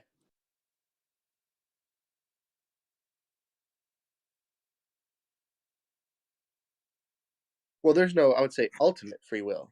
Like, you can't do absolutely anything you want. I would say that all of your decisions are either, like if you pick chocolate over ice cream or whatever, any decision, it's either going to be done for reasons, which are like biological states in your brain or whatever, or if they're done for no reason, then they're completely random. So either they're determined by prior reasons, or they're determined by no reasons, in which case they're random. So I don't see a way to get free will there. It's either you're determined or you're random, and those are really the only two options. Cool. So is it compatibilism where you can actually steer that through intention over time, where, obviously? Well, compatibilism is just a kind of determinism. So they just accept, yeah, determinism is the way it is, but we're going to define certain deterministic processes as you. And so as long as those deterministic processes are within the category of you, then you can decide otherwise.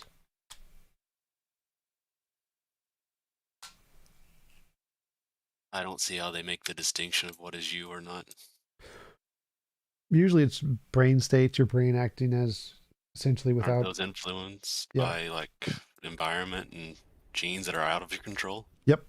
So they just say, here is at some point there is the you-ness, which is even though all of you is determined by prior states, there's still the you-ness, and as long as the you-ness is making a decision, it's fine. It doesn't matter if it's priorly determined. So I think determinism, or I think compatibilism is just determinists who are in denial. That's all I think. Yeah, I think so too. I don't see how that makes sense. Well, what about steering the fact that you play a musical instrument? You're interested over time, you practice, and then eventually you see a really nice instrument and you obtain it. You probably never would have obtained it if you wouldn't have had the prior events of being interested, which it could have been something else. Like, that's what I mean. Sure, it piles up at the moment. Everything is what happened before, but somehow we steer it through intention. We must. Well, I don't think so, because I think the intention is also determined by prior states of your brain and evolution. And so all of your intention and the fact that you came across a guitar or that you came across music and really liked it, all of those things are determined by prior states. And so you really didn't choose anything, and your intentions themselves are a result of evolution. So they're all just prior determined states of physics. So just fractal ants. Kind of. Yeah. Going everywhere. I don't know. I guess I listen to Dan Dennett, but not a lot of people give him a lot of respect in these parts. So I don't know what your opinion is of him. I don't know if I've asked you before. Yeah, Dan Dennett is His he's idea. a pretty well-respected philosopher of, I think, cognition in general. People don't agree with his view, but they do respect him as a serious philosopher. Yeah. Yeah, sure. He's respected as a person, but his conclusions like of limitivism and evolutionary explanation for the consciousness mechanism. He thinks China can become conscious. I think it could too, potentially. Like if you had like the example that idealists mostly use is like if you had a big enough set of pipes, could that become conscious? And I think it possibly could. I think that consciousness is a result of some patterns in physical states. And so if you could replicate the patterns in a brain in such a way with pipes or whatever, I don't know if it be some really complicated pipes, but I think it could potentially create a system that is conscious within pipes or China. It's just really weird. That's all. Yep. But I think the biggest objection to Dan Dennett is his reductive consciousness view, which is mostly misunderstood, but most people disagree with him on that. Yeah, that's where they corner me too. Reductive consciousness. Yeah. Well, because he's quoted as saying consciousness is an illusion, and that quote is just like, wait, what? No, that's misquoted. It's the importance. Yep, exactly. We put on it is the illusion. Yeah, exactly. And doesn't he deny intentionality? I do not know his view on intentionality.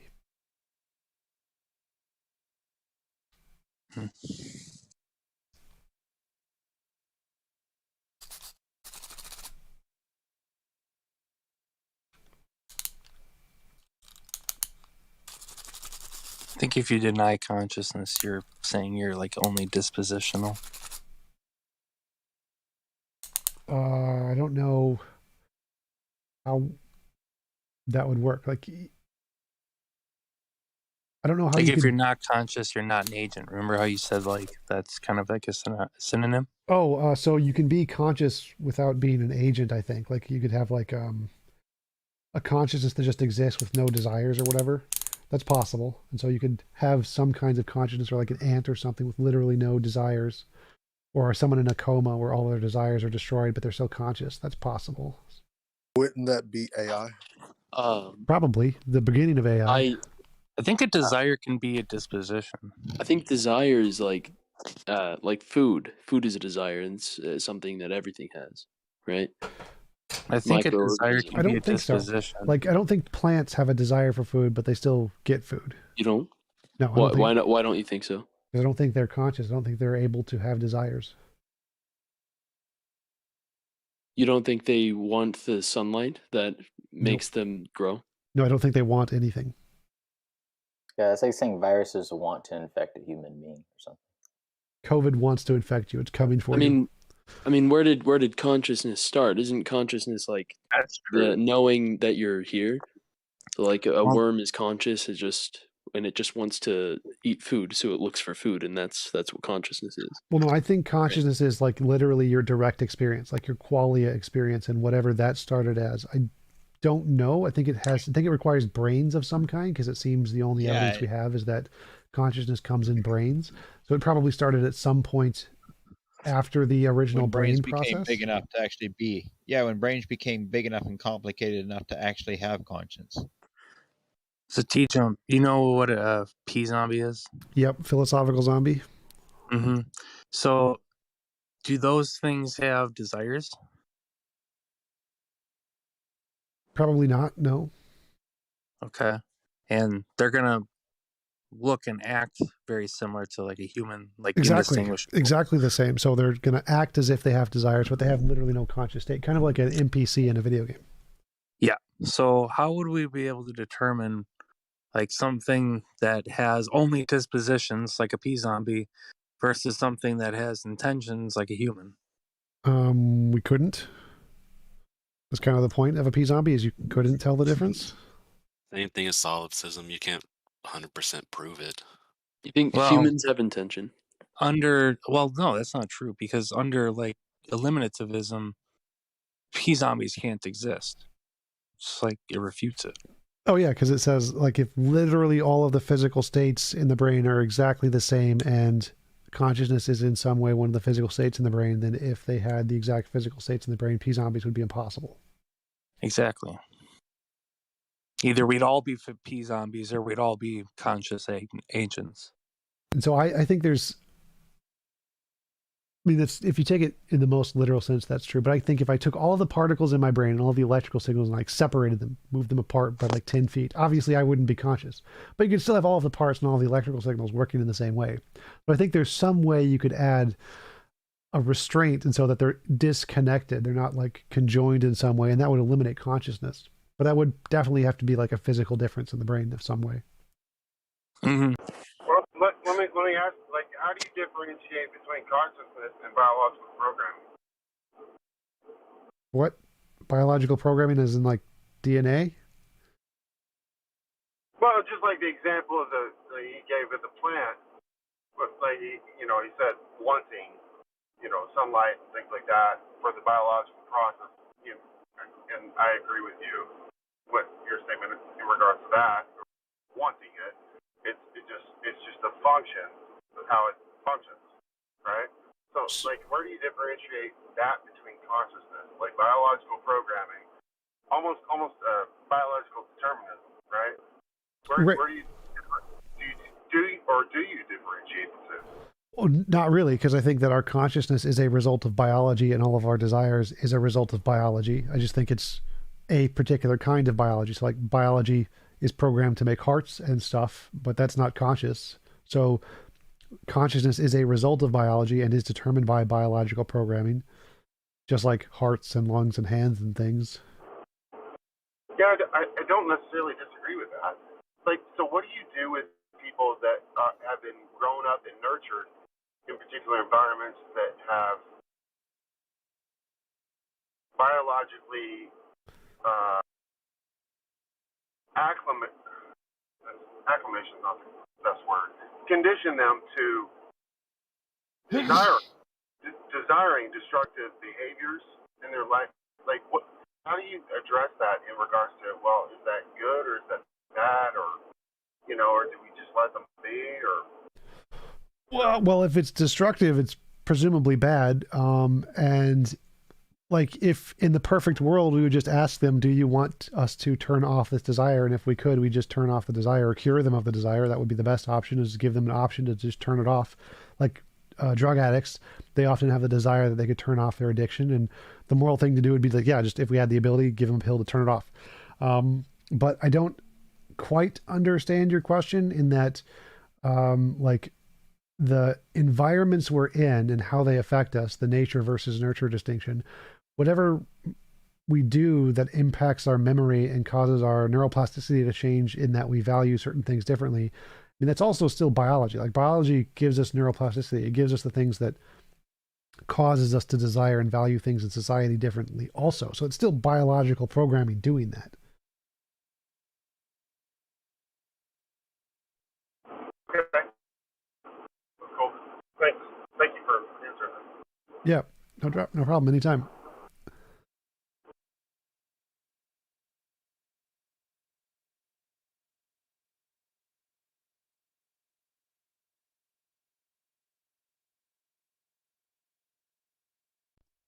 Yo, TJump. Hey, how's it going? How is it that God doesn't exist? All things that humans come up with in their imagination are mostly do not correspond to reality. Therefore, anything that we come up with that has not been provided evidence is most rational to conclude is just the thing in human imagination. Therefore, it's rational to conclude God is a figment of human imagination.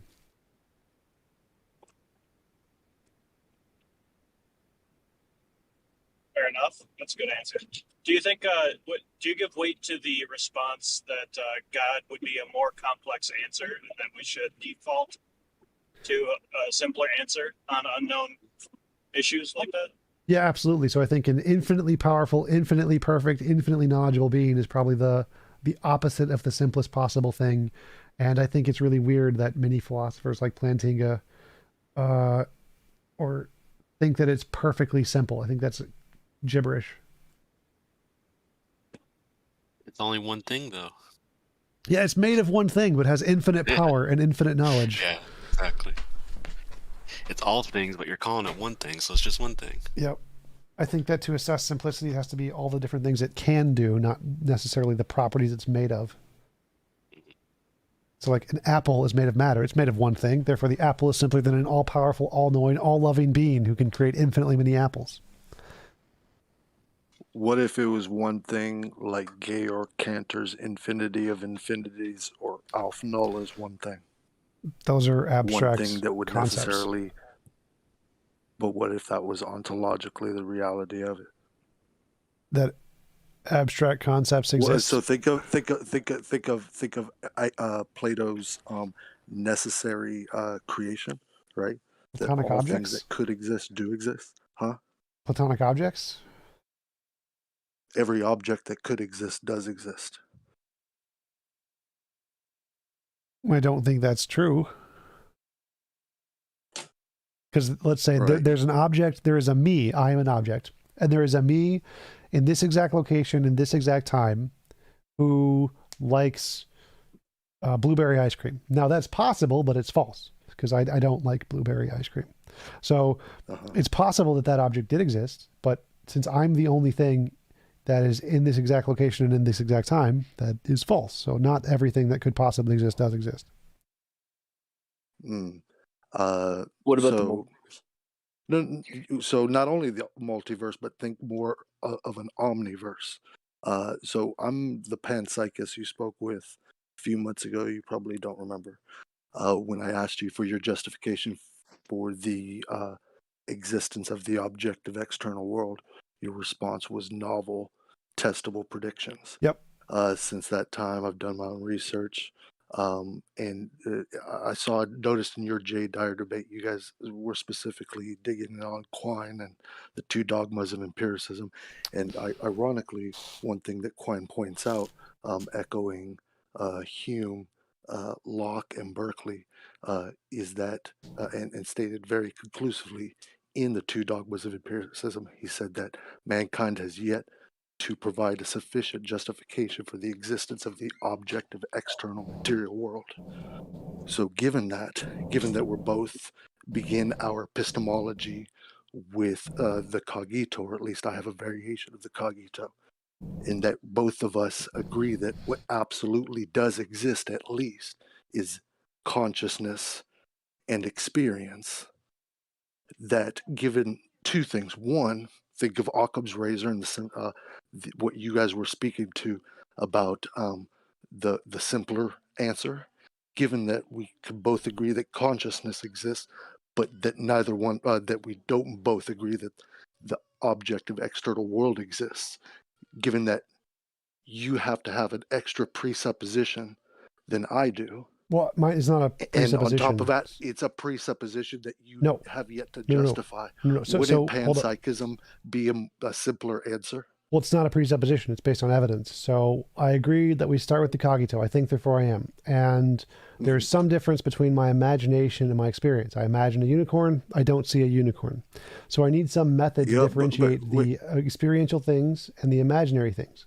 What can do that very well is things that can predict the future. If we have some method that can accurately predict the future, it's more reasonable to believe that that method corresponds to something in reality more than my imagination, because my imagination is very bad at predicting the future, and if this method is very good at predicting the future, it's reasonable to believe that this method describes reality more so than my imagination. So if this method is something like science, that there's an external world, and that if the external world works this way, we can expect to see this results, and it works, then that method is reasonable to believe more so than my imagination of just like solipsism. So the fact that we can make novel predictions and those predictions are based on this like assumption of the external world means it's reasonable to believe that there is an external world.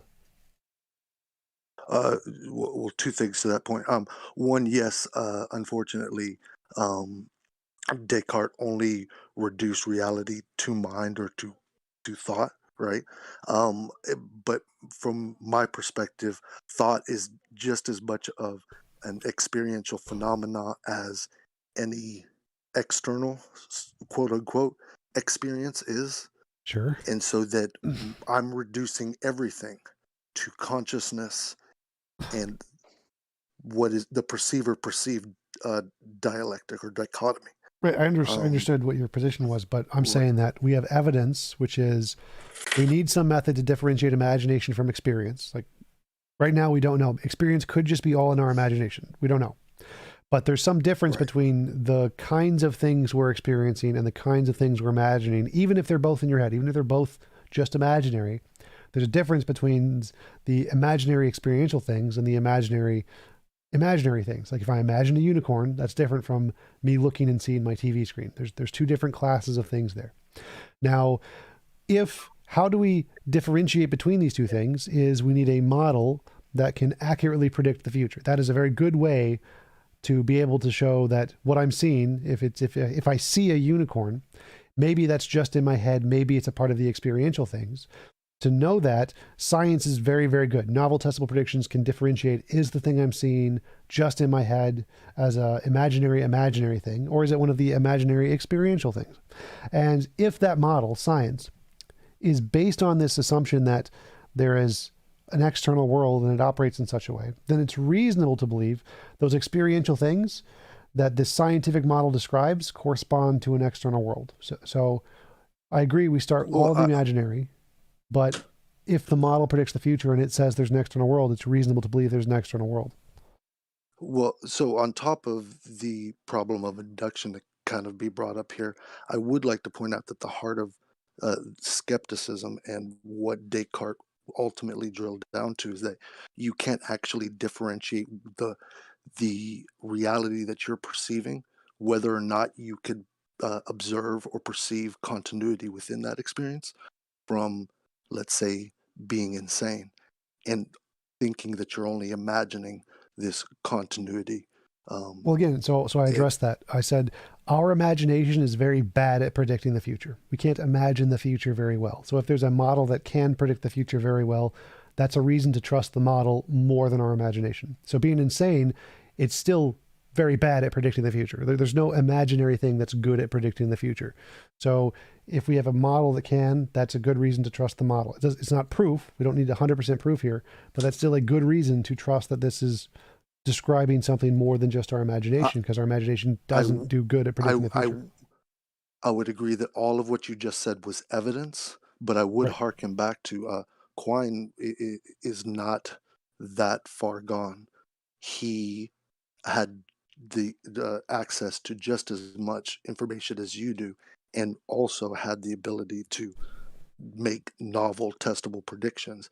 And he concluded with Locke and Berkeley that ultimately we feel it with the absolute philosophical certainty as a race have yet to provide sufficient justification for the existence of the external material world. Right. I think he's So wrong. once again, I think they're all wrong, but that doesn't matter because we don't need proof. We don't need 100% proof. We have evidence, and you agreed that's evidence, and that's good enough. Okay, wait. So we agree that consciousness absolutely exists, Sure. but we don't agree in the existence of the objective external world, right? Sure.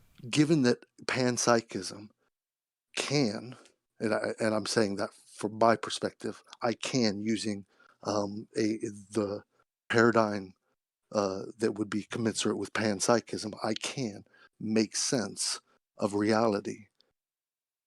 I don't have the hard problem of consciousness. I don't have the problem of induction. Well, you'd still have the hard problem of consciousness, and you would still have the problem of induction. Those weren't solved by panpsychism.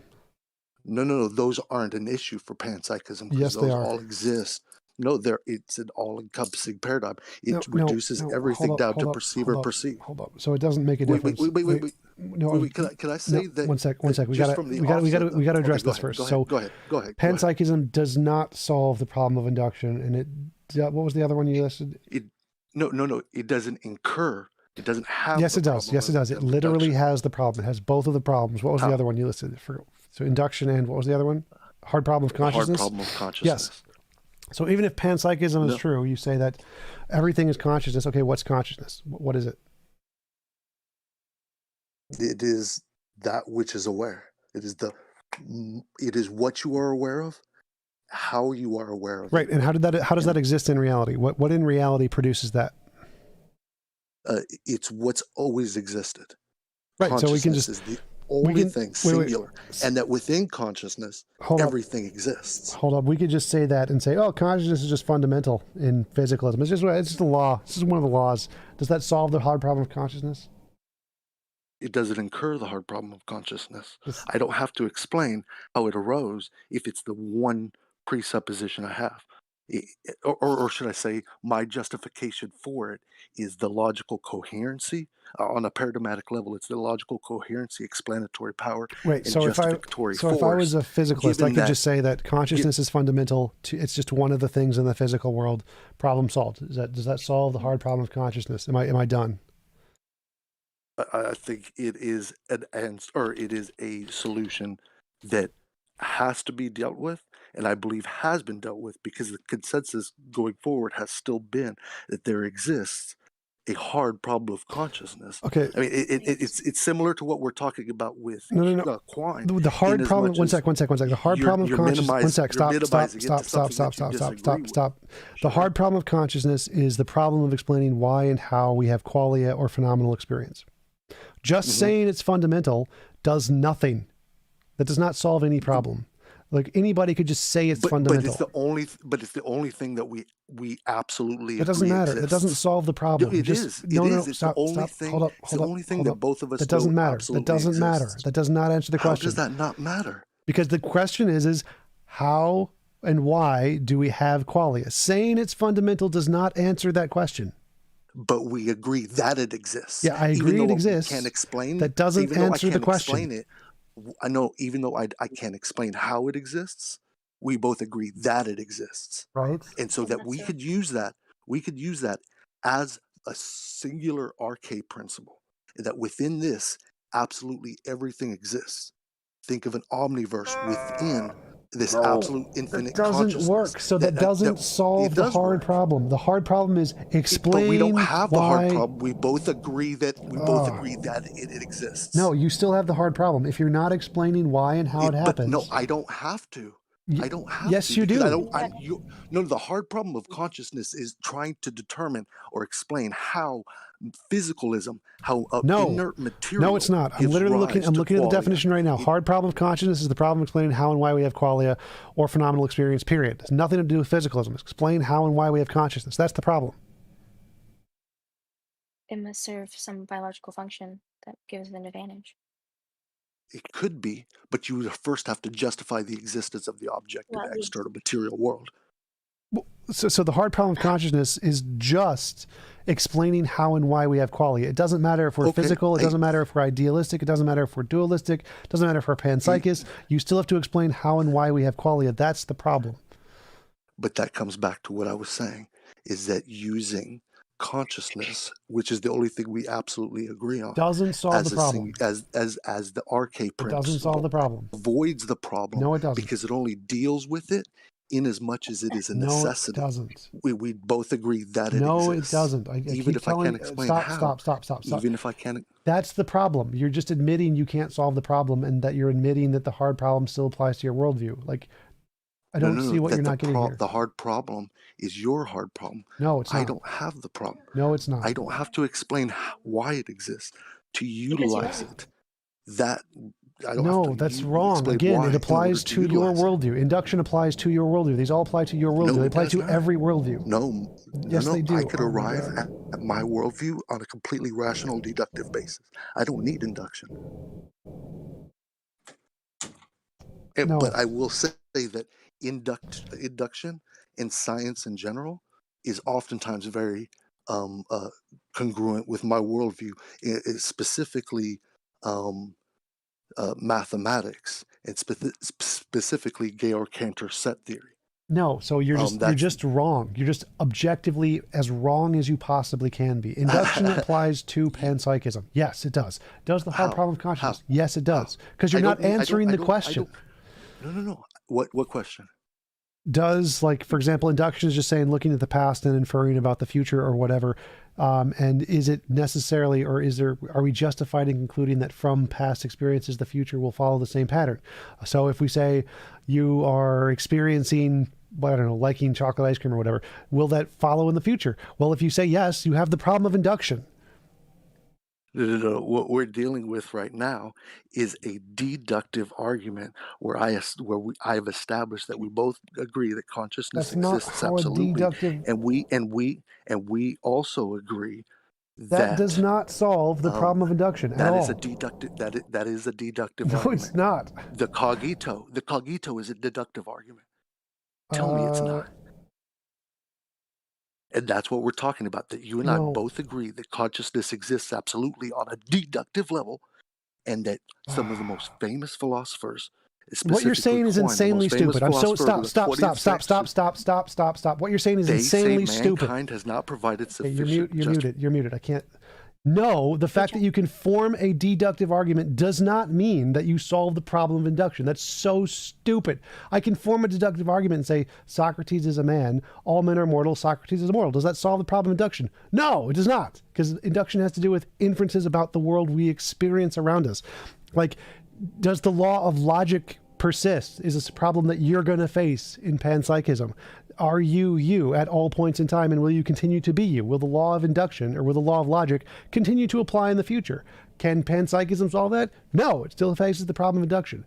Like, I don't understand what you're not getting about this. If you can't explain how or why we have qualia, you haven't solved the hard problem of consciousness. Just saying that consciousness is fundamental doesn't explain anything, because it doesn't explain why we have it. Even if consciousness was fundamental everywhere in the universe, why do we have it? How do we get consciousness? How do we have individual consciousnesses? You haven't explained any of that. You've just asserted it's fundamental. That is not a solution to either of these problems.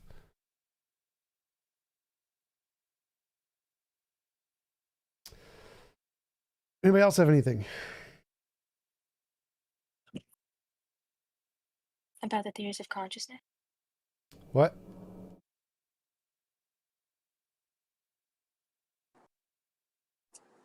I've got some questions still. Go for it.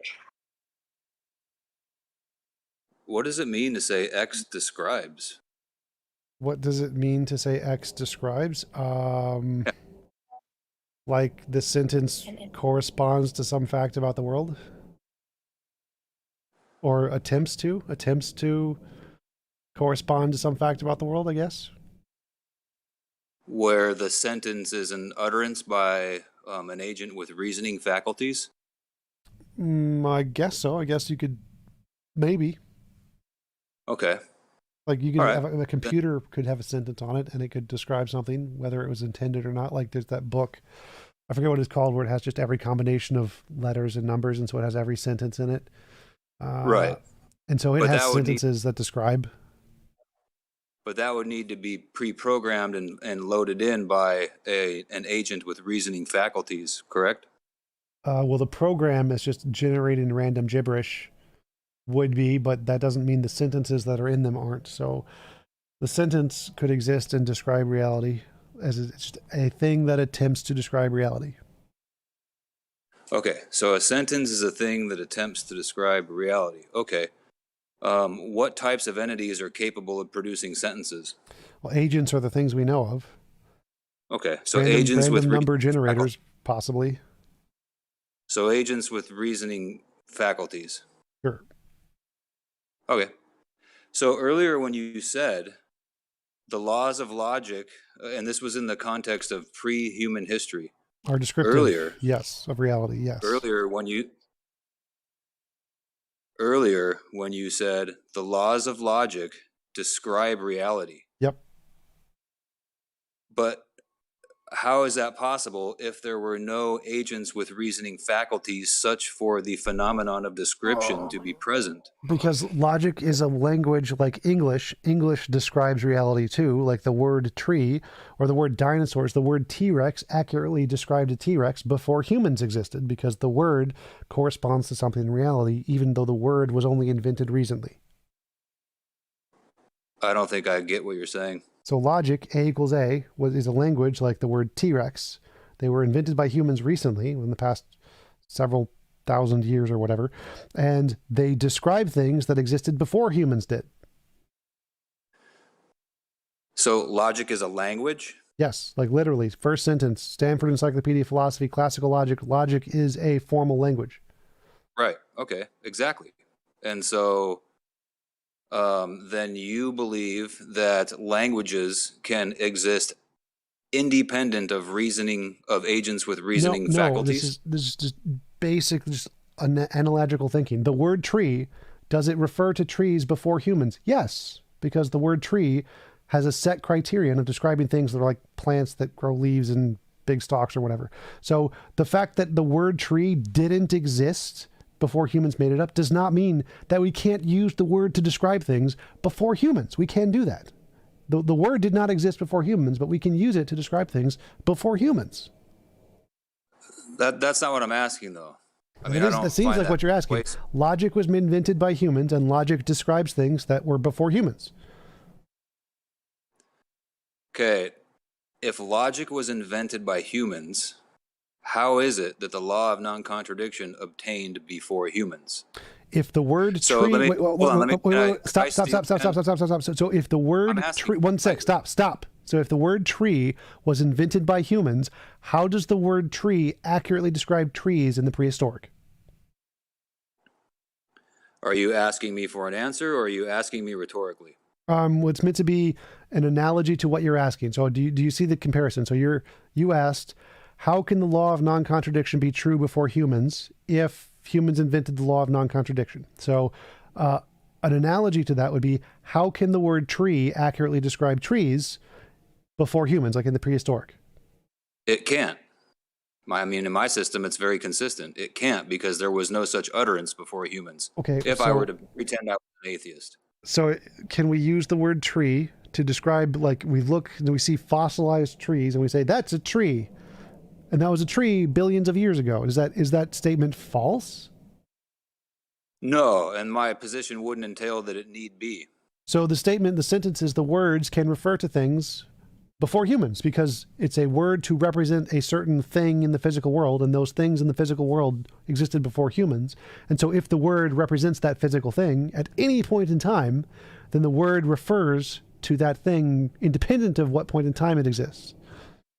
So then you actually do believe that the laws of logic exist independently of human minds? No, they are things that humans made up to describe reality. Reality exists. Reality has a way of its nature, and we describe that with logic. This is not hard. This is really, really easy. Okay, wait. Well, wait. I'm being really patient, man. I'm trying to walk. Logic is a language exactly like English, and it refers to things. A equals A is a description of the way reality operates, and reality operates that way before humans did. We just didn't describe it with logic. So a coherent and functional linguistic system can arise from pure random unguided chance? No, the linguistic system does nothing. It does not exist. It is made up by humans. The patterns in reality exist. But you said that logic was a language. Yes, logic is a language exactly like English. It does not exist. I'm trying to steel man your position. I mean, if you just let me get it out. So when you say logic is a language, do you mean that, okay, let's think of how to clarify this. Do you actually mean the words that humans use to describe logic are a language? Or no. Oh God. So I don't understand what you don't get about this. There is a way reality operates. Reality has a pattern in the way it operates. That is not logic.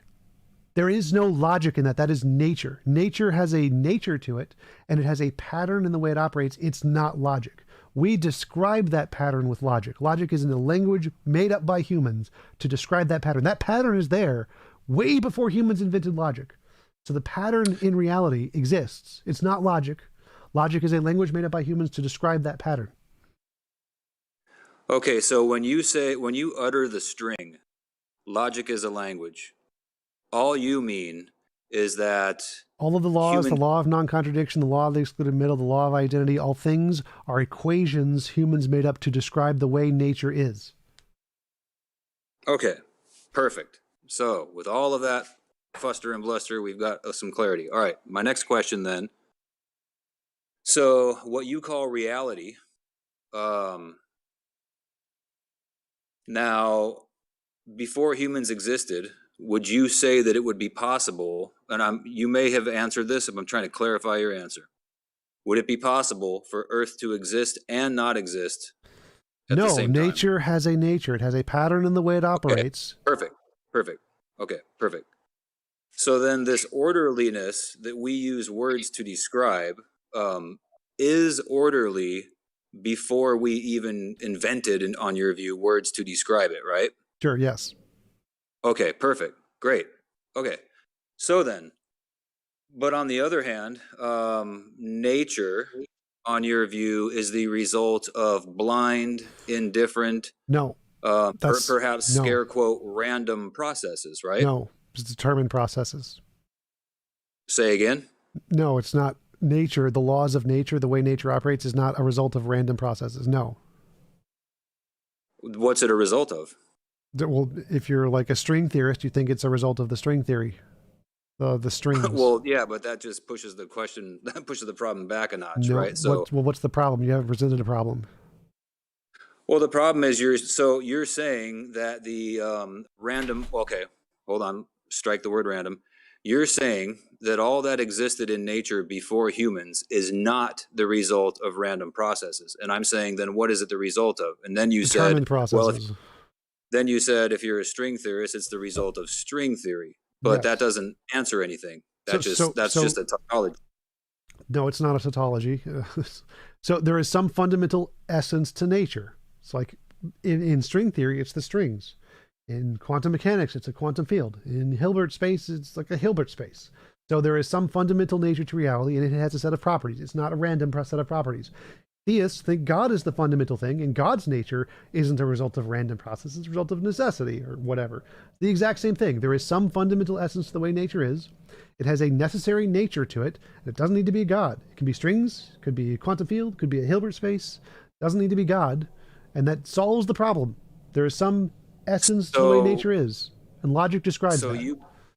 So you believe that order and what you would describe as a language, like logic, you believe that those things can exist without telos. No. Right? So those are two different things. Logic is a language that doesn't exist without minds. Order is just the way, the nature of the thing that exists without telos. That is the telos. So, like, how does God himself and not himself? Was he designed by a designer? No, that's Richard Dawkins' infamous silly question. No. I mean, try to answer the question. God has a telos. Sure. God has a nature, a particular nature. He isn't random. No, I'll answer the question. Right. I'll answer the question. Go for it. But the way to do it, you might not like the way that this goes. But so here's the thing. So does God need a designer? No, because God is not a transition from potency to actuality by something already actual. That's why God doesn't need what you would call a designer. Well, that's begging the question. Now, so that's not an argument. No, it's not. Yes, it is. It's not begging. No, it's not. TJump. Yes, it is. I can explain how it's not. Well, so potency and act are made up properties that don't actually correspond to reality. There are things that the Thomistic ideology, or is it Aquinas, Anselm, one of those guys just made these things up. They don't correspond to anything in reality. Okay, if you want to hold up one sec. So if you want to say that there is some property within the nature of your God that doesn't need to be, that has order, that doesn't need to be ordered, you can just say that about quantum mechanics. It has a property of order that doesn't need to be ordered. Problem solved. No, not so fast. So hold up. Let's first address the claim that you made a second ago, which was that potency, neither potency nor actuality map to anything in the world. You said they're just made up terms and they don't map to anything. So let me ask you, are you in potency right now for the state of affairs of walking outside in 5 minutes? You can make up the term to describe that, but it corresponds to nothing in reality. Okay. So let me try to clarify. Let me try to clarify. Energy is a thing. Momentum is a thing. Spin is a thing. Act and potency are not things. Those are just abstract descriptions of actual things. So they're not actual things. Okay. So when you move your arm, that's not actual? That's actual. Again, actual and potency are not properties in reality. They are abstract descriptions of real properties. Real properties are energy, mass, speed, momentum. Those are real properties. Act and potency we're getting are in not. the weeds. We're getting in the weeds, and to some extent, these terms can be used interchangeably. But the point is, you said what you challenged me to explain why God doesn't need a designer, right. And here's what I'm telling you.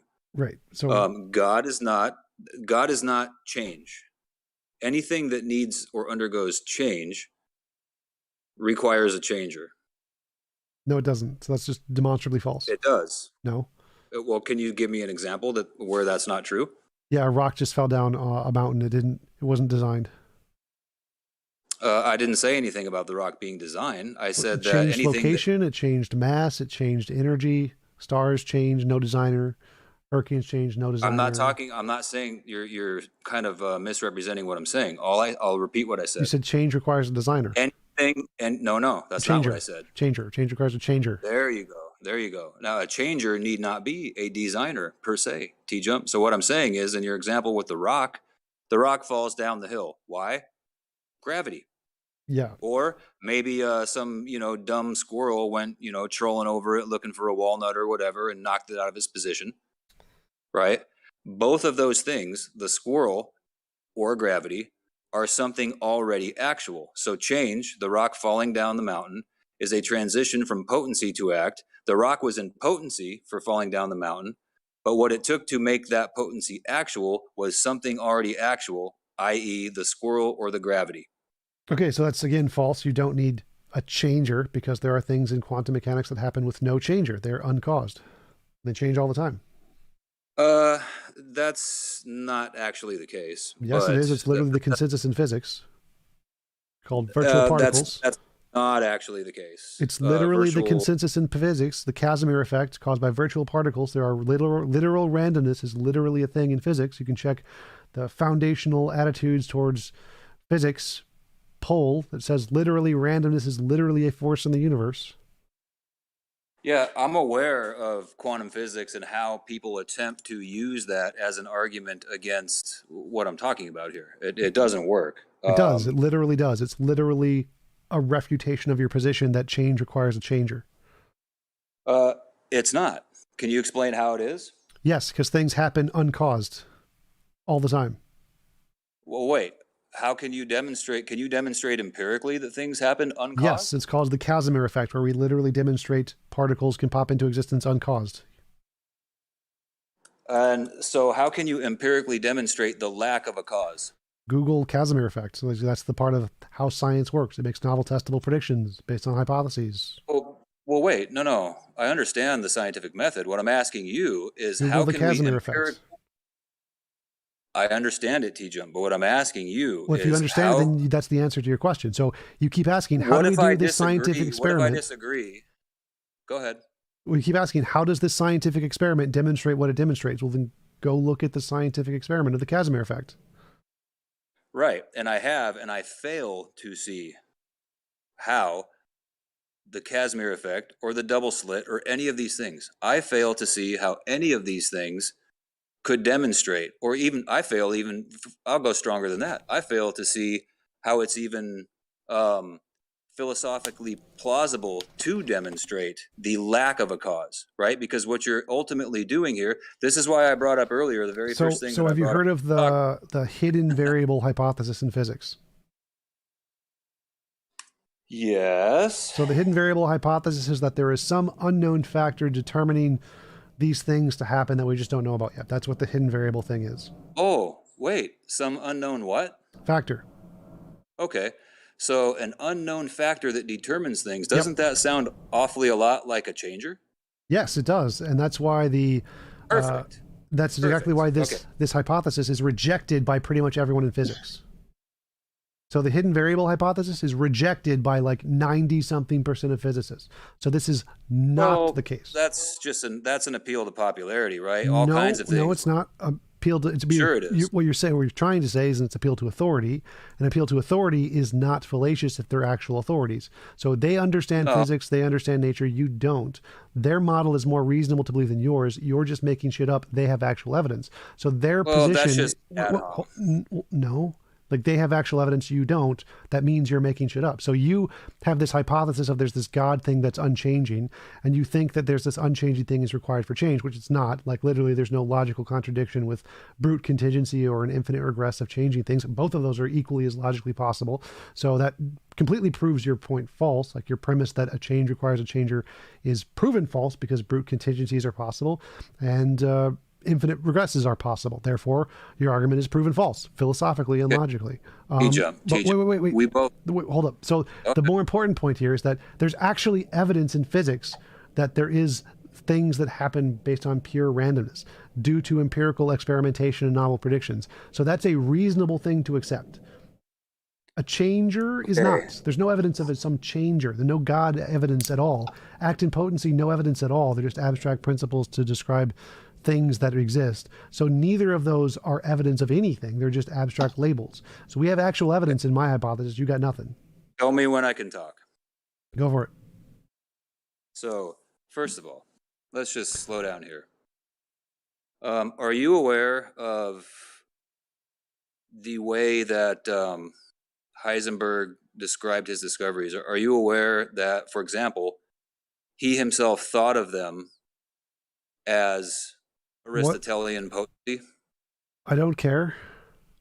Okay, well, all right. I didn't ask you if you care. I just asked you if you were aware of it. Well, Because this to me, isn't it's relevant to interesting. the argument, so this isn't interesting at all. It's just like, oh, this guy thought of one thing one way. Okay. Tell me when I can talk. Tell me when I can talk. Okay, talk, but give like an actual argument or something. I don't care what one guy well, thought. I'm bringing up a fact that's pertinent to this argument. Well, that's right? not. So you That's are not saying, a pertinent fact. What Heisenberg Tell me when I thought can is not talk. a pertinent fact. You have to bring up a pertinent fact. What is some actual Tell me evidence here? when I can talk. Yeah, you can talk after you actually bring up an actual piece of evidence, and then I'm going to interrupt you and tell you to stop and give me some actual evidence.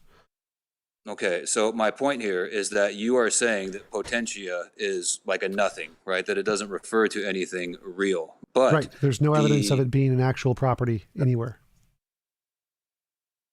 Okay, are you aware that Heisenberg himself disagreed with you? No, Like, he I did don't not care if disagree you- with me. He did not. He did. No, he did not. Okay, so you're denying that Heisenberg thought that quantum mechanics basically had uncovered the Aristotelian concept of potency or potentia? You no, disagree I'm with saying that? he never presented any evidence of potency or potentia actually being a real property. So he can think that if he wants. Like Newton thought the organization of the planets was evidence of a god, but until he actually provides evidence and like can actually convince the field to accept that, it's just his opinion. It's not evidence. I think we're getting mixed up here because you seem to be under this, Which assumption. Which equation in quantum mechanics indicates potentia?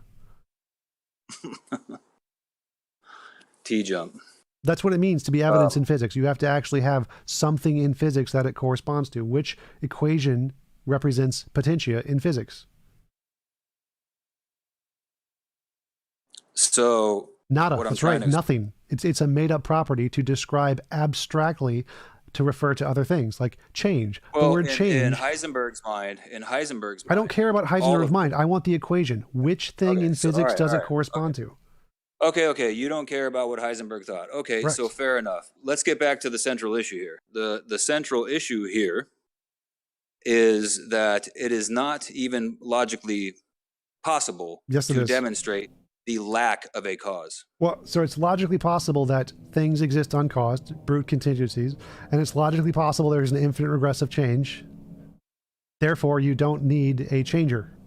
The evidence, you can't prove there's no cause, but you can indicate it given how quantum mechanics works and the, delayed So you quantum eraser can infer thingy. it. What you're saying is that Yeah, you that's can how infer it. evidence works. Evidence are inferences. That's how evidence is. So if you're just rejecting Okay, all but evidence, by your own admission, there is no proof, right? So at least we're getting you somewhere don't, there. You don't prove anything in science. So if that was your point, you're an idiot. Well, so that's just a leap into the ad hom pool, but Well, yeah, because my if your point- entire point was literally to make a trivial fact about science that it never proves anything, it's not yeah. to make a trivial fact about science. We got down this worm or side kind of derailment here because you brought up the designer thing. Yes, and there is no Okay. evidence of your Right. designer. There is evidence of quantum fields. Yeah, well, that's your opinion. No, that's a fact. That's an objective fact. I could just no, it's not an objective fact. It's your opinion because I could just as well say I could just as well take your tack and say, hey, look, we have these potentia that emerge from what scientists call nothing. But then I could just turn around and say, Where is that's not the nothing. empirical evidence of the potentia? Because I have empirical evidence of quantum fields.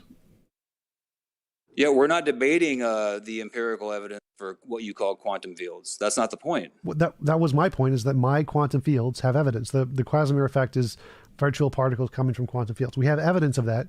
You don't have evidence of your God or potentia or act or any of those kind of things. Like, where is your evidence? We have evidence for What is it? quantum fields. We do not have evidence for your claim that they just are brute facts or come from nowhere. That's an inference. No, we do have evidence in those. That's kind of the point of quantum mechanics and the delayed quantum eraser hypothesis. You have no evidence. Okay. TJump. If you have evidence I of a guess- God, present your evidence. It doesn't work like that, right? What? Because That's no matter literally how what I evidence say- works. No. TJump. Look, here's Stop what making you're asking. excuses and just present evidence. You. Me. I don't have show evidence of your God.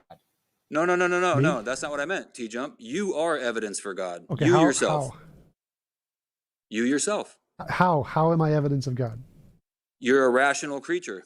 Yes, and that's possible in a naturalistic universe with no God. So how is that evidence of God? Says you. Yes, says all of the evidence. So how is that evidence of God? Exactly. Saying says me isn't evidence of God. So you made a claim that I'm evidence of a God because I'm a rational being. So you need some kind of an argument that indicates that this indicates a God, or it's not evidence. You have not explained how this is evidence. God is a rational agent. God created human beings in his image and likeness. Begging the question. Human beings are rational agents. Okay, so we're looking for evidence. We're looking for evidence. Like, how do you get to the conclusion, I am me and I am a rational agent, therefore God? Just saying God created the universe as one of your premises is begging the question. We want something to indicate that. That's what evidence is. Not, you can't put your conclusion in the premise. I didn't put the conclusion in the premise. God created humans. That's if God created the humans, God must exist, right? So you're begging the question. We want to know, does God exist? You said what's evidence for God? Let me ask you. Yes, what is evidence of God? And you can't say God created in the premise. TJump. What does it mean? What do you mean when you say something like there is evidence for X? What can you break down precisely what you mean by a sentence like that? Sure, there is evidence for X. There is reason to believe it corresponds to reality and not just our imagination. Perfect. I think the same thing. Cool. So what is the reason to believe God exists in reality independent of our imagination? Everything that you see that you think is a reason for naturalistic, metaphysical naturalism, I look at that same thing. This is why I asked you if you knew anything about Jules Plucker earlier and what your opinion was on whether or not... Finish the sentence. May I finish, please? Stop giving like a history lesson, because I know more about philosophy than you. Just tell me the argument. Your argument says... And now you're bragging. Stop. So your argument was that all of the facts I believe for naturalism are actually evidence of God. How? Tell me when I can speak. Again, you can speak when you answer the question, but I'm going to interrupt you when you keep going off on tangents. So how is all of the facts, like how is the fact that the Big Bang is predicted from a model that is given in quantum fields in any way evidence of God? Because it's orderly and logical. That's perfectly fine. You can have that without a God. So not evidence in your of God. opinion. Well, no, you have to justify the claim that it can't because you're making the argument. Well, you would equally have to justify the claim that no, metaphysical... it's your argument. You hold the burden of proof. You have Tell me to when I demonstrate. can talk. You hold the burden of proof, so you need to demonstrate your claim. I don't have to demonstrate anything. So if I just present the logical possibility, it defeats your argument because you haven't presented evidence that your argument holds. So you have to demonstrate. So TJump, when I say, for example, X is okay. If I say when I use the string, X is evidence for Y. What that means, in my view, is that X is some data point or a set of data points that we would expect on the assumption that Y was true. Okay, that's post hoc. That's post hoc ergo propter hoc. That's literally a fallacy. No. Okay, it's not. Yes, it is. You said, let me try to rephrase it and see if I got it right. So you said, would we expect to see some data point X if we assume the hypothesis Y was true? No. What I said is this. I'll say it again for you. If I say like X is evidence for Y, what that means, like, okay, so let's make a real world example here. I see a gold brick on my table. If the hypothesis there is a magic leprechaun that lives in my basement and likes to create gold bricks, this would be evidence if we would expect to see the gold brick, and we do. No, I want a better example. So use this example for, okay, here you go. That was perfect. No, it's not perfect. Yeah, Here's one that's better. So Bob entered into Joe's store and murdered Joe. Okay. So if that is Y, right? Bob went into Joe's store and murdered Joe. Now, if that were the case, if that were true, what types of things would I expect to see? There's a whole range of things I might expect to see. One thing I might expect to see is a witness of this crime. Another thing I might expect to see is some degree of forensic evidence left over, right? You would agree to that, yes? So let me give you another example. So would you agree to that? No, again, this is just post hoc ergo propter hoc. You're literally giving and affirming the consequent fallacy. So if it rained, I would expect to see the grass is wet. The grass is wet, therefore it rained. That's your argument? No, that's not what I'm saying. You're How is that strawmanning me. not literally what you just said? TJump, this is what I'm asking you. Because you don't let me finish my sentences. So we got it. This is going to be He hasn't longer. let you finish it. He just gave you the exact kind of an argument. And now you're doing the same thing, whoever that is. So, Yeah, we're allowed to interrupt you. Stop complaining about it. I'm just going to mute you. So, dude's so I don't care. I don't care. So tell me how this is not the same structure of your argument. You say that something is evidence if the data point X is something we would expect to see if the hypothesis Y were assumed to be true or something like that. Is that close? I have not even made an argument yet. Can we start there? No, because we're talking about what you just defined as evidence. So what you just defined as evidence is called a post hoc ergo propter hoc fallacy. TJump, let me ask you this and just give me an honest answer. Sure. If there was forensic data in Joe's shop, for example, Bob's hair, would that data be, now I'm not asking if it's proof, would that data, would the presence of Bob's hair in Joe's shop be consistent with what we would expect if Bob entered Joe's shop and murdered him? Can you say that again? No? Can you say it again slowly? I'm going to write it down. I'm just asking a question. Yeah. I'm gonna copy your statement word for word and replace the examples to try and show you it's an affirmative consequence. Could you repeat that again? The prosecutor alleges that Bob entered Joe's shop and murdered him. Okay. Yeah, give me the part where there's like we found something in Bob's shop or whatever. But we got the first part, right? Yes, that's just the assumption. Okay. So go. Okay, great. So if we were to find, for example, Bob's hair in Joe's shop. Now, hold on. Don't interrupt me yet, please. I'm not. Go. Keep going. Don't stop. Keep going.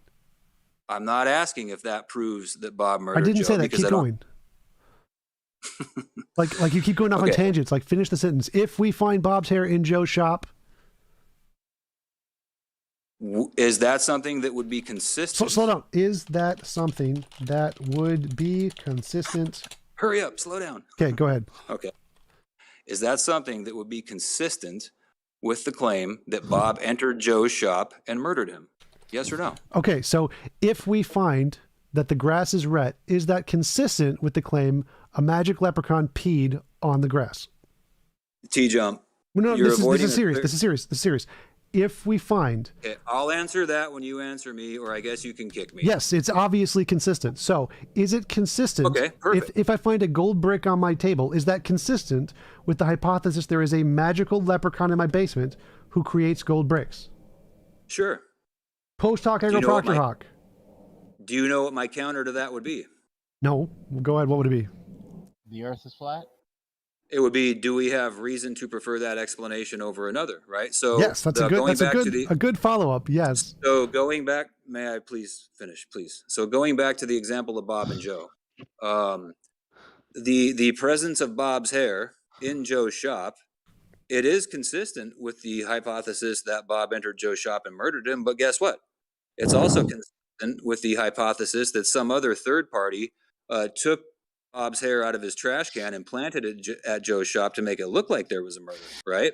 Yes, you would agree? It's also consistent with a magical leprechaun taking Bob's hair out of a trash can, right? Is it consistent with a magical leprechaun taking Bob's hair out of a trash can and planting it? Is it consistent with that? Yeah, but what I'm asking is it consistent with a magical unicorn who farts diamonds taking Bob's hair? So it's consistent with literally infinitely many things. The fact that it's consistent isn't evidence. The consistency I didn't say that it was. Isn't evidence. Yes, you literally did. You said your definition of evidence is when I say something is evidence, I say here's a data point X that we would expect to see if hypothesis Y was true. That's the leprechauns and the fairies and the unicorns. That's evidence by your definition. Okay, if that's what you mean, then that is what I said. But what I'm asking you is this. And you agree with me, right? But your dilemma here, or your I think you're using a post hoc ergo propter hoc fallacy, and it's garbage, and that's why you think it's evidence of a god. So anyway, what you disagree with? Just to clarify. So, The example of the leprechaun placing the hair in the thing is exactly the same as your God doing anything. It's a post hoc ergo propter hoc. No, to objectively to any epistemological basis of evidence. You're simply saying it's consistent with the fact, or if my God existed, I would expect to see the world exactly as we see it.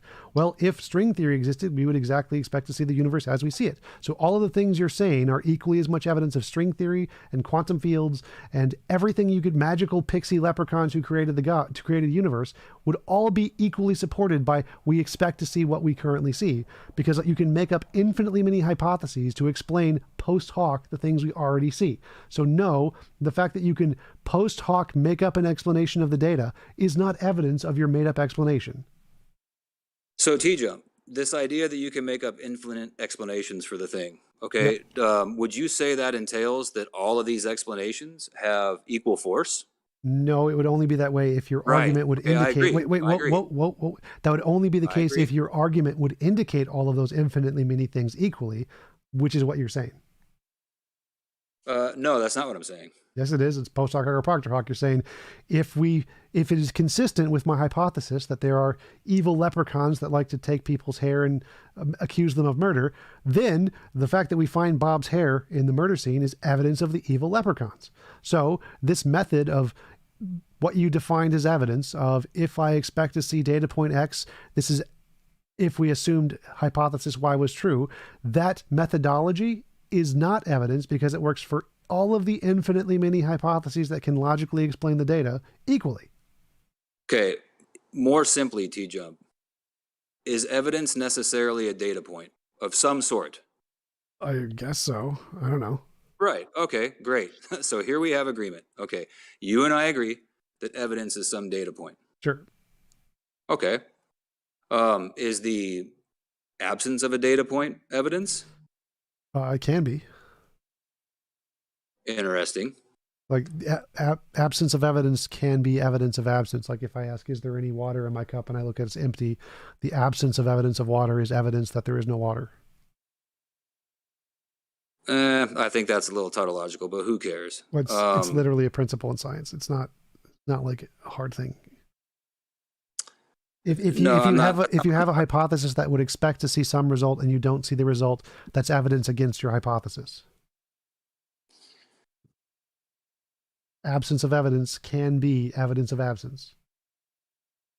When you can look at something like a glass of water or a proposed, alleged glass of water, sure. But the context that we're talking about is when we can't use our eyes to look at the thing that we're judging and trying to ascertain. I have no idea what you're saying. So any hypothesis that has any entailment, if that entailment is not case, the hypothesis is false. It doesn't matter if it's water or things you can see. There's a glass on your desk right now, and there's no water in it, and you and I both look at it. Okay, there's no water. So you and I could both agree that in that case, absence of evidence would be evidence of absence. Fair enough. Now, what if the glass in question is in a room a mile away that neither of us can see? Is evidence of absence right? Well, does that still apply? Evidence of absence would mean we literally have to see it and see there's nothing inside of it. That's what evidence of absence means. That's my point. Right. In the case of the cup. Great. So I don't see, can you get back to your argument and how this somehow relates to what gibberish argument you have for God? I'm not even making a gibberish argument for God. Definitely are, but I'm not following. What's that? You definitely are making a gibberish argument for God, but you need to get there because no, I'm not. I don't present arguments to God for God to atheists. I don't do that. I mean, you might have something mistaken. Okay, well then stop wasting my time and go away.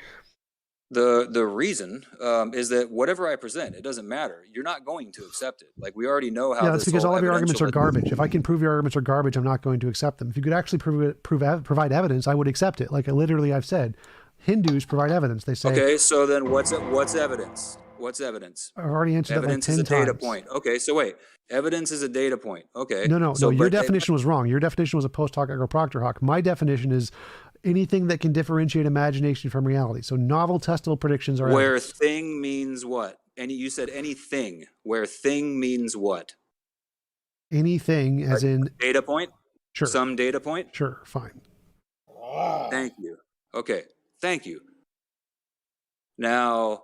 So Is a give person's me evidence. okay, so is a person's opinion of a data point subjective? Their opinion is, the data point is not. So their opinion doesn't matter here.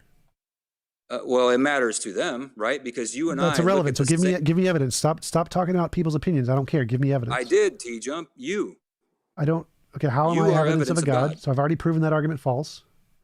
You haven't proven it false. Yes, I did. So I am a rational. You said I am evidence of God because I'm a rational being. Okay, that can be perfectly consistent with the model of string theory. Therefore, it's not evidence of God. Problem solved. Not evidence. Debunked. No. That's literally what it means. Something if you say natural, proof of the supernatural. Well, that's the thing. Yeah, Well, nothing in string theory, like even suggests that rational agents should exist. Yes, it does. It literally explains everything we see around us.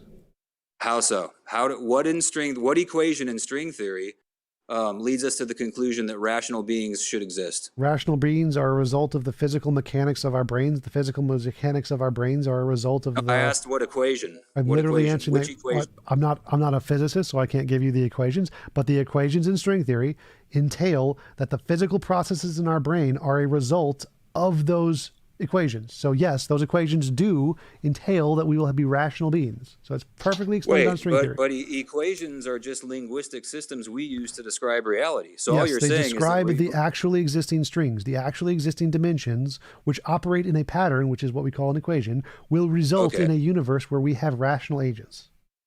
So reality produces reality. Like when you distill everything you just said, it ends up as reality produces reality.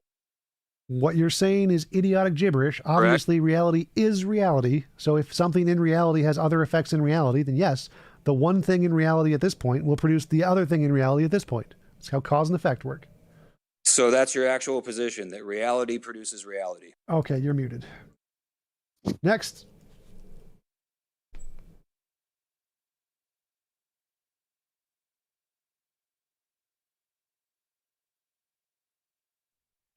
Anybody else got any interesting arguments, positions, whatever?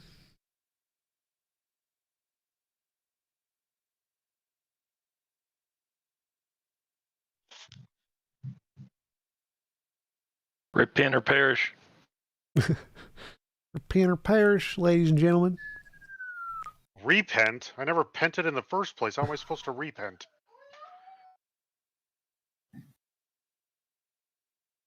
I have a question. Go for it. I want a cracker. Muted. Okay, what was your question? Okay. It was related to what you said with in the beginning with the other guy. And sorry in advance, I don't really know any technical terms. But you were saying how the logical systems in which the world just operates independently of our understanding of it. Do you think that that consciousness then could be a function to understand, like understand its own systems? Yeah. What do you mean? So like, how? I don't understand what you're saying.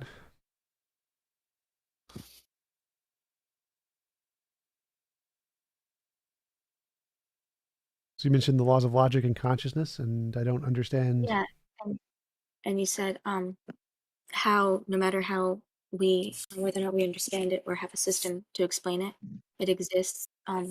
Then what will be the purpose of humans having the ability to measure Survivability.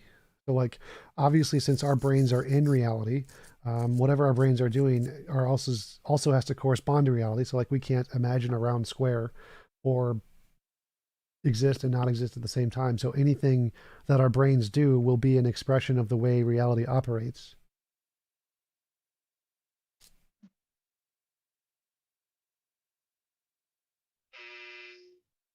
Okay.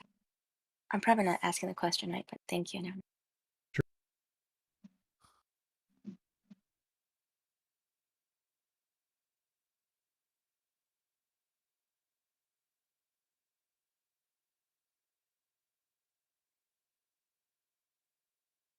Anybody else? Questions, comments, whatever? Yeah, I got a question for you. Sure, go for it. I was half listening. I'm working on a project, just listening. Did you say that string theorists are proclaiming that particles pop into existence for no reason? Yes, that is the consensus in physics about virtual particles. So, just trying to understand it, okay? So these events happen for no reason. Yep, because one of the hypotheses is a hidden variable hypothesis. The hidden variable hypothesis is that these phenomenon are caused by some unknown thing that's causing them to come out at this location or whatever, and that hypothesis is rejected by the majority. They think it's true randomness, so true uncaused randomness. And there is a paper that shows a poll of physicists, the foundational attitudes of physics, quantum mechanics or whatever, and it shows the vast majority of physicists think that randomness itself is in essence an uncaused thing in physics. Wow. I have to read that. Do you have that article? Yes, someplace I do. where I can check it out? I will post it, or I can just, I'll post it in the chat so everybody can see it. Physics, snapshot of fundamental attitudes towards quantum mechanics. Control C. Wait, I'll look it up. Oh, you type it out. I mean, you say to get out. Fundamental attitude, what was that? A snapshot of foundational attitudes towards quantum mechanics by Maximilian Scholesauer. SCHLOS. Foundational attitudes. I'll just look at the title. Attitudes, I'm sorry, not that fast a typist. Snapshot of foundational attitudes of toward what? Quantum mechanics. For? Toward, T-O-W-A-R-D. Oh, towards quantum. Toward, there's no S, so it's just toward quantum mechanics. Towards, yeah, okay, my bad. Yeah, because it's interesting, because I'm just curious, if things happen for no reason, how can you have regularity? Well, the fact that some things happen for no reason doesn't mean that all things happen for no reason. So some random things wouldn't necessarily mean that all things are random. And the number, it is question number 1, I think. Yeah, it's question number 1. What is the opinion of randomness of individual quantum events, such as the decay of a radioactive atom? The randomness is only apparent. There is a hidden determination, 0%. Randomness is irreducible, 48%. Randomness is a fundamental concept in nature, 64%. Wow, really? Yep. Randomness. Did they define what random means? I assume it's just the typical definition. I don't know, if I haven't read the whole article, but I imagine it's literally just uncaused. Uncaused. Because hidden determined variable means use the example of the radioactive decay. Yeah. Uncaused, no reason, just happens. Yep. And to be clear, the first paragraph of this doc says that the poll was very unscientific, as several people voted twice and several people didn't vote at all. That doesn't Just to matter. keep that in mind. Okay, I just think it's interesting that people are promoting, I don't know how to write the idea of scientists for no reason, randomness. I'm just having a problem with that. The quantum decay of a particle, like a uranium